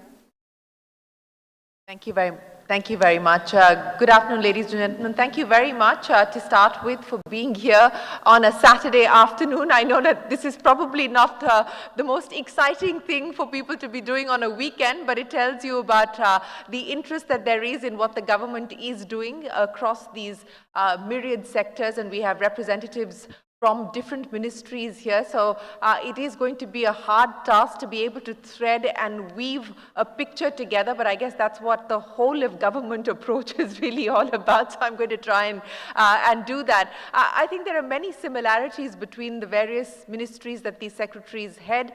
Many of them, with the exception of the secretary sitting to my left, are responsible for rolling out production-linked incentive schemes. We've in fact seen the Pharma PLI was the first to roll off right through COVID. And since then, we've seen many other PLI schemes taking off, about 14 to be precise at this point in time, in various stages of their rollout. There have also been, of course, several global challenges to contend with, but at this point in time, as is very evident, what the data suggests is that India does stand out as an island of resilience, as an island of resurgence. We have gone through a process of recovery post-COVID, and the question now is how much can we leverage the current geopolitical situation, how much can we leverage this whole China plus one diversification, supply chain diversification that is currently underway, and which will be the sectors that will actually drive growth for us. We're talking about 7%. We've seen a very scorching pace of GDP growth come in for Q2 ahead of all estimates at 7.6%. In fact, the RBI just yesterday saying that perhaps 7% is on the conservative side. So when the Reserve Bank starts talking about being conservative on growth and expects growth to do better, then that tells you that there is clearly something unfolding. It is a status quo policy that the Reserve Bank has delivered. Macroeconomic stability continues, and even the possibility of a recession in the US, etc., now seems like it is less of a chance. So things stacking up very well for India and for corporate India at this point in time. So without further ado, Mr. Krishnan, if I could start by asking you, we're pretty much at the end of this calendar year now, and it's been a fairly substantive year for you and your ministry in terms of the legislative agenda that you've been able to push through, as well as things like the PLI that I just spoke of. If I were to ask you to sum up for me the 2 or 3 highlights that you believe have been the key milestones that you've been able to achieve, that you've been able to clock, and the priorities for the road ahead. Thank you very much, and good afternoon to all of you. I think 2023 calendar year has been quite a remarkable year for the electronics and the IT sector. If you look at achievements of the electronic sector in the Indian semiconductor mission really taking off, with the first major investment of Micron being grounded, and more investments are in the pipeline as we speak, and we can expect something substantial to come out of that. And likewise, the PLI scheme for hardware, both on the mobile phone side, which is doing very well, currently probably the most successful PLI scheme amongst all the schemes that the Government of India has launched. And the PLI scheme for electronic hardware has also had a successful launch, with 27 companies stacking up in that list, and more of them taking off with the production. The other side, I think another significant milestone for the ministry was the passage of the DPDP Act. In terms of regulation, I think it's a key piece of regulation which balances the need for privacy, the need for personal data being secure, against the need for innovation. So, it's one of those acts where usually there is one set of people who are elated with something like this and another set who are unhappy. But I think we've managed something which nobody is absolutely elated with, but nobody is so totally disappointed. So it's sort of hit that sweet spot where everyone seems to find it broadly acceptable. And I think the rules will come out hopefully in the coming weeks, and that should top off a good year on the regulation side as well for the ministry. There have, of course, been challenges on the cybersecurity side and otherwise, which we have dealt with. But I think the electronics manufacturing story, on the IT services side, the expansion of global capacity centers in India and huge increase in employment during the year, and on the emerging technology side, the huge promise that artificial intelligence and other emerging technologies hold, and how well positioned India is to actually get into that. The fact that we were able to position the digital public infrastructure of India so significantly through G20, which was another major success point for India. And of course, the regulatory achievements. I think it's on the whole being a very busy year for the ministry, but also from which most of the people in the ministry can derive substantial satisfaction. Well, yes, you've clearly articulated why it's been a busy year for the ministry. If I could just pick up on some of those issues that you spoke of and put in a quick follow-up question before I go to the Pharma Secretary next. You talked about the semiconductor mission, and yes, we have seen that taking off, with Micron being the first investment. You also spoke about the fact that substantive, in your words, investments will follow. By when do you believe that is likely to happen? Are we talking about companies like Intel, AMD, etc., also looking at investing in India? I think for commercial reasons and otherwise, I don't want to name companies, but I mean, watch this space. It will be pretty quick.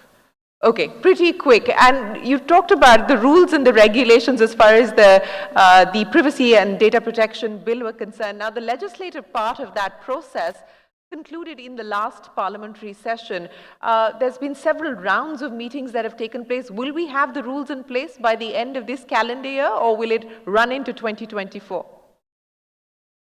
A couple of weeks this way, that way, I don't think should matter. We are pretty close to finalizing. Many more questions for you, but I'll come back to you in just a second. Let me bring the Pharma Secretary into the conversation as well. Mr. Chawla, many thanks for joining us. As I pointed out, the first PLI scheme to be rolled out by the government was for the pharma sector. If you can give me an overview of where things currently stand, both in terms of API as well as in terms of medtech, because on both, while there has been progress, has it met your expectation? Thank you, Shireen. As you know, India has already earned the sobriquet of the pharmacy of the world. And that is kudos to all the doyens of this industry who have really set up a large and now an export-oriented industry in India. Just to give a little glimpse, the Indian pharma industry today is 50 to 60 billion. It's the third largest in the world, and half of it is export-oriented. So last year, the Indian pharma industry exported nearly 25 billion worth of end products all over the world, including the bulk drugs.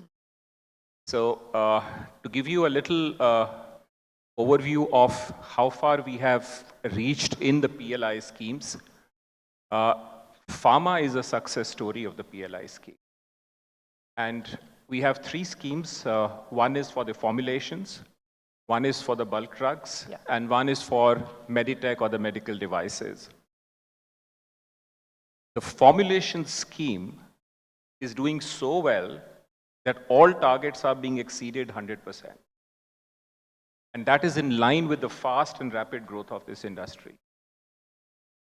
The bulk drugs was the most difficult one.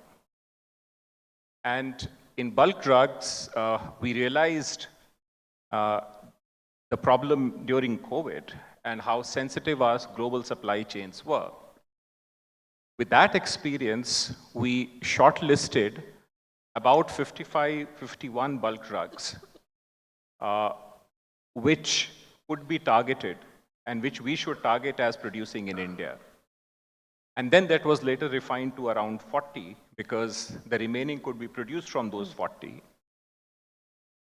And with 3 to 4 rounds of the PLI scheme, and we are happy to announce that in 33 of these bulk drugs, the production has already started in India.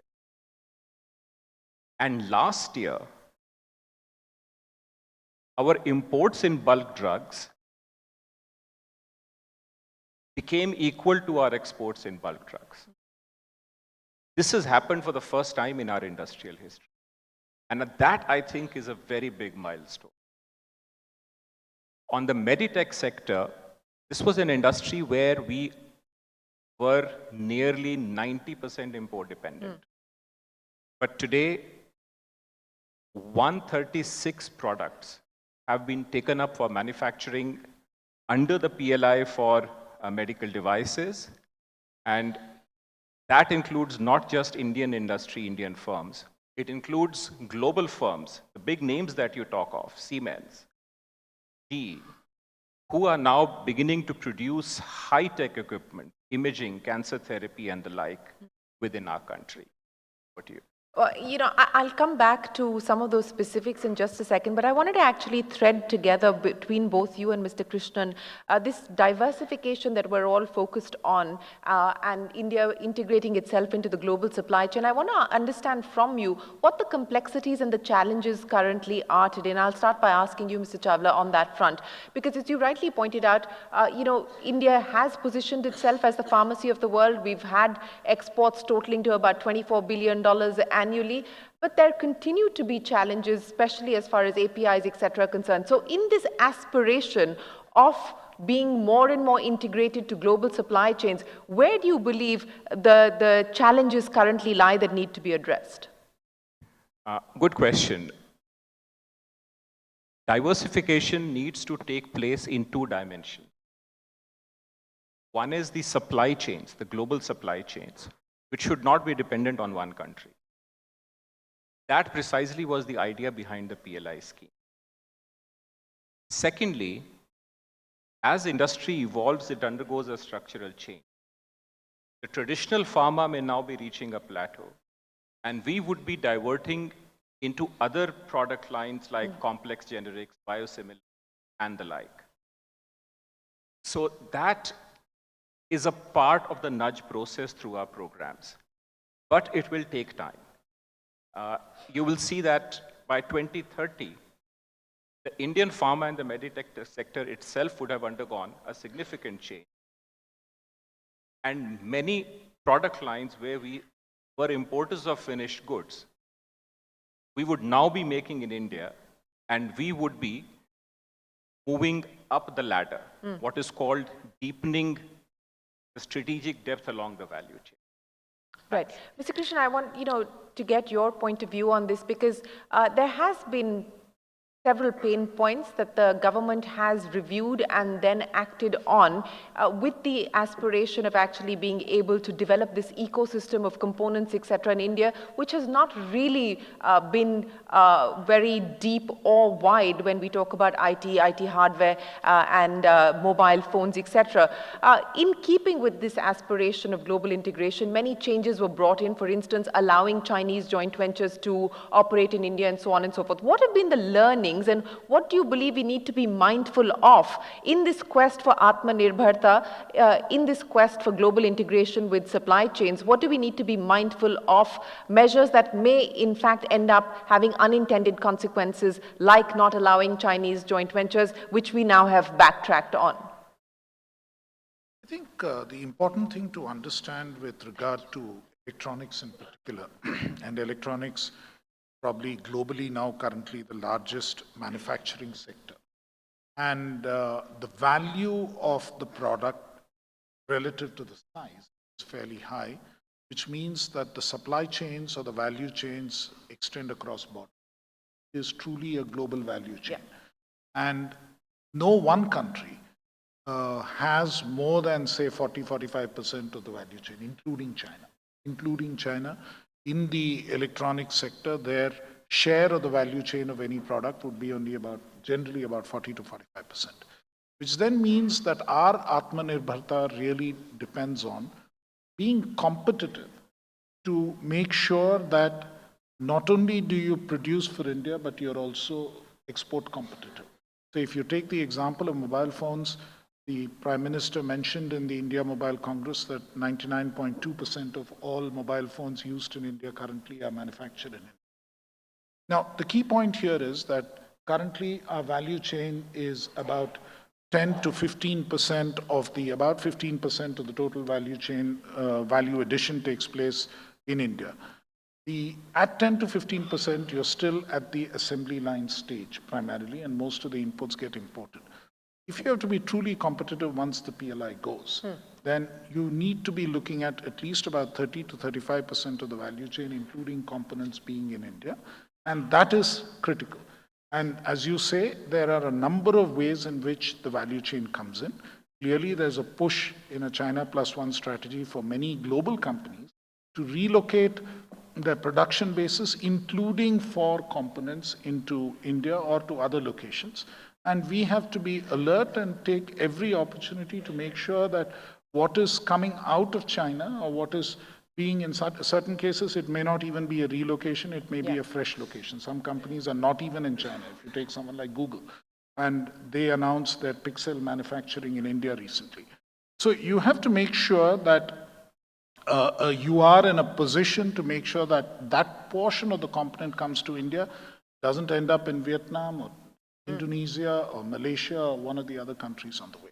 So that, in terms of ease of doing business, in terms of having the right policies with regard to the taxation structure, the import duty structure, in terms of making sure that the infrastructure that they need to establish all of this is enabled. So all of these elements, and clearly the Government of India and the state governments need to work closely together in order to enable this. And a number of state governments have been doing a wonderful job. And if you look at Karnataka, if you look at Gujarat, if you look at Maharashtra, Tamil Nadu and Telangana, they've all done a good job in sort of making sure that the value chain does come into the country. And I think we need to keep building on this. The battle isn't won. There's a long way to go. No, the battle isn't won. And as the Chief Economic Advisor cautioned here, speaking at FICCI yesterday, we should be mindful of premature triumphalism because it is a long battle that we need to fight. But let me come to you, Mr. Bhalla, and let's talk about what's happening on the renewable energy side. We've just, we're actually in the process of finishing off with the COP this year, with the Prime Minister already making a pitch for India to host the COP in 2033. But on the renewable side, what are you most excited about? What's the milestone that you believe you've been able to clock that gives you the most confidence about the future? Thank you so much. In renewable energy, we feel that we have, of course, started. We started galloping in the last few years. We were just crawling in the beginning, 10 years ago, and now we have started to gallop. But course, the journey has just started. We have a long way to go. We have already achieved about 180 to 179 gigawatts of RE in India as of October. And our target is to go to 500, as you know, non-fossils by 2030. Nuclear is going to be very small. It's going to increase only very little. So renewable energy capacity is going to be around 485 out of 500. So from 179 to 485, the next 7 years is a ambitious target. We're very hopeful that, we're very confident that we should be able to do it. And there are several reasons for that. I mean, it's not only, very simple to say that we are confident, but the reasons are, very clear. One, we have we have standardized the processes and the system. The industry is confident and very comfortable with what is there. The banking system, the financial system is very confident about it, and they have trust in this. The private sector is leading the pack. We don't, as public sector, only some public sector units do it, but that too as a profit orientation rather than from public orientation. So it's a very, very simple, transparent process in which we award bids and people go out and execute projects. And I think there's a huge capacity to add to, which private sector is very willing to contribute. On the other, there's so many things happening in RE. RE is a very wide field. Yes. I would just say that in RE, apart from setting up capacities, renewable energy capacities, then we have started green hydrogen, the National Green Hydrogen Mission. Yeah. So again, that's again a very exciting opportunity which is emerging. And we've done quite a bit, started early this year. It's been exactly 12 months, almost 12 months. We've made a lot of progress on it. You don't see it out there because you don't see green hydrogen flowing through the pipeline, but that will happen very shortly. It takes about 3 years for projects to take shape. The incentive scheme is already out there. Bids are closing in the next few days. We will be awarding those projects, and there we already have a public announcements. I'm sure many of the industry partners are here, of setting up 5.8 million metric tons of green hydrogen per annum, as against what we had thought of was 5 million metric tons as our target for 2030. So, a lot of things happening, and we're quite excited about it. A lot of things happening, but to be able to fund the kind of aspirational targets that you've set for yourself, and it is going to require a significant amount of expenditure, whether we talk about transmission networks, we talk about evacuation infrastructure or storage systems. Where are you going to be able to get the money from? How much do you believe will need to be earmarked by the government itself over the next few years? I think you asked that question earlier in some other forum, and because it is the critical question that requires answers. No, it's one of the main, I would say, pins of how we are going to do it. That's absolutely correct. One of the challenges, if you list out the challenges, one of the challenges which is often mentioned is the financing. But as I mentioned, it's the private sector which is investing. And as you know, this debt and equity. Equity, there's a lot of interest from foreign investors, pension funds, private equity, other funds. Huge amount of resources flowing into the companies which are investing in RE. Equity, we really don't see a problem. And debt is a large component. In fact, our estimate is that we'll need about 27 lakh crores of investment in RE capacities which are being added. So, about 20 lakhs, let's say, even if 30%, 70% of that would be debt. Much of it will have to come from within India. Part of it will come outside India, but hedging costs are increasing, as you know. Unless you're export-oriented, you really cannot, that's something that you have to take care of.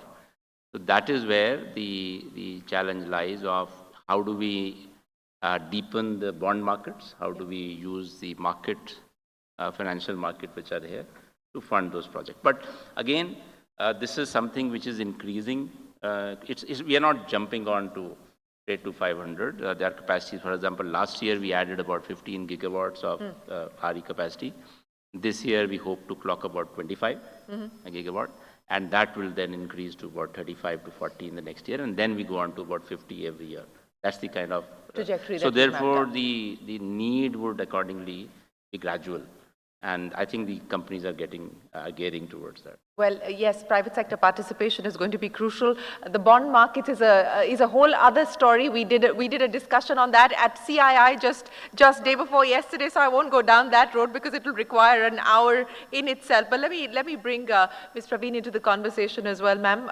Let's talk about what's happening in the ministry that you're looking after with the food parks that were being envisioned by the government, foreign direct investment into the food processing sector that has been on the agenda as far as the government is concerned.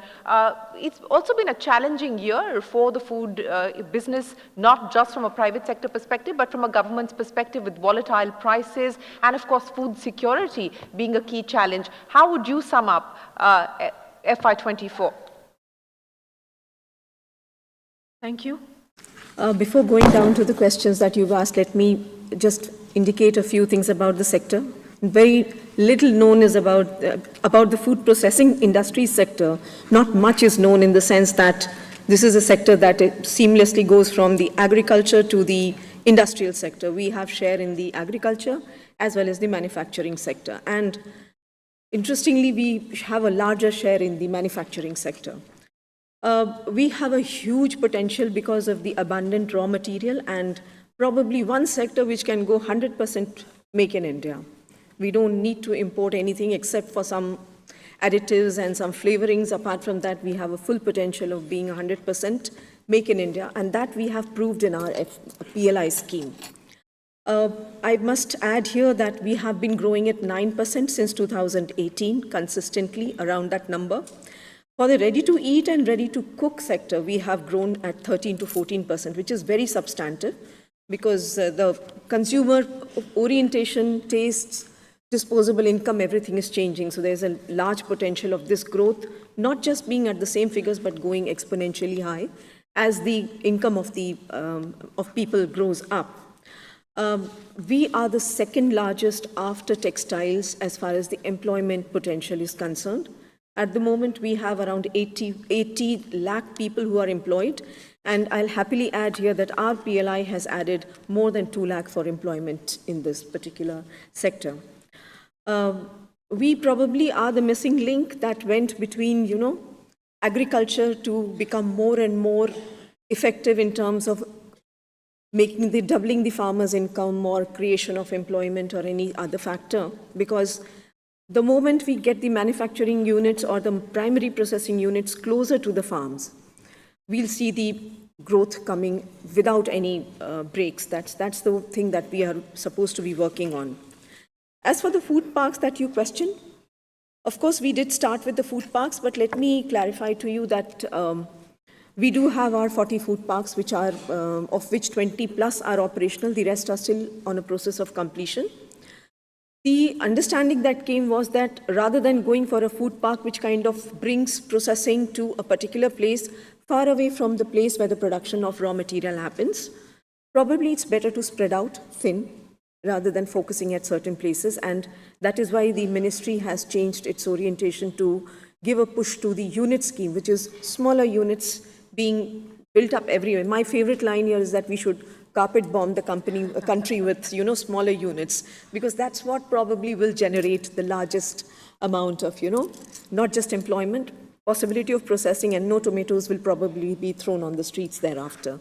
Because if you bring either irradiation facilities or better storage facilities or processing facilities closer to your raw material, that is a success story. And that's probably why the countries where we see very good progress that has happened in the food processing sector, this is the model that they have adopted. We do have this requirement at this point, and I look forward to this kind of a policy shift happening very soon. In fact, it's already happened.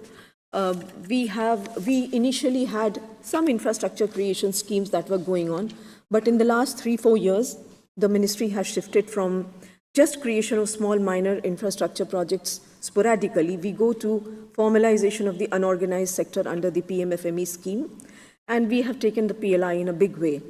Under the PLI, I must say we are also a success story, like my colleagues have just informed. We are completing our investment targets by March 24. We will be completing whatever was committed at the time of sanction of the scheme.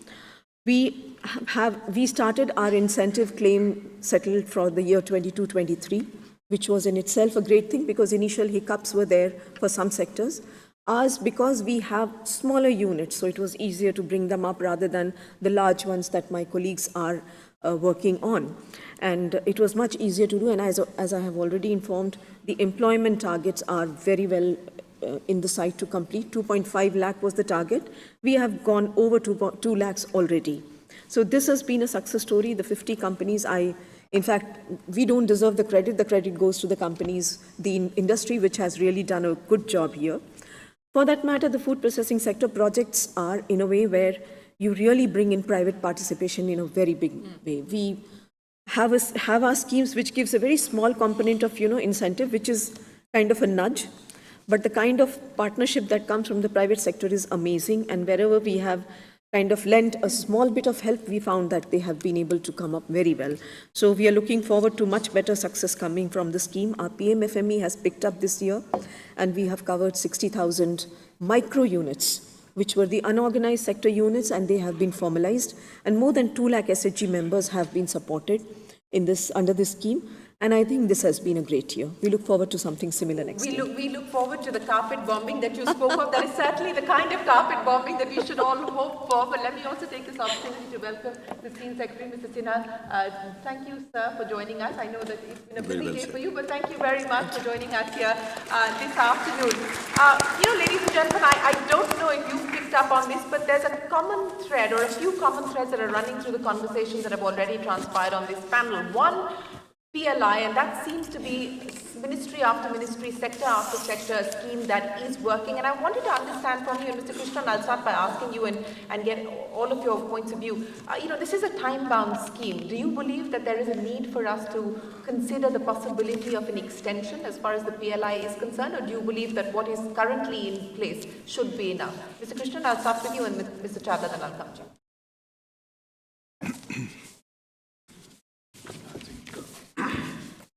On the PLI scheme, clearly I think it's helped significantly bring in manufacturing. There's, of course, I think compared to we've also learned lessons along the way. Whilst value, domestic value addition. As we have gone along, that yardstick has been required to increase the domestic value addition, which makes it more difficult for companies to process the domestic value addition element is also. So to that extent, one of the things which also accounts for the mobile PLI success is hurdles that they had to pass were significantly lower than subsequent schemes. And I think that is a good thing, because ultimately it is about localizing more of the production in India and localizing more of the supply chain in India. And that's been a true success. Companies are also learning this, and companies are also doing their best to get there. In some of the sectors now, it's almost gone up to 50%. They do find it a challenge, but they are still willing to do it. The good thing, as was already pointed out, is that it's not just domestic Indian companies, but there are multinational companies and a whole host of others who think it's worthwhile getting into it. So to that extent, I think the design of the scheme and the challenges that it poses is keeping people honest and keeping people on the straight track in terms of achieving its ultimate objectives. It may be tough, and sometimes we feel, oh, it has not succeeded. The investment hasn't come in, or the production hasn't started, or the disbursement hasn't taken place. But all of these conditions have to be met. And conditions are intended for a specific purpose, and they are biting and they are achieving. Mr. Chadha?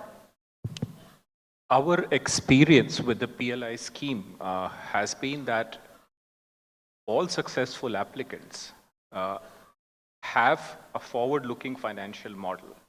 They have built in the entire investment cycle into whatever decision they have taken under the scheme. And they're setting up greenfield plants. When you take investment of that magnitude and greenfield, and the way scheme is structured, it is incremental, gradually incremental. So you keep going up and up and up and up at a gradient. And by the time the scheme ends in, say, 5 to 7 years, you would already have reached a takeoff stage. So we don't think you will need to extend the time window. By that time, all these plants and their products will be well established. Okay, that's good to hear. Mr. Tiwari, you're the lone person on this panel who's not dealing with a PLI scheme, so, but you're dealing with something more important, which is to actually ensure that we do have a population that has the requisite skills to be able to cater to the opportunities that all of your colleagues here are trying to create to keep the engines of growth going. What would you believe has been the big milestone that you've been able to deliver on as far as the skills ministry is concerned? Yeah. Thank you very much. I'm happy that my time has finally come. And the very fact that the skill development is being included while the big ministries dealing with PLIs are concerned. So it emphasizes one key point, which is that the skilling is considered and found to be the missing link if India has to really become a growth engine. We have been looking inwards and we're looking outward and trying to foray into the areas in the convergence with other ministries. And what do I mean by that? First is that skilling and demographic advantage which we have, it is not going to last forever, and we need to act swiftly. And the basic idea is there has to be a market-relevant skills with credible, verifiable credentials, which are also portable. And there also has to be an overall consensus in the government as well as the private sector about the skilling, reskilling, and upskilling needs. So what we have done is that whatever we're teaching, we have gone all through that courses and rationalized them. We have brought the online content in that. We have brought the employability skills content in that. And our regulator, NCVT, has made these qualifications, job roles as we call them, very flexible so that the industries can pick it up. Then we also looking into the need that India will have to scale up the skilling at such a large scale. We require a lot many centers. And here we have gone far ahead and roped in lot many permanent centers with the government domain and outside the government domain. And most importantly, India's skilling problem can be solved only if there is a congruence between what education is doing. And having the same Minister for Education and Skilling, it helps quite a lot. And we have national education policy. So here you will see that we have fundamental changes which have been done, which are going to alter the education and skilling ecosystem. Would be the National Credit Framework, which gives credit for academic learning, technical learning, as well as experiential learning. We have the National Curriculum Framework in which vocationalization of education is taking place. We have the work-based degree programs are also coming up, higher education institutions. So this is going to take it much faster, where the education and skilling will be brought together. Because we have already been told that our education doesn't fetch the employment.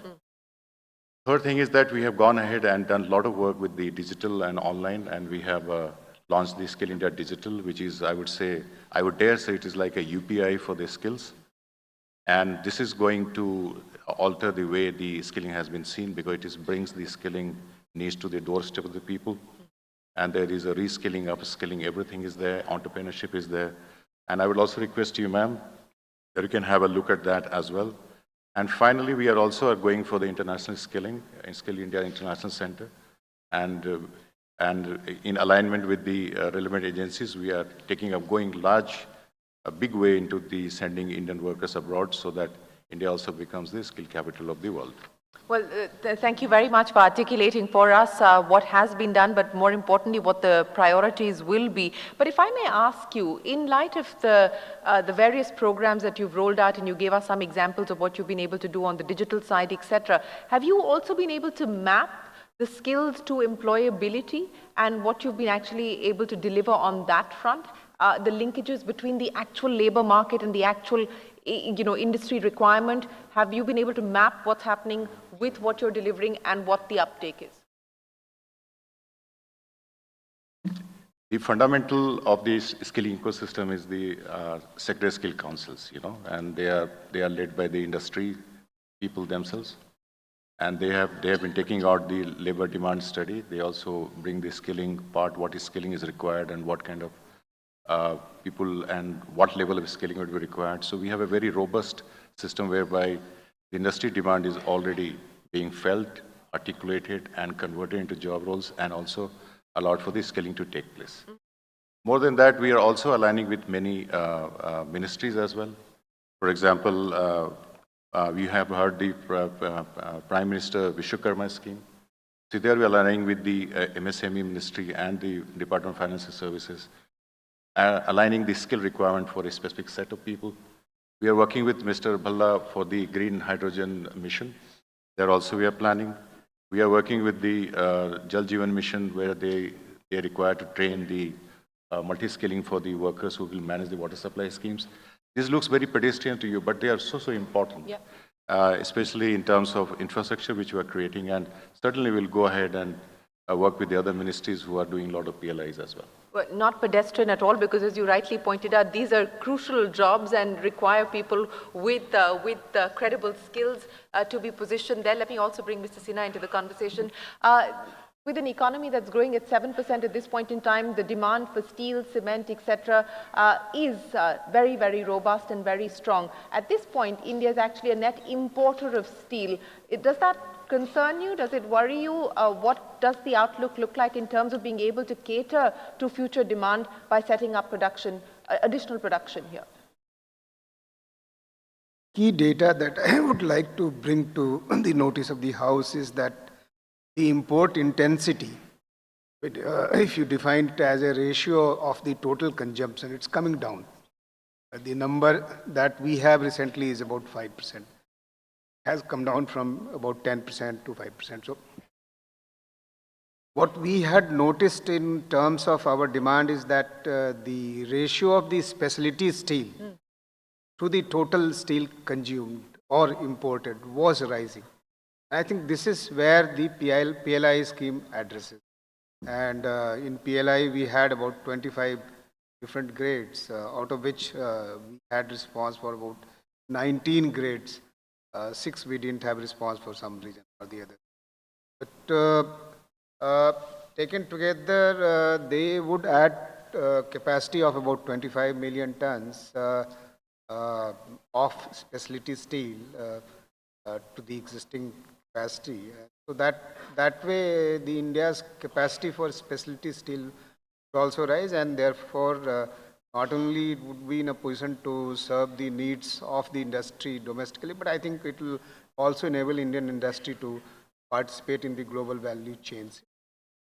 Well, speaking of global value chains, how are you reading what the EU has now decided to do, which is the carbon border adjustment mechanism on the import of goods, including things like steel, aluminum, fertilizers, chemicals, and the implications and the impact of that for Indian industry? India has a position, and I think that position has been articulated well enough by Commerce Minister and senior officers of the Commerce Ministry. But I think the important thing is that if we talk to the Indian industry, many of them are willing to comply, because until unless we are able to convince you that you have no choice but to comply. And so industry is getting ready, and we think we will be in a position. I think one critical development that we should take notice of is the carbon credit trading scheme, which is now being introduced by Ministry of Power through Bureau of Energy Efficiency. And they aim to measure carbon embedded into different products, so that getting that into picture enables us to be able to participate and comply with the EU's requirement. We fear that if it is a contagion which spreads to many other countries, say for example UK or US or the other parts, then it will become a problem. And so we are keeping a watch. We think Ministry of Commerce is doing a good job, and hopefully we should be in a position to convince others that this kind of segmentation of the market on the basis of the carbon embedded is not a good thing. Well, that kind of contagion, I would imagine, is not something that you would certainly be hoping for. But on green steel, since we are on this issue and we're talking about, future regulation, etc., where do you believe India currently stands, and what is the roadmap that you see over the next few years as far as green steel specifically is concerned? I mean, generally when we say green steel doesn't mean that we have no carbon embedded into it. There would be carbon, but we can reduce the amount of carbon that gets emitted into course of production. So, in the short term, we are looking at technologies which are available currently. For example, bringing energy efficiency using renewable energy, or preparing materials in a manner in which the use of energy is less. But in the in the medium term, we'll have technologies like use of hydrogen, which is being promoted by National Green Hydrogen Mission. Technology is there, but needs to mature in order to be mainstream. Also, CCUS technologies also need to mature, and their cost needs to come down in order for us to mainstream them. We are also looking at the possible rise in the cost that might happen on account of introduction of CCUS-like technology. And some assessments say that we want to address half of the carbon embedded into product. CCUS is the way to go, and that might lead to a rise of about 20% of the cost. So that kind of assessment has been done, but hopefully we think that over a period of time, technologies mature and we are in a position to get them cheaper. And the third phase is the longer phase in which you get access to disruptive technologies. For example, people say that it could be the iron could be extracted by using techniques like molten electrolysis.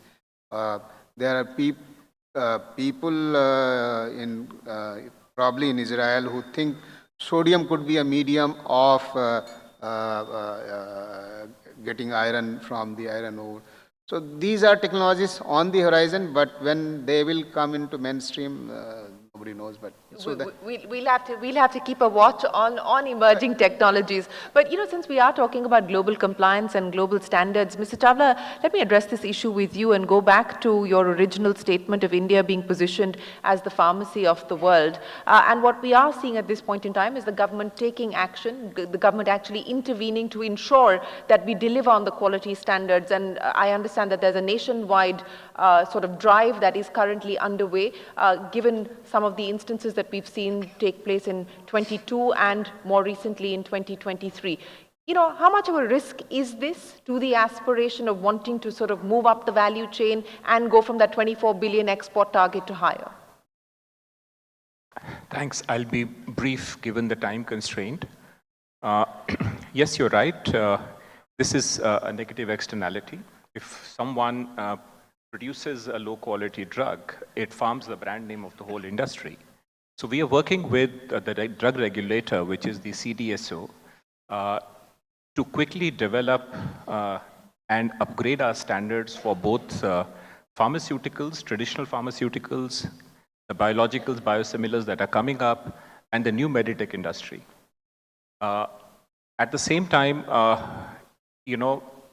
we need to augment capacity within the system, particularly the traditional pharma and the new age pharma and the meditech. That is being done. And at the same time, we have set up a window, a scheme to assist all those industries, all those medium to smaller players who genuinely want to upgrade their quality standards. We have a scheme of hand-holding them. It is called PTQRs. And we will be working with them along with CDSO to ensure that we have all the incentives right to upgrade and have globally compliant quality standards. If I may, I would appreciate if any of the other secretaries want to comment on this as well.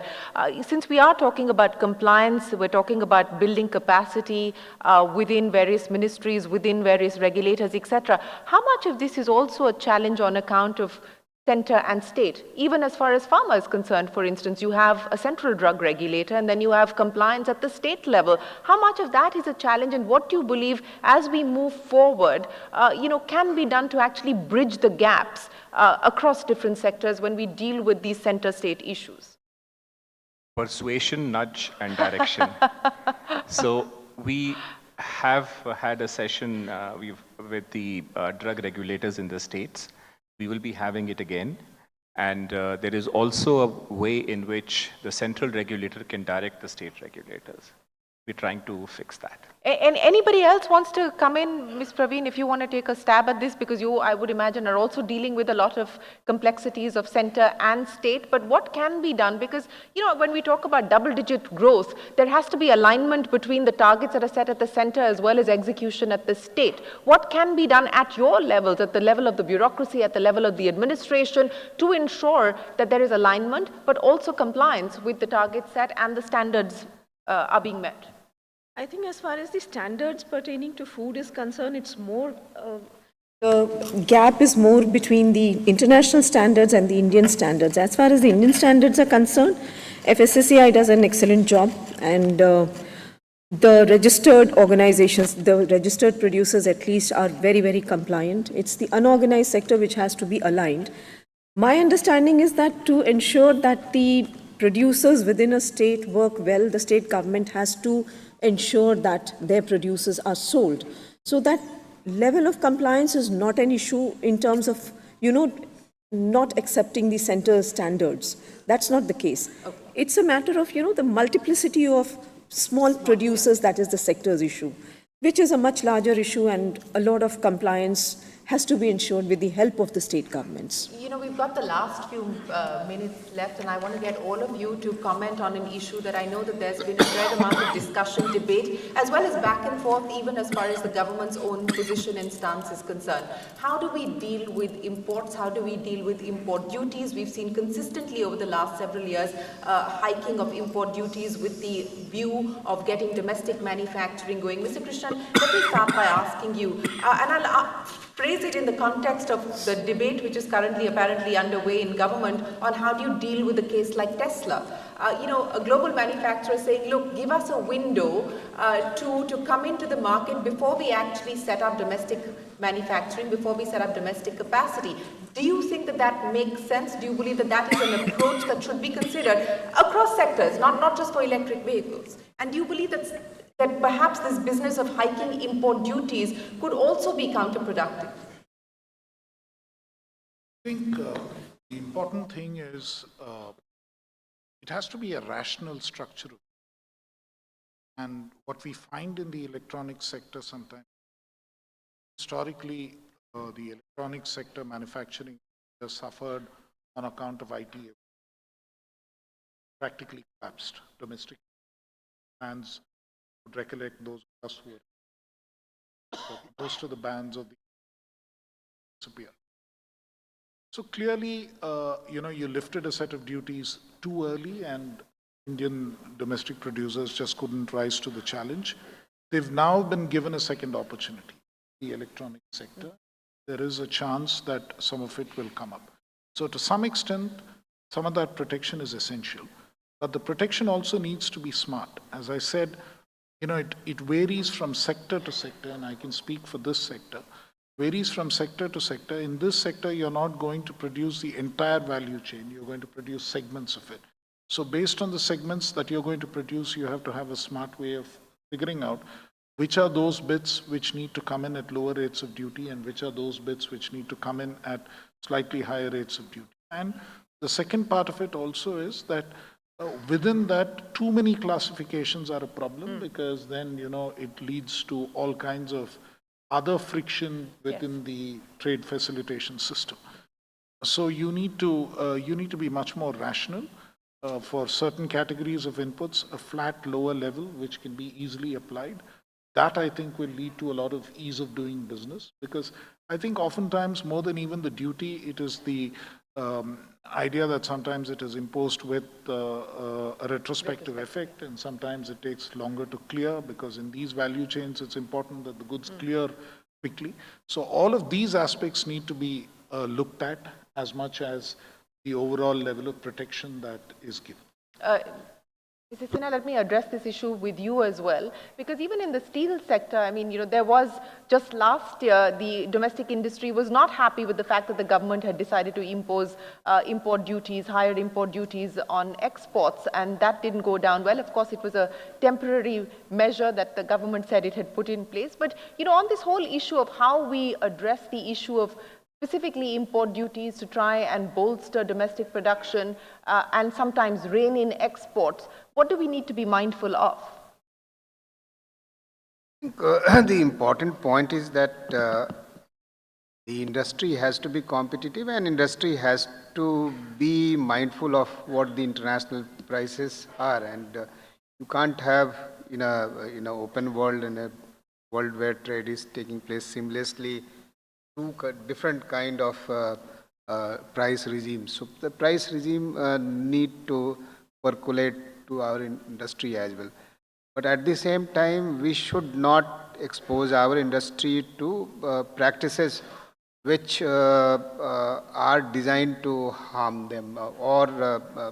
We have seen prices in the domestic area is lower, and for exports it's higher. So those kind of practices, wherever they are there, we need to curb them. And I think our responses to them should also be nimble, rather than quite flat-footed that we now see. And I think there is some work needs. There is an acknowledgement that the response has been flat-footed? We need to be nimble.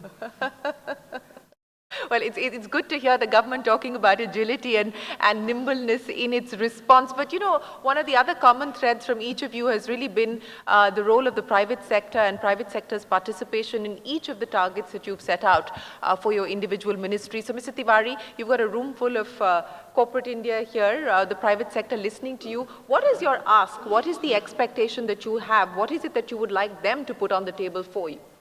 Yeah, I knew that you will end the discussion with my comment. No, I would say that there is a lot of possibilities for the skilling. And as our Honorable Prime Minister has said, that we need to give education and skilling, as well as the mantra is the skilling, reskilling and upskilling. So we need private sector 2-3 ways. One is that they should think of upskilling of their own people and create pathways and finances for that, so that in the age of the new age roles which we are talking about, their staff, their employees are conversant with that, and they need to reskill themselves.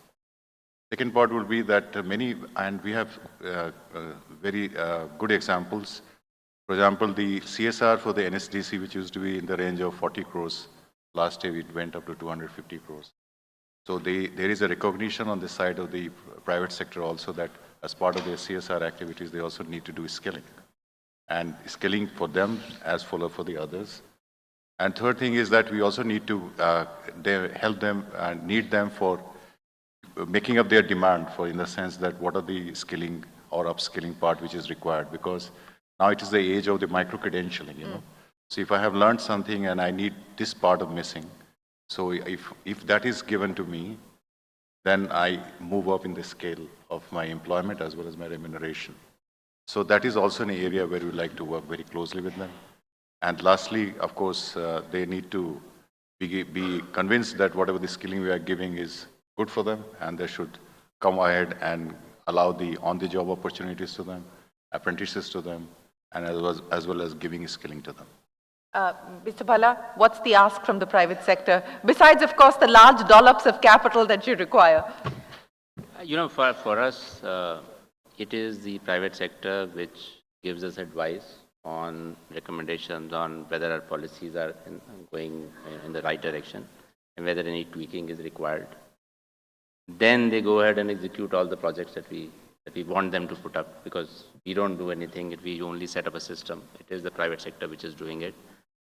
So for us, it is the private sector which is going to help India reach its RE target. It is not the government per se. We can only set the policies, we can only set a direction, but I think for us, it is the private sector which does everything. And so, I mean, all our friends are here, and I'm sure they are quite in this field, and I'm sure many of them are, if they are not in the field, at least they're trying to green their industry. If not setting up RE capacities for others. So that's what I would say. Well, I'm sure many will take that message home with them this evening. Let me end by asking each one of you, and I'll start with you, Ms. Praveen. What is the New Year resolution for the ministry? Would it be easier if I asked you for yours? New Year is yet to come, so we'll wait. You'll wait for that. Mr. Chawla, are you going to wait, or do you have a New Year resolution for the ministry?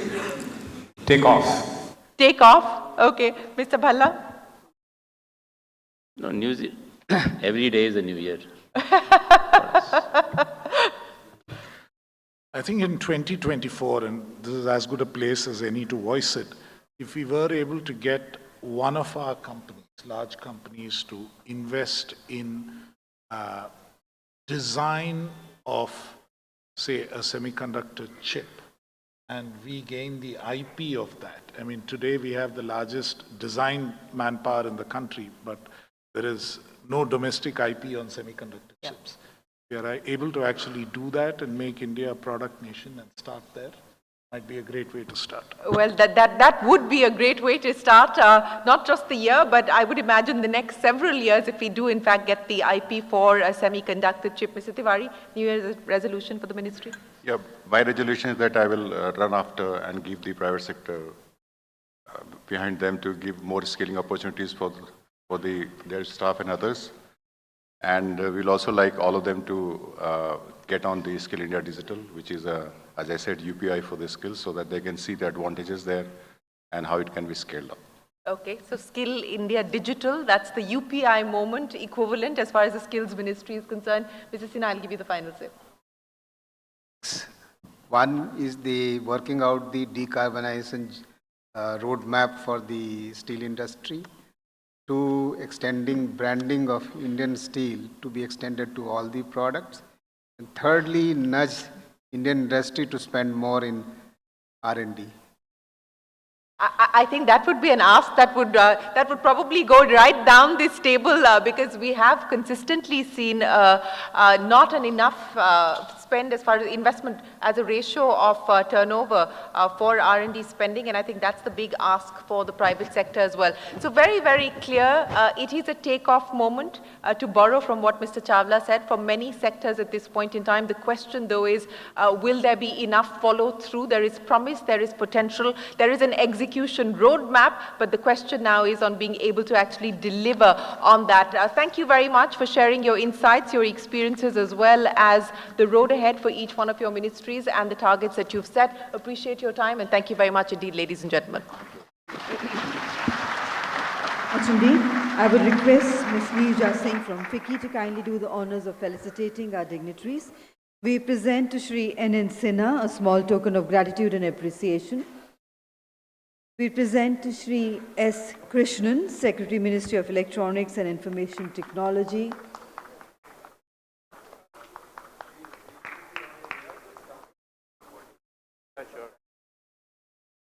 So I would invite all our eminent secretaries to kindly step forward for a group photograph, requesting President FICCI and Secretary General FICCI to join the dignitaries for a group photograph, please.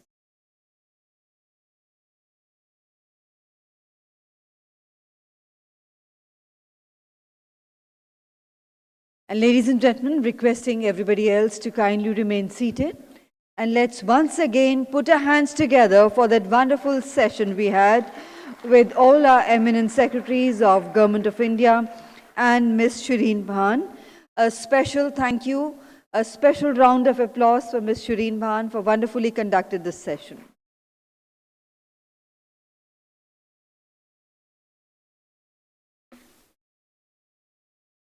Ladies and gentlemen, requesting everybody to kindly remain seated, as I would now like to invite on stage Mr. Manav Majumdar, Senior Advisor FICCI, to carry forward the proceedings, the official proceedings of the official business of the AGM. I would request everybody else, especially the FICCI members, to remain seated, please. Everybody else also to kindly remain seated. And over to Mr. Manav Majumdar.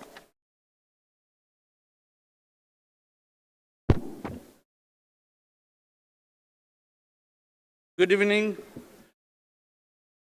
May I draw the kind attention of everyone? As you are aware, this official business session. This is one of the most important items of our annual general meeting. And now let's take up our official business of the AGM. The item number 1 of the agenda is adoption of annual report and statement of accounts and classified list of resolutions from our member bodies. Annual report and statement of accounts. The annual report and statement of accounts for the financial year 2022-23 have already been circulated among the members. I seek your approval to pass the following resolution. This annual general meeting hereby adopts the annual report and statement of accounts of the Federation for the financial year 2022-2023. Thank you. Thank you, sirs. Let me move on to the next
May I once again request everyone to kindly be seated.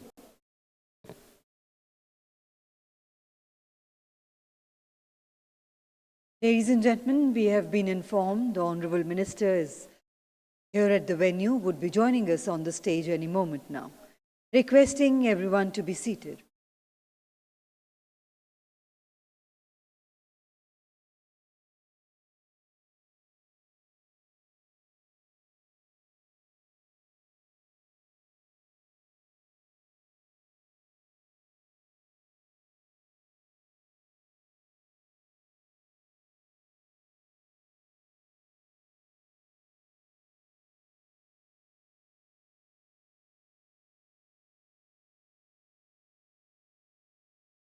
Can we switch on the other mic?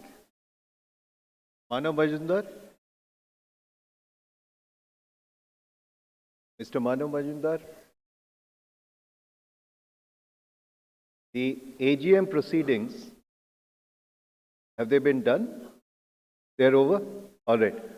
So Dr. Jaishankar has arrived. He'll be with us in the next 2 to 3 minutes. There will be some past presidents. We have some seats for them.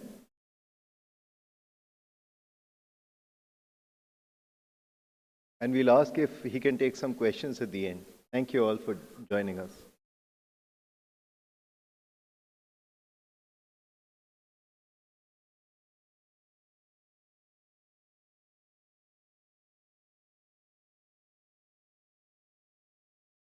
Thank you. And ladies and gentlemen, as already announced, we are expecting the Honorable Minister to be here with us in another 2 minutes. I would request everyone to be seated.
And ladies and gentlemen, please put your hands together to welcome Dr. S. Jai Shankar, Honorable Minister of External Affairs, Government of India.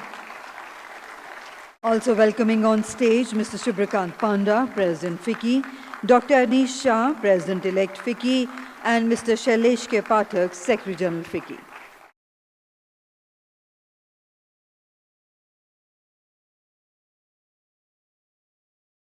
Namaskar and good evening. Honorable Chief Guest, Dr. S. Jai Shankar, Honorable Minister of External Affairs, Government of India, eminent dignitaries on the dais, Excellencies and heads of missions in India, eminent past presidents of FICCI, industry representatives, respected members of the press and media, ladies and gentlemen. A very warm welcome to the valedictory session of FICCI's 96th Annual General Meeting and the Annual Convention. The topic, the theme for this session is Towards the Goal of Viksit Bharat. And before we begin, may I request the commemorative video of FICCI to be played, please.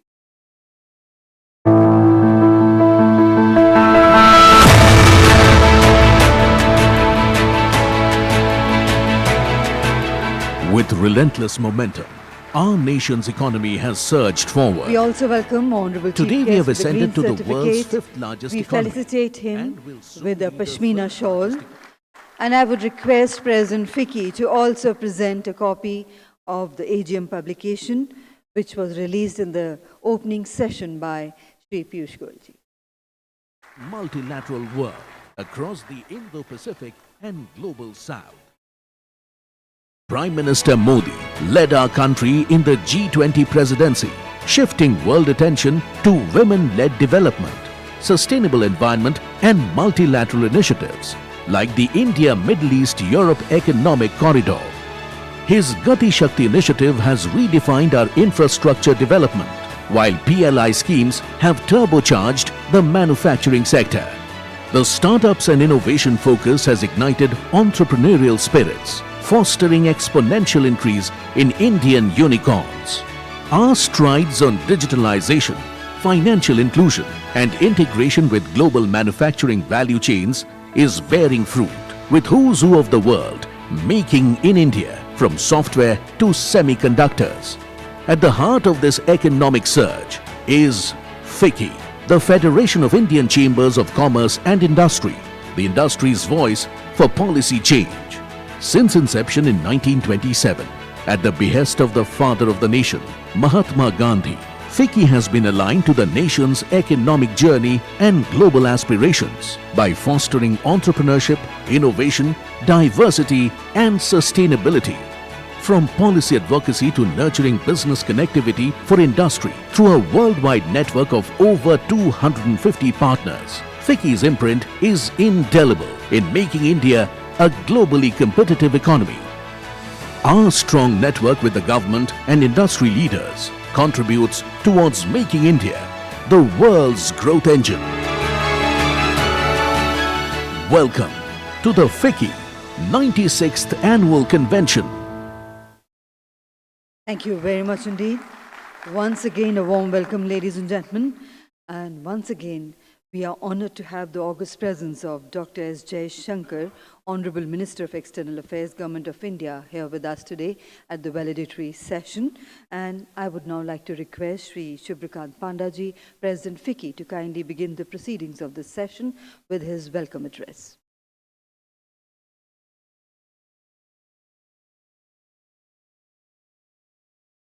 Dr. S. Jai Shankar, Honorable External Affairs Minister, Dr. Anish Shah, President-elect FICCI, past presidents, dignitaries, ladies and gentlemen, I'm delighted to extend a warm welcome to Dr. Jai Shankar and thank him for being with us for the valedictory session of FICCI's 96th AGM and Annual Convention. And despite having a very, very busy schedule, he kindly committed and is here today, and I really am grateful. He is someone who doesn't need an introduction at all, given that he has captured the imagination of millions with his plain-speaking approach in an otherwise staid world of democracy. He embodies muscular foreign policy by calling a spade and looking hypocrisy straight in the eye. I'd like to talk a little bit about the AGM theme, the world's growth engine, which aptly captures India's economic rise and also the keen interest of nations to engage with us through FTAs as well as trade and security groupings like the Quad, IPEF, the newly announced India, Middle East, Europe Economic Corridor, etc. And truly, I think India has emerged as the bridge between the developed and the developing world. So where do we stand today, and what is India's role, not just from the economic aspect, but otherwise? India is the world's largest democracy, and that alone brings with it a certain moral standing. On top of that, the spectacular G20 presidency has seen India emerge as the voice of the global South by shepherding the inclusion of the African Union as a permanent member, and also through its unflinching advocacy for equitable solutions. Our willingness to learn, our willingness to share our learnings from initiatives such as digital public infrastructure in particular has led to tremendous goodwill. As a result of rapid growth, India's standing in global trade has also improved. In short, everyone wants to hitch a ride with the world's growth engine. This is an era of complex geopolitics. While national interest has always been supreme, but the ability today to balance economic and geopolitical considerations is indeed unparalleled. Economic interests drive prosperity and growth, while geopolitical alignments provide stability and impact security. Clarity of thought is what is needed to strike the right balance, and that vision has been provided by the Honorable Prime Minister and ably executed by Dr. Jaishankar, as I said, with his ability to call a spade and look hypocrisy straight in the eye. The topic for this particular session is about Viksit Bharat, and I'd like to talk a little bit about what FICCI has done in that regard. The 2 points I wanted to highlight is we had a session a couple of months ago about the confluence of economic growth and diplomatic capabilities, and I think it is indeed true that both feed off each other. Today, India matters more because of its economic might, and its diplomatic capabilities go a long way in pushing that economic engine forward. Indeed, one of the highlights this year was a report on the new age energy minerals. Which, besides suggesting more exploration within India, also recommended that we look at leveraging our strategic relationships to access critical minerals which are limited in their geographical location. I'd also like to take this, cite one example from Honorable Raksha Mantri's speech earlier today, where he very appropriately, gave the example of the world's growth engine being a rail, or a train rather, I should say. And we can truly say that we have arrived when the last wagon reaches, or the last bogie reaches the station. In that context, I think the Honorable Prime Minister's call for Sabka Saath, Sabka Vikas, Sabka Prayas, I think that truly embodies what Viksit Bharat is all about. And I think that was in full display during the COVID pandemic and its immediate aftermath, where unlike advanced economies which focused on stimulating or overstimulating the economy, India was much more circumspect and balanced in how it approached that period, while extending full support to those at the bottom of the pyramid who needed a helping hand the most. Mr. Minister, this is a valedictory session, so give me a couple of minutes to reminisce. It has been an exhilarating tenure at the helm of FICCI. It was a great opportunity to learn and contribute to various initiatives, including leading several delegations to foreign shores. And I'd like to take this opportunity to thank my wife, thank my family, especially my wife, for their love and support. My sister Paramita is here. I'd like to thank her and my other siblings, Jay and Neeta, for their affection and guidance. And I'd like to thank everyone at FICCI for their unstinted support, which made this year special.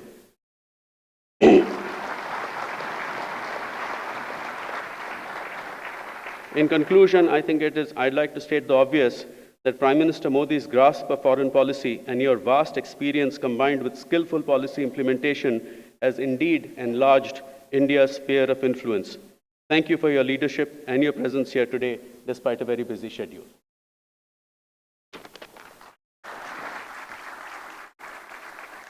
Thank you very much indeed, sir, for those warm words of welcome. And ladies and gentlemen, it is my proud privilege now in inviting the Honorable Minister of External Affairs, Government of India, Dr. S. Jai Shankarji, for the keynote address. Let's once again put our hands together to welcome the Honorable Minister.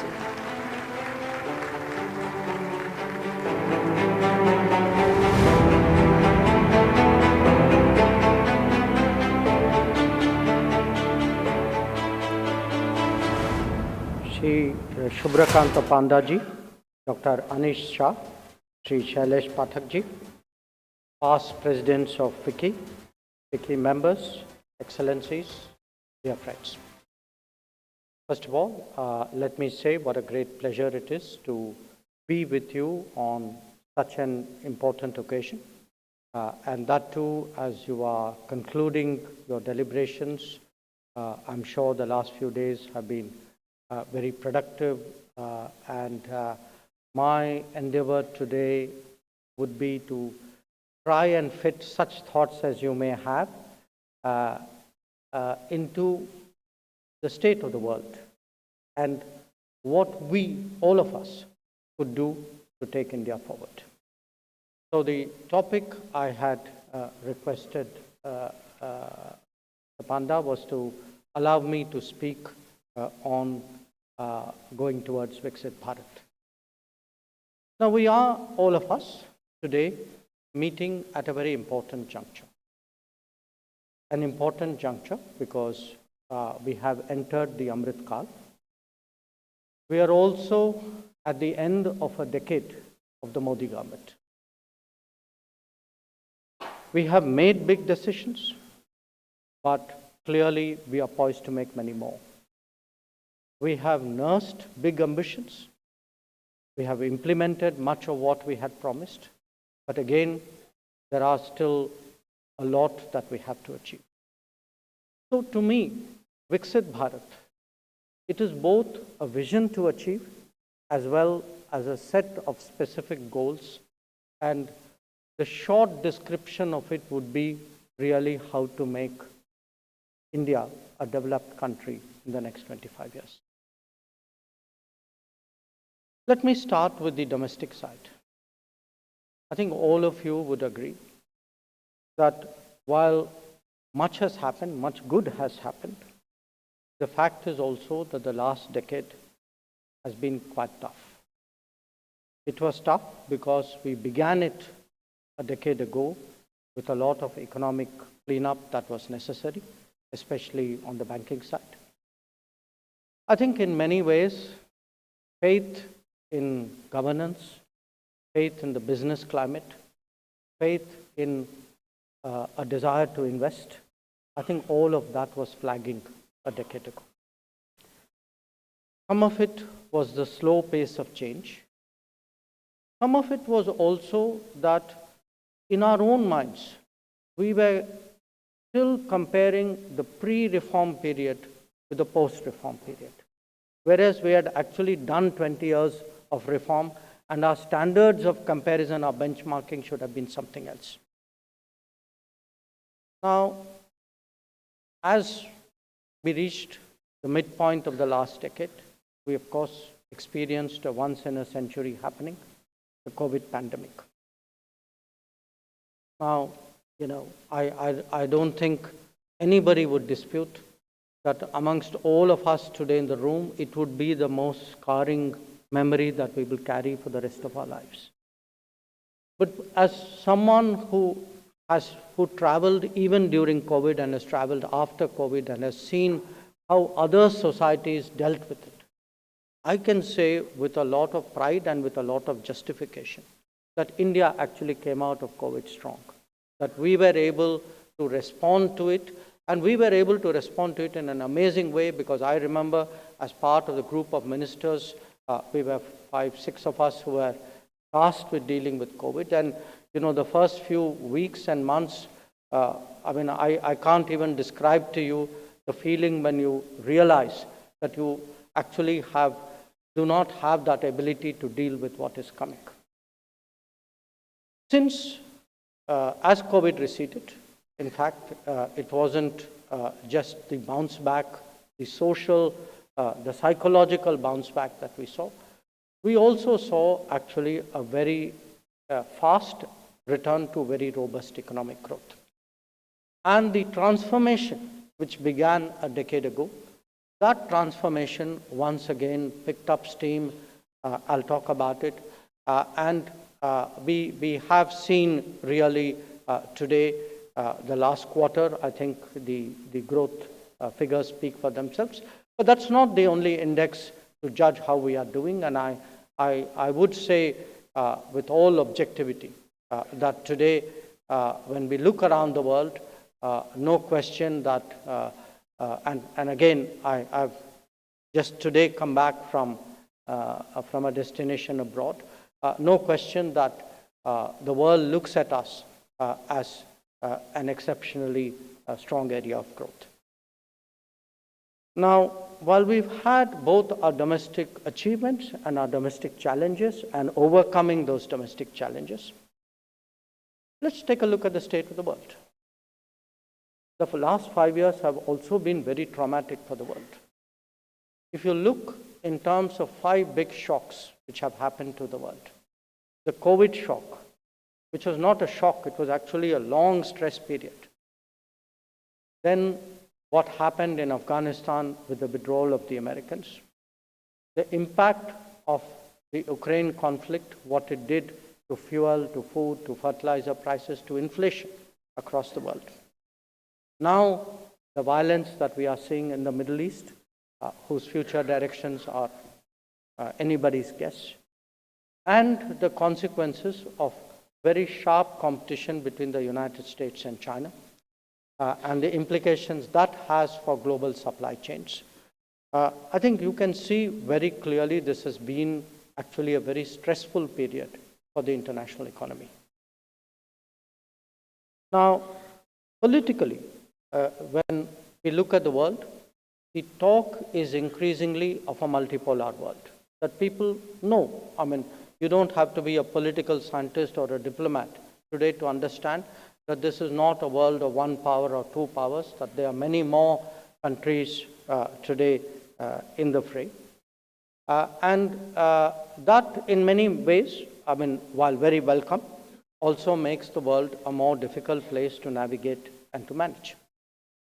At the same time, if one looks at the economic challenges of the world, today we are really looking at the consequences of what happens when trading rules are gamed, when competition has been unfair, and when actually the insecurities of the COVID era have caused many geographies, many regions, many big economies today to talk in terms of strategic autonomy, that, in China they call it dual circulation, in America they call it foreign policy for the middle class, in Europe they call it strategic autonomy.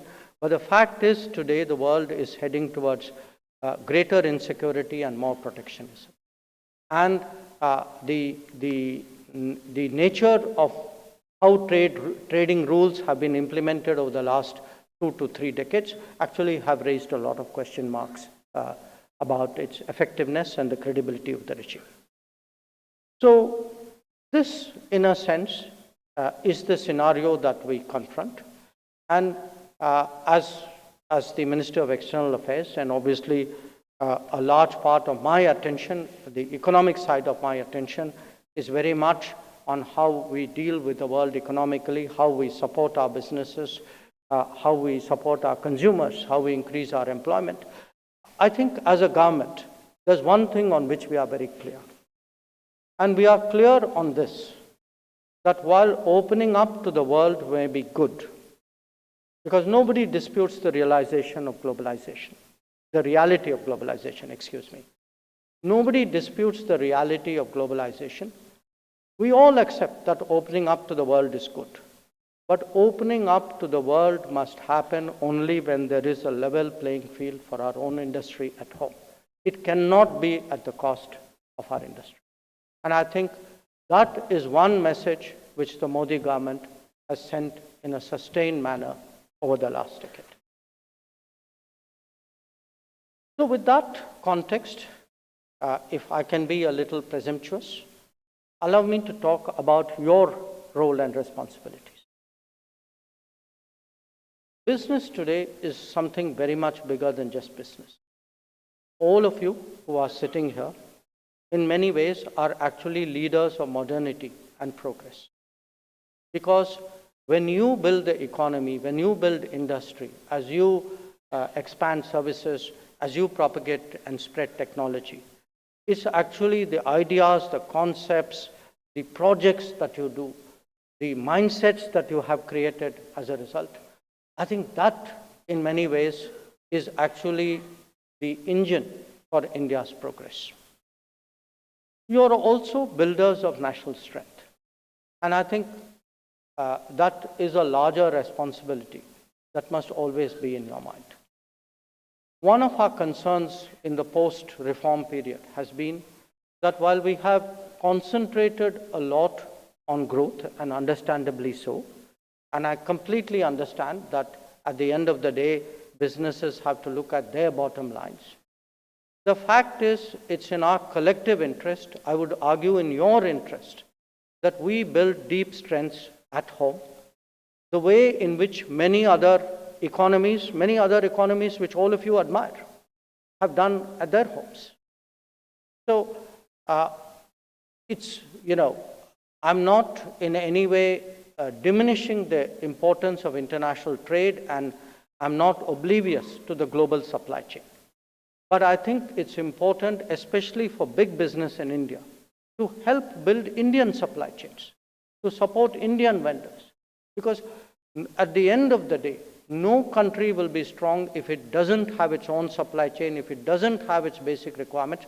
Certainly a large economy, a big nation like India, a nation with the kind of ambitions and future that we have, it is very, very important that we are Atmanirbhar.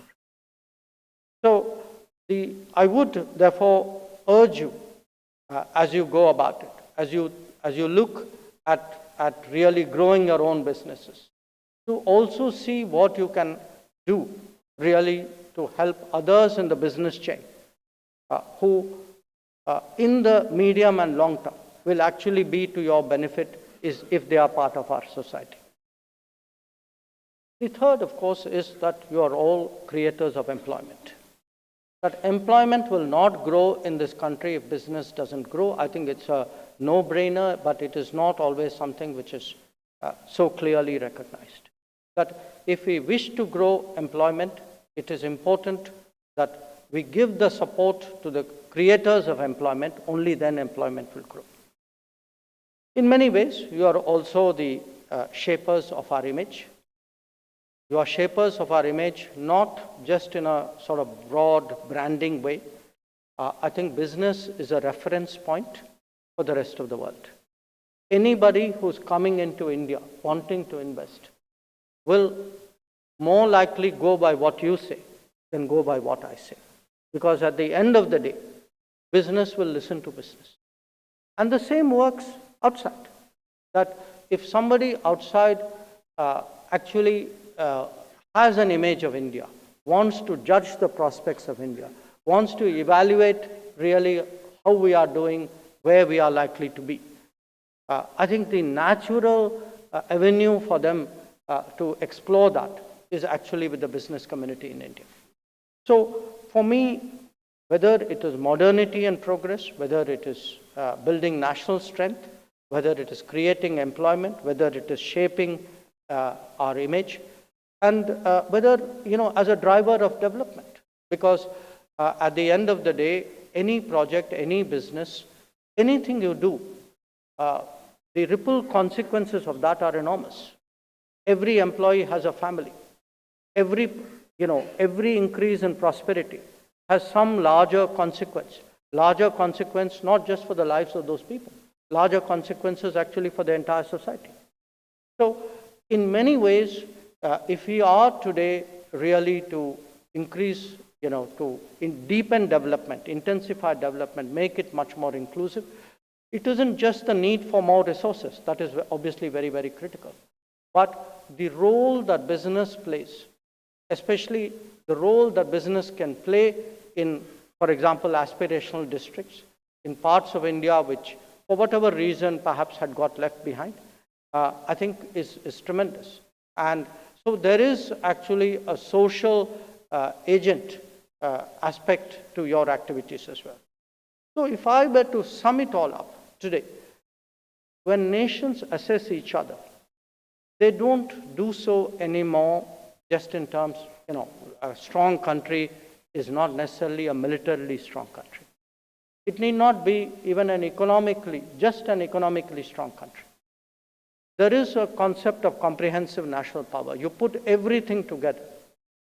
And it is that net assessment of how a nation or a society is, which is actually the value and the weight of that society in international relations. And a big part of that weightage is actually directly derived from your activities. So when we look at India's prospect, one part of it is what are we going to be doing with our own lives? We want to move towards a developed society. But if I were to look at India in the world, a large part of how the world would regard India is very much dependent on actually how business is doing in India. Now, as I pointed out, Viksit Bharat is clearly the goal for Amrit Kal. And we very much hope that this decade has actually laid a very strong foundation for that to happen. So let me rewind a bit and actually see what has changed in the last decade. Why is it that we even have the confidence to talk about becoming a developed nation? I would put it in about 4 or 5 broad baskets. One is that through this decade, in many, many ways, we have made it easier to do business. It will never be a done deal. It'll always be work in progress. We can never sit back on whatever achievements there are. But the fact is, if you look back over the last 5 years, then look back over the previous 5 years, and then perhaps the previous 5 or 10, there's no question today that there's been a very marked improvement in the climate for business, in making it easier to do business in this country. The second, which is actually a broader endeavor, is something which the Modi government calls ease of living.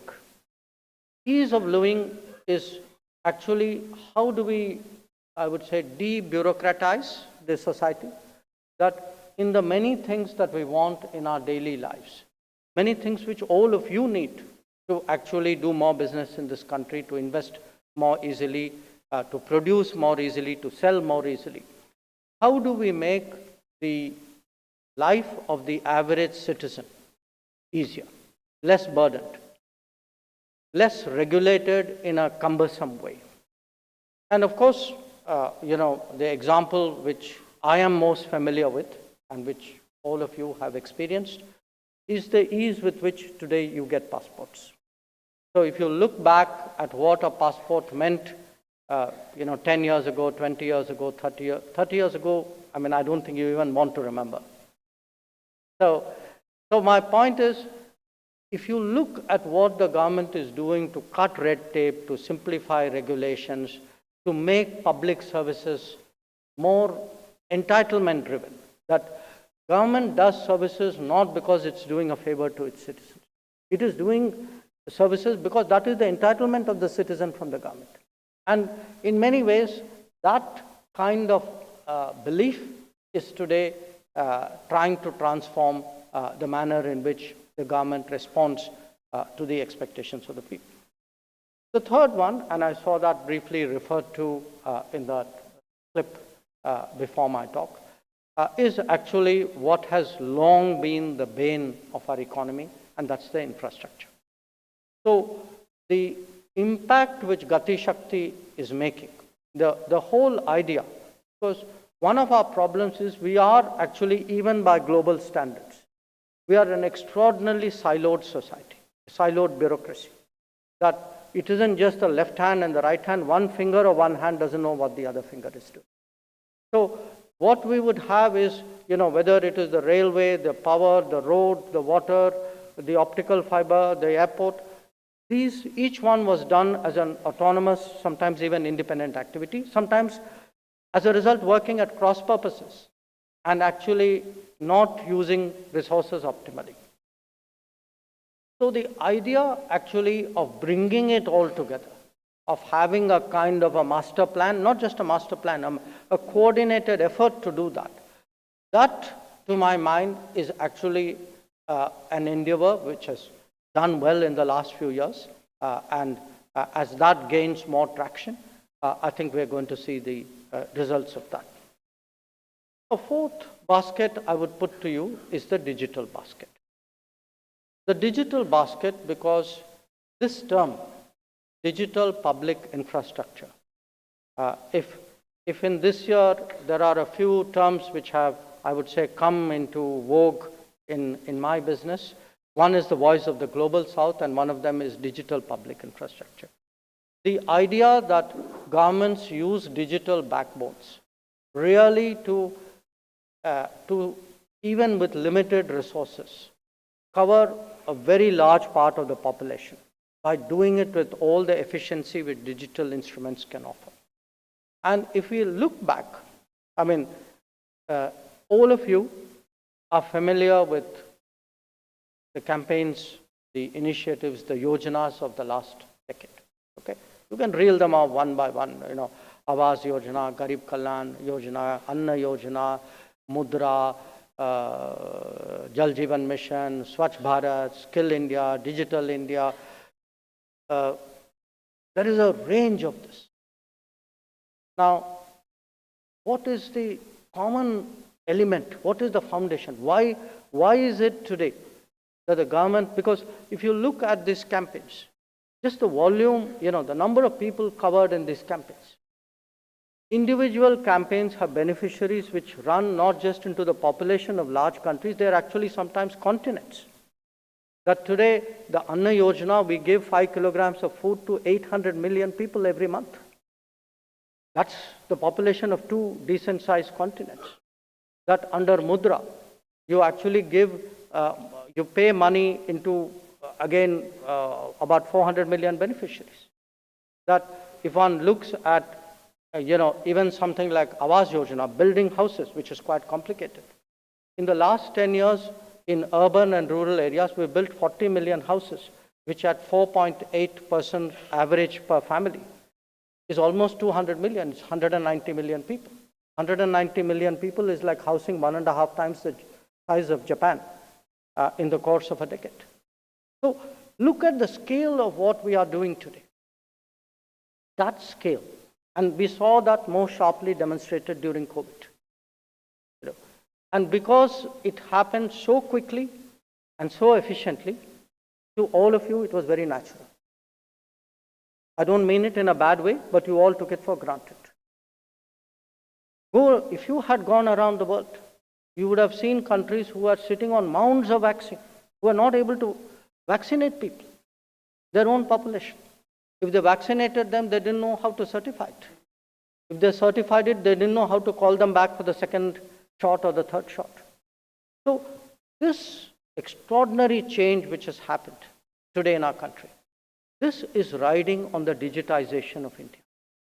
That the manner in which today we have been able to vastly expand public services. You know, we can actually, if I had said a decade ago that there's a serious problem, because, you know, one of the preconditions to being even looked at as Viksit is you should have some kind of social welfare system. I mean, you know, what happens in a developed society? Your health is taken care of, your education is taken care of, your road connections are there, your water is there, your electricity is there. You don't have to bribe somebody to get your pension. You don't have to fix a postmaster to, you know, get your payment in, or your bank manager to get that. Today, all of that is happening. I mean, the one thing which we, you know, I say this very openly, all of us who went abroad for the last 30, 40 years, what would we come back and say? You know, those countries, there's no corruption. Because in the daily life of the citizen, when we went abroad, we didn't have to pay money for a driving license or to get a stamp on some document, or to get a payment into something. That is today happening in this country. So it's actually had an enormous impact in terms of good governance. But I would say it's actually had, it's made a very, very big difference in terms of optimizing our resources and creating what will be a social welfare state in the making. If you just look at the numbers today, we are actually able to cover a third of our people in terms of health services. We are able to actually capture 2/3 of our people in terms of food support, a third of our people in terms of direct financial transfers. And certainly, what is like what you might say minimum, it used to, roti, kapda and makan. That will no longer be the minimum. That would be actually a done deal. Because only when it is a done deal can we actually even seriously talk of a Viksit Bharat. And it will happen as a done deal if the Awas Yojana, if the Jal Jeevan Mission, if actually the electricity connection, Saubhagya, if our telecom. Because telecom has been a fantastic enabler of this. So when we assess the totality of this last decade, I would actually suggest to you, we are today looking after our citizens from pre-birth. Already the Asha Worker comes and, you start getting prenatal care to pensions. That is Viksit Bharat in the making. And at the same time, it's not that it is for some people, it's not in towns and not in villages, or not in some states and not in others, or not in some districts and not in others. We actually today are, this belief that no one left behind is actually happening in real life. And I can tell you this, those of you who travel to the remoter areas of this country, you will see today that what are services, services are not anymore to only the more accessible places. Nothing is anymore inaccessible. Not inaccessible physically, definitely not inaccessible digitally.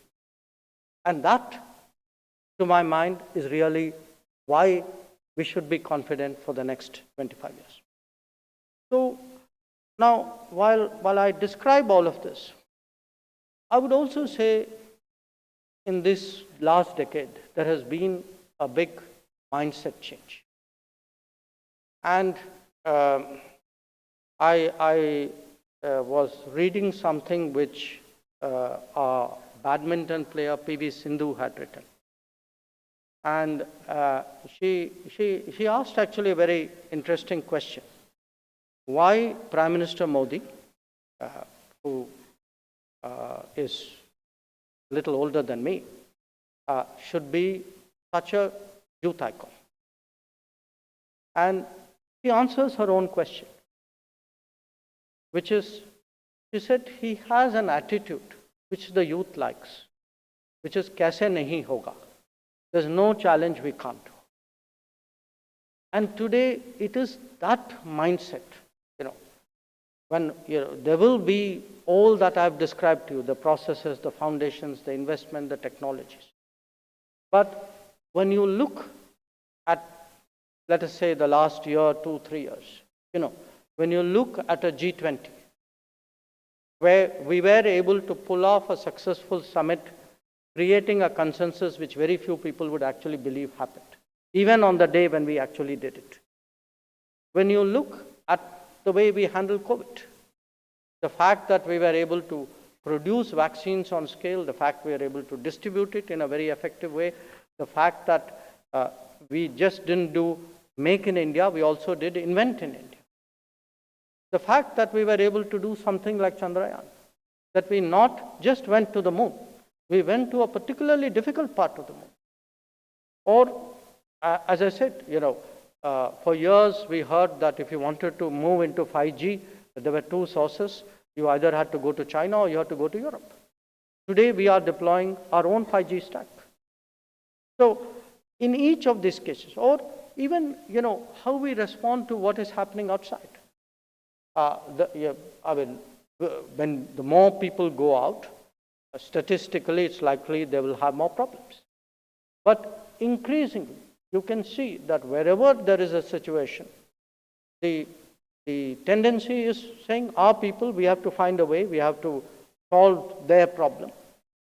So when you look at an Operation Ganga in Ukraine, or an Operation Ajay, which just happened in Israel, or an Operation Kaveri in Sudan, people today have that security, that the mindset of India has changed, that today we are a country, we will not only look after our people at home, we will also look after our people abroad. And if our people get into trouble abroad, we are perfectly prepared to deploy all our national assets to actually go and bring them back safely. So I put it to you that, and again, I would like you to see it in the biggest possible, widest possible way.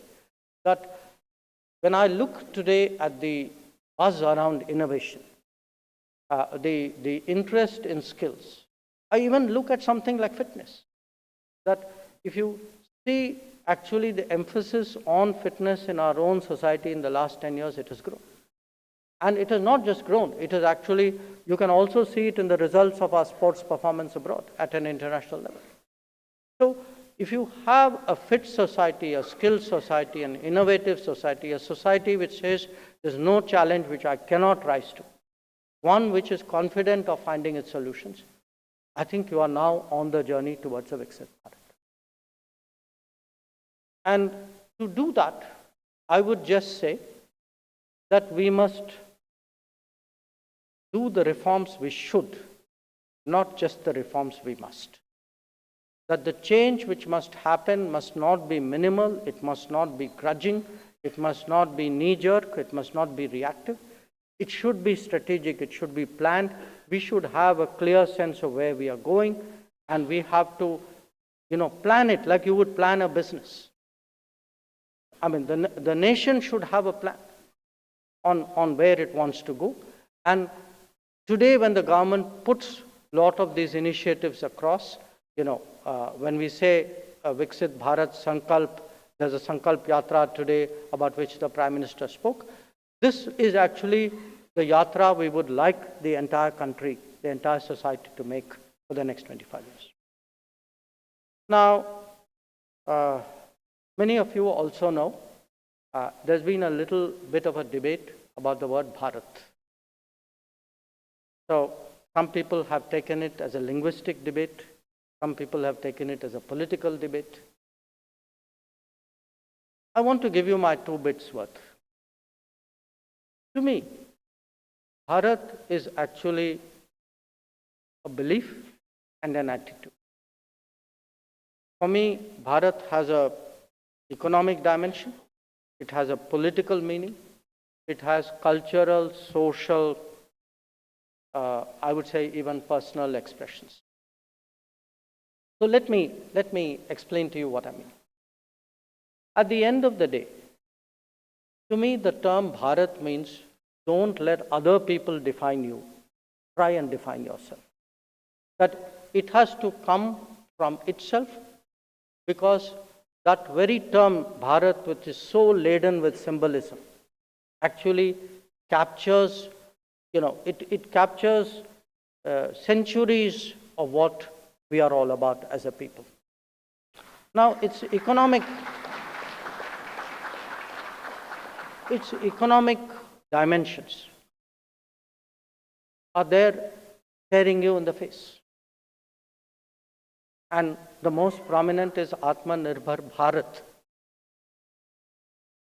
If you are Bharat, you have to be Atmanirbhar. And if you are Atmanirbhar, you will be Bharat.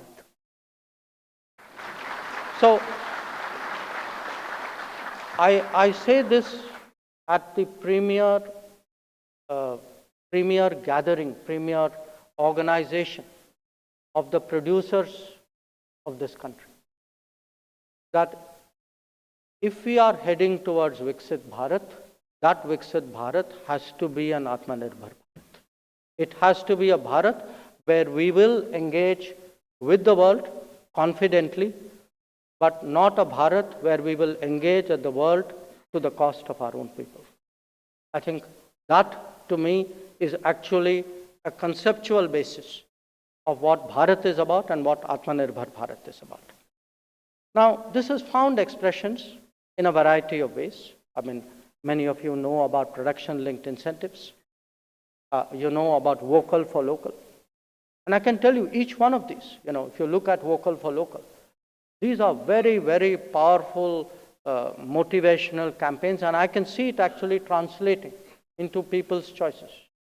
When I look at what all of us give each other in Diwali, it's not just the diyas. You can actually see the character of what we give to each other has changed in the last few years. But we have started discovering, and so I actually flag your attention to the Vishwakarma program. That if we have a tradition of artisans, if there are things which our ancestors have produced, these are, skills and crafts that they have nurtured for centuries. It's part of our identity.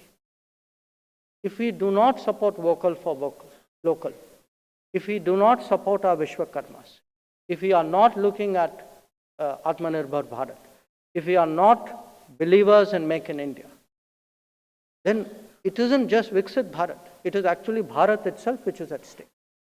Because then we start forgetting who we are as a people. So being a people is not just an existential issue. Being a people is very much also, there is a thought process, there is a mindset, there is a constant self-reflection among us collectively. So today, I would say, for me, the Bharat effort would mean how do we boost domestic production? How do we support domestic producers? How do we increase domestic demand? And as I said, how do we create our own supply chains at home in a manner in which many other countries have done? And I fully recognize this is not something which is easy. Because, there are costs involved, there are skills involved, there are technologies involved, and yet, for all the difficulties, it must be a prime objective. A prime objective together both of the government and of industry. The second facet of Bharat is the political part of it. Because there is a certain pride in being Bharat.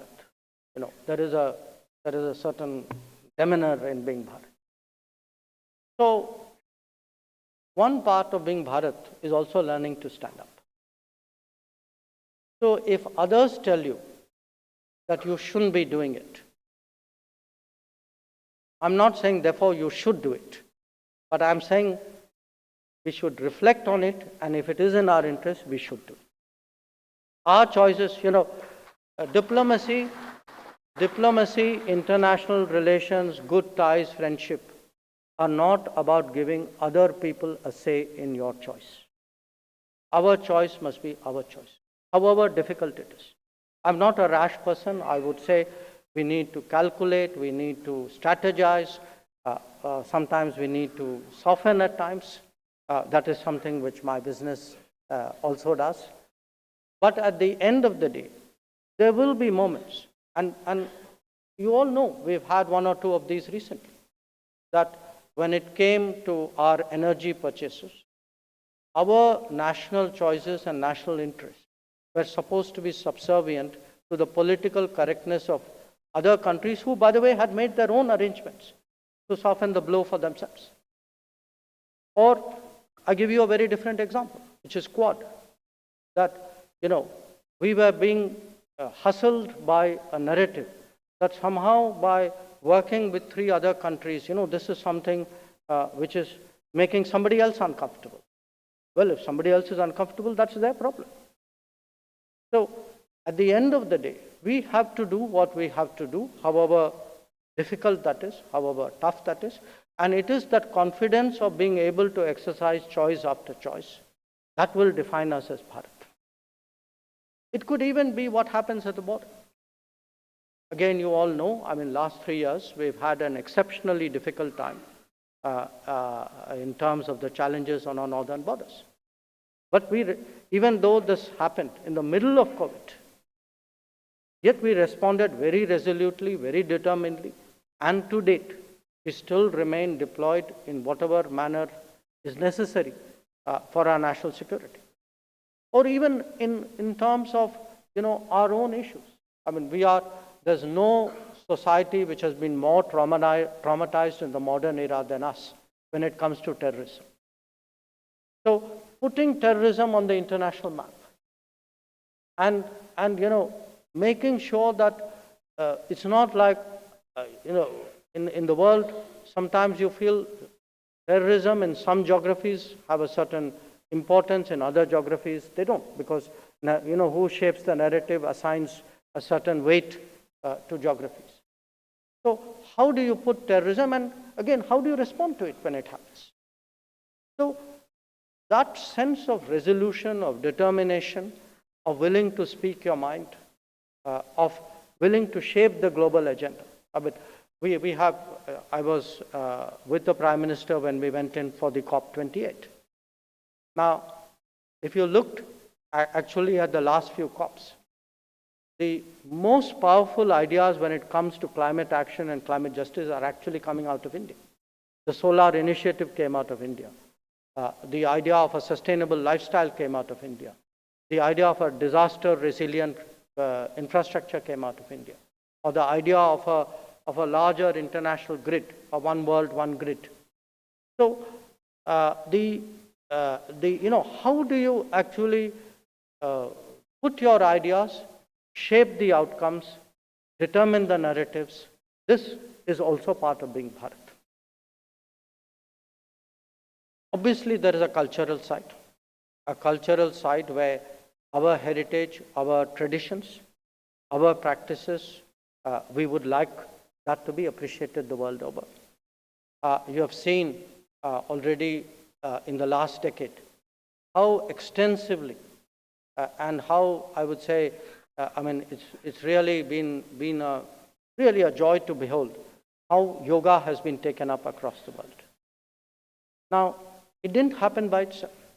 It happened because the Prime Minister had this sense of making this a global bonding, cutting across cultures, regions, and nationalities. Similarly, wellness practices, Ayurveda. But how do we actually spread our tradition? The fact that we actually have today a global center, WHO Global Center of Excellence for Traditional Medicine in India.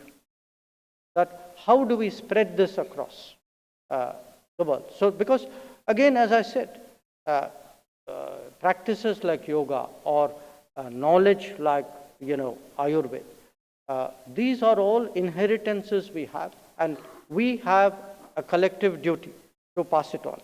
But the other part of it is also, I would say, our own heritage, both at home and abroad. That when we look today at, something which is a very standard global practice, okay? UNESCO World Heritage Sites. Please see how many we have today, and please also note how many of them actually got inscribed after 2014. After 2014. So I'm making a point here that if we take pride in our heritage, if we appreciate our own past, if we are conscious of our identity, if we would like the world to know who we are as a people, then we will also deal with the rest of the world in a way in which they will understand and appreciate and value. So my plea to all of you here is really these practices, because you're all extraordinarily influential people. Each one of you moves in circles where there are other equally influential people with whom you interact. How do you get them to visit India? How do you get them to take more interest in things Indian? As I say, the gifts that you give. I saw the Prime Minister had this Wed in India post, I think yesterday. And I would say it even extends to building and supporting institutions. That if you have today, we do a lot in India, but many of us, I'm not saying we shouldn't do things abroad. But at the end of the day, if you are in a particularly philanthropic mood, I would urge you, please look at your own society. I'm not asking you not to look at others. I'm just asking you, please look at your own society. So let me end in a way with having spoken about the nation, about the government, about societies. I would be remiss as a minister if I didn't make a departmental pitch. Okay, I am heading a ministry, so they will ask me, you went to FICCI, so what did you say there? And I want to tell you really today how much the attitude of embassies and the foreign ministry and actually, honestly, all of government has changed. So for us today, supporting exports, working to enhance your market access is actually our number one goal. Number two is actually when you go abroad, many of you, would know the lay of land but may not know it so well. So how can we, the embassies, the doors of the embassies are there, and I can tell you, and I think you know this well, the doors have become wider and wider open. That today, ambassadors and commercial officers proactively reach out to business saying, we'd be very happy if you can come here, tell us what we can connect you up. So how do we support your operations abroad? How do we ensure that you actually are most successful? The third, which is our expectation of the business community of India, which is this new opportunity that has arisen about global supply chains which are in the making. That post-COVID, with all the frictions, the geopolitical frictions that are going on, there is today actually a very interesting set of different supply chains coming up in areas like semiconductor, for example, or even in renewables, in critical emerging technologies, in the digital world, in the telecom world. So how do we actually today get into that global supply chain? Because until we are part of that global supply chain, there is a threshold to how much we can grow. So to be on the journey towards Viksit Bharat, we need to be on a global supply chain. The fourth pertains to the procurement of resources. Every time I look at our trade figures, for me it is striking how much of an importer of natural resources we are. And therefore, why it is important to actually cultivate those countries and those relationships which would give us guaranteed access to natural resources, because our businesses will need that. The fifth is in facilitating mobility. Facilitating mobility because your businesses will require mobility abroad. You will go abroad more and more. You will need people to support your operations, because that is today the nature of the evolving business. But there is also a global, because of shifting demographics, there is a global demand for talent, for skills. So from my first 30 years in diplomacy, we used to pursue countries saying, please ease up on your visas and find ways of letting our nationals in. Today, I actually see the tables turned. That particularly in Europe, to some extent, I've seen it in Japan, in Korea, that in Australia, that there is actually a demand for Indian skills and Indian talent. And our challenge is how to create a regime so that you have not just mobility, but non-discriminatory mobility. That our people there are given their full rights. They're not underpaid or under-benefited in some manner. The sixth, which is for us a challenge both at home and abroad, is really the protection from unfair competition. That how do we get the data? How do we build the understanding? How do we make sure that feeds into policies? How then do we build our defenses? And how do we take action against unfair competition? Because for too long, this country has put up with unfair competition in the name of, there's a globalization era, aisa hi hota hai, we have to live with it. We don't have to live with it. If competition is unfair, we must have the ability to call it out. And finally, how do we help with the globalization of India? Because the world is globalizing. History is on our side. Every measurable index is working in our favor. In that 25 years is not just about growing in India as a Viksit Bharat, it is actually also growing in the world as a Viksit Bharat. So having said that, let me conclude on a sort of motivational note. I would say perhaps about 15 years ago, we used to be called the back office of the world. Today, we are called the pharmacy of the world. We are called the designer of the world. We are called the researcher of the world. We are called the producer of the world. We are called the digital, in a sense, the digital pioneer, if you would. When we speak about our achievements, it is something real, contemporary, impactful for the rest of the world. I take the conversation on subjects like vaccine, the medicines we provided, the 5G stack that we are rolling out, the UPI payments, which dwarf every other competitive source out there, the Tejas that the Prime Minister has just flown in. So we strive for food security, for energy security. These are long-standing problems, but for which we need to find better and better solutions. But what I can say is, as we move into the next 25 years, whether it is a challenge like EV or a challenge like AI, this country needs to pull up its socks, get ready. I think this decade has laid the foundation for it. Prime Minister once he has a turn of phrase. So he said it's both about tradition and technology. How do we get it both together?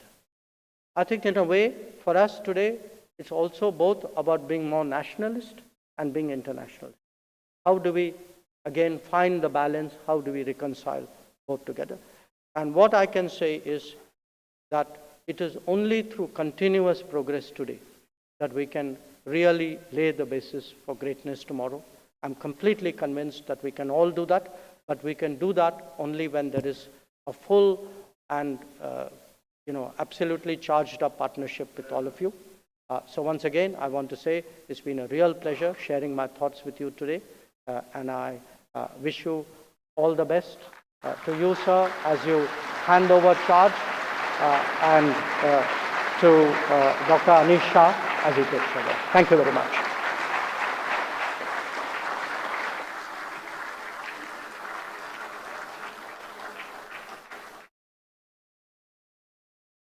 Thank you very much indeed, Honorable Minister, sir.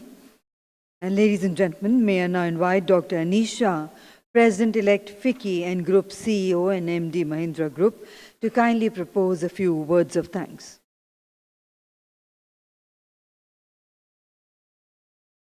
Dr. Jaishankar and dignitaries on and off the dais. In the recent past, India has faced various pressures, and you outlined some of them. And we were expected to conform, but we did not. India stood tall, led by our Honorable Prime Minister and by yourself. And India has thus taken its rightful place as a leader on the world stage. It stood tall on principles and has put forth the human-centric approach to global leadership. So the responses that you've given in various difficult situations make us proud as Indians to see India leading from the front. The world today is indeed a dangerous place. A Harvard professor, Rabi Abdulal, who's a leading geopolitical observer, has quoted Tom Stoppard in saying that the future is disorder. He talks about the global situation. The future is disorder. It is the best possible time to be alive when almost everything we knew is wrong. In a time like this, we are fortunate to have you at the helm of India's foreign policy. In conclusion, you outlined a very clear ask of industry to establish economic leadership around the world. On behalf of industry, our members, we pledge to make that a reality. We will make in India for the world, and we will beat competitors not only in India, but around the world. We will achieve Viksit Bharat.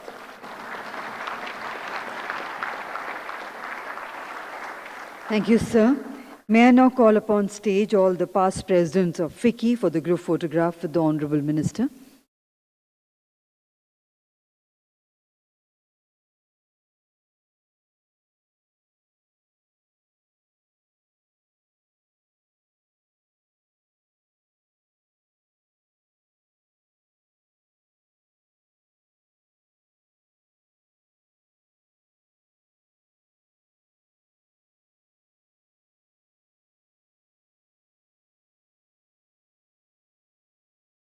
And ladies and gentlemen, with that, let's once again put our hands together to convey our gratitude to the Honorable Minister of External Affairs, Dr. S. J. Shankarji. Thank you very much indeed, sir, for sparing your valuable time and gracing us and motivating us with your inspirational address. Thank you once again. And ladies and gentlemen, with that, we close the proceedings of the valedictory session and the annual convention, inviting all our participants, our guests, to kindly join us for a cup of tea and coffee served outside before they leave the venue, proceed towards their abode, their residences.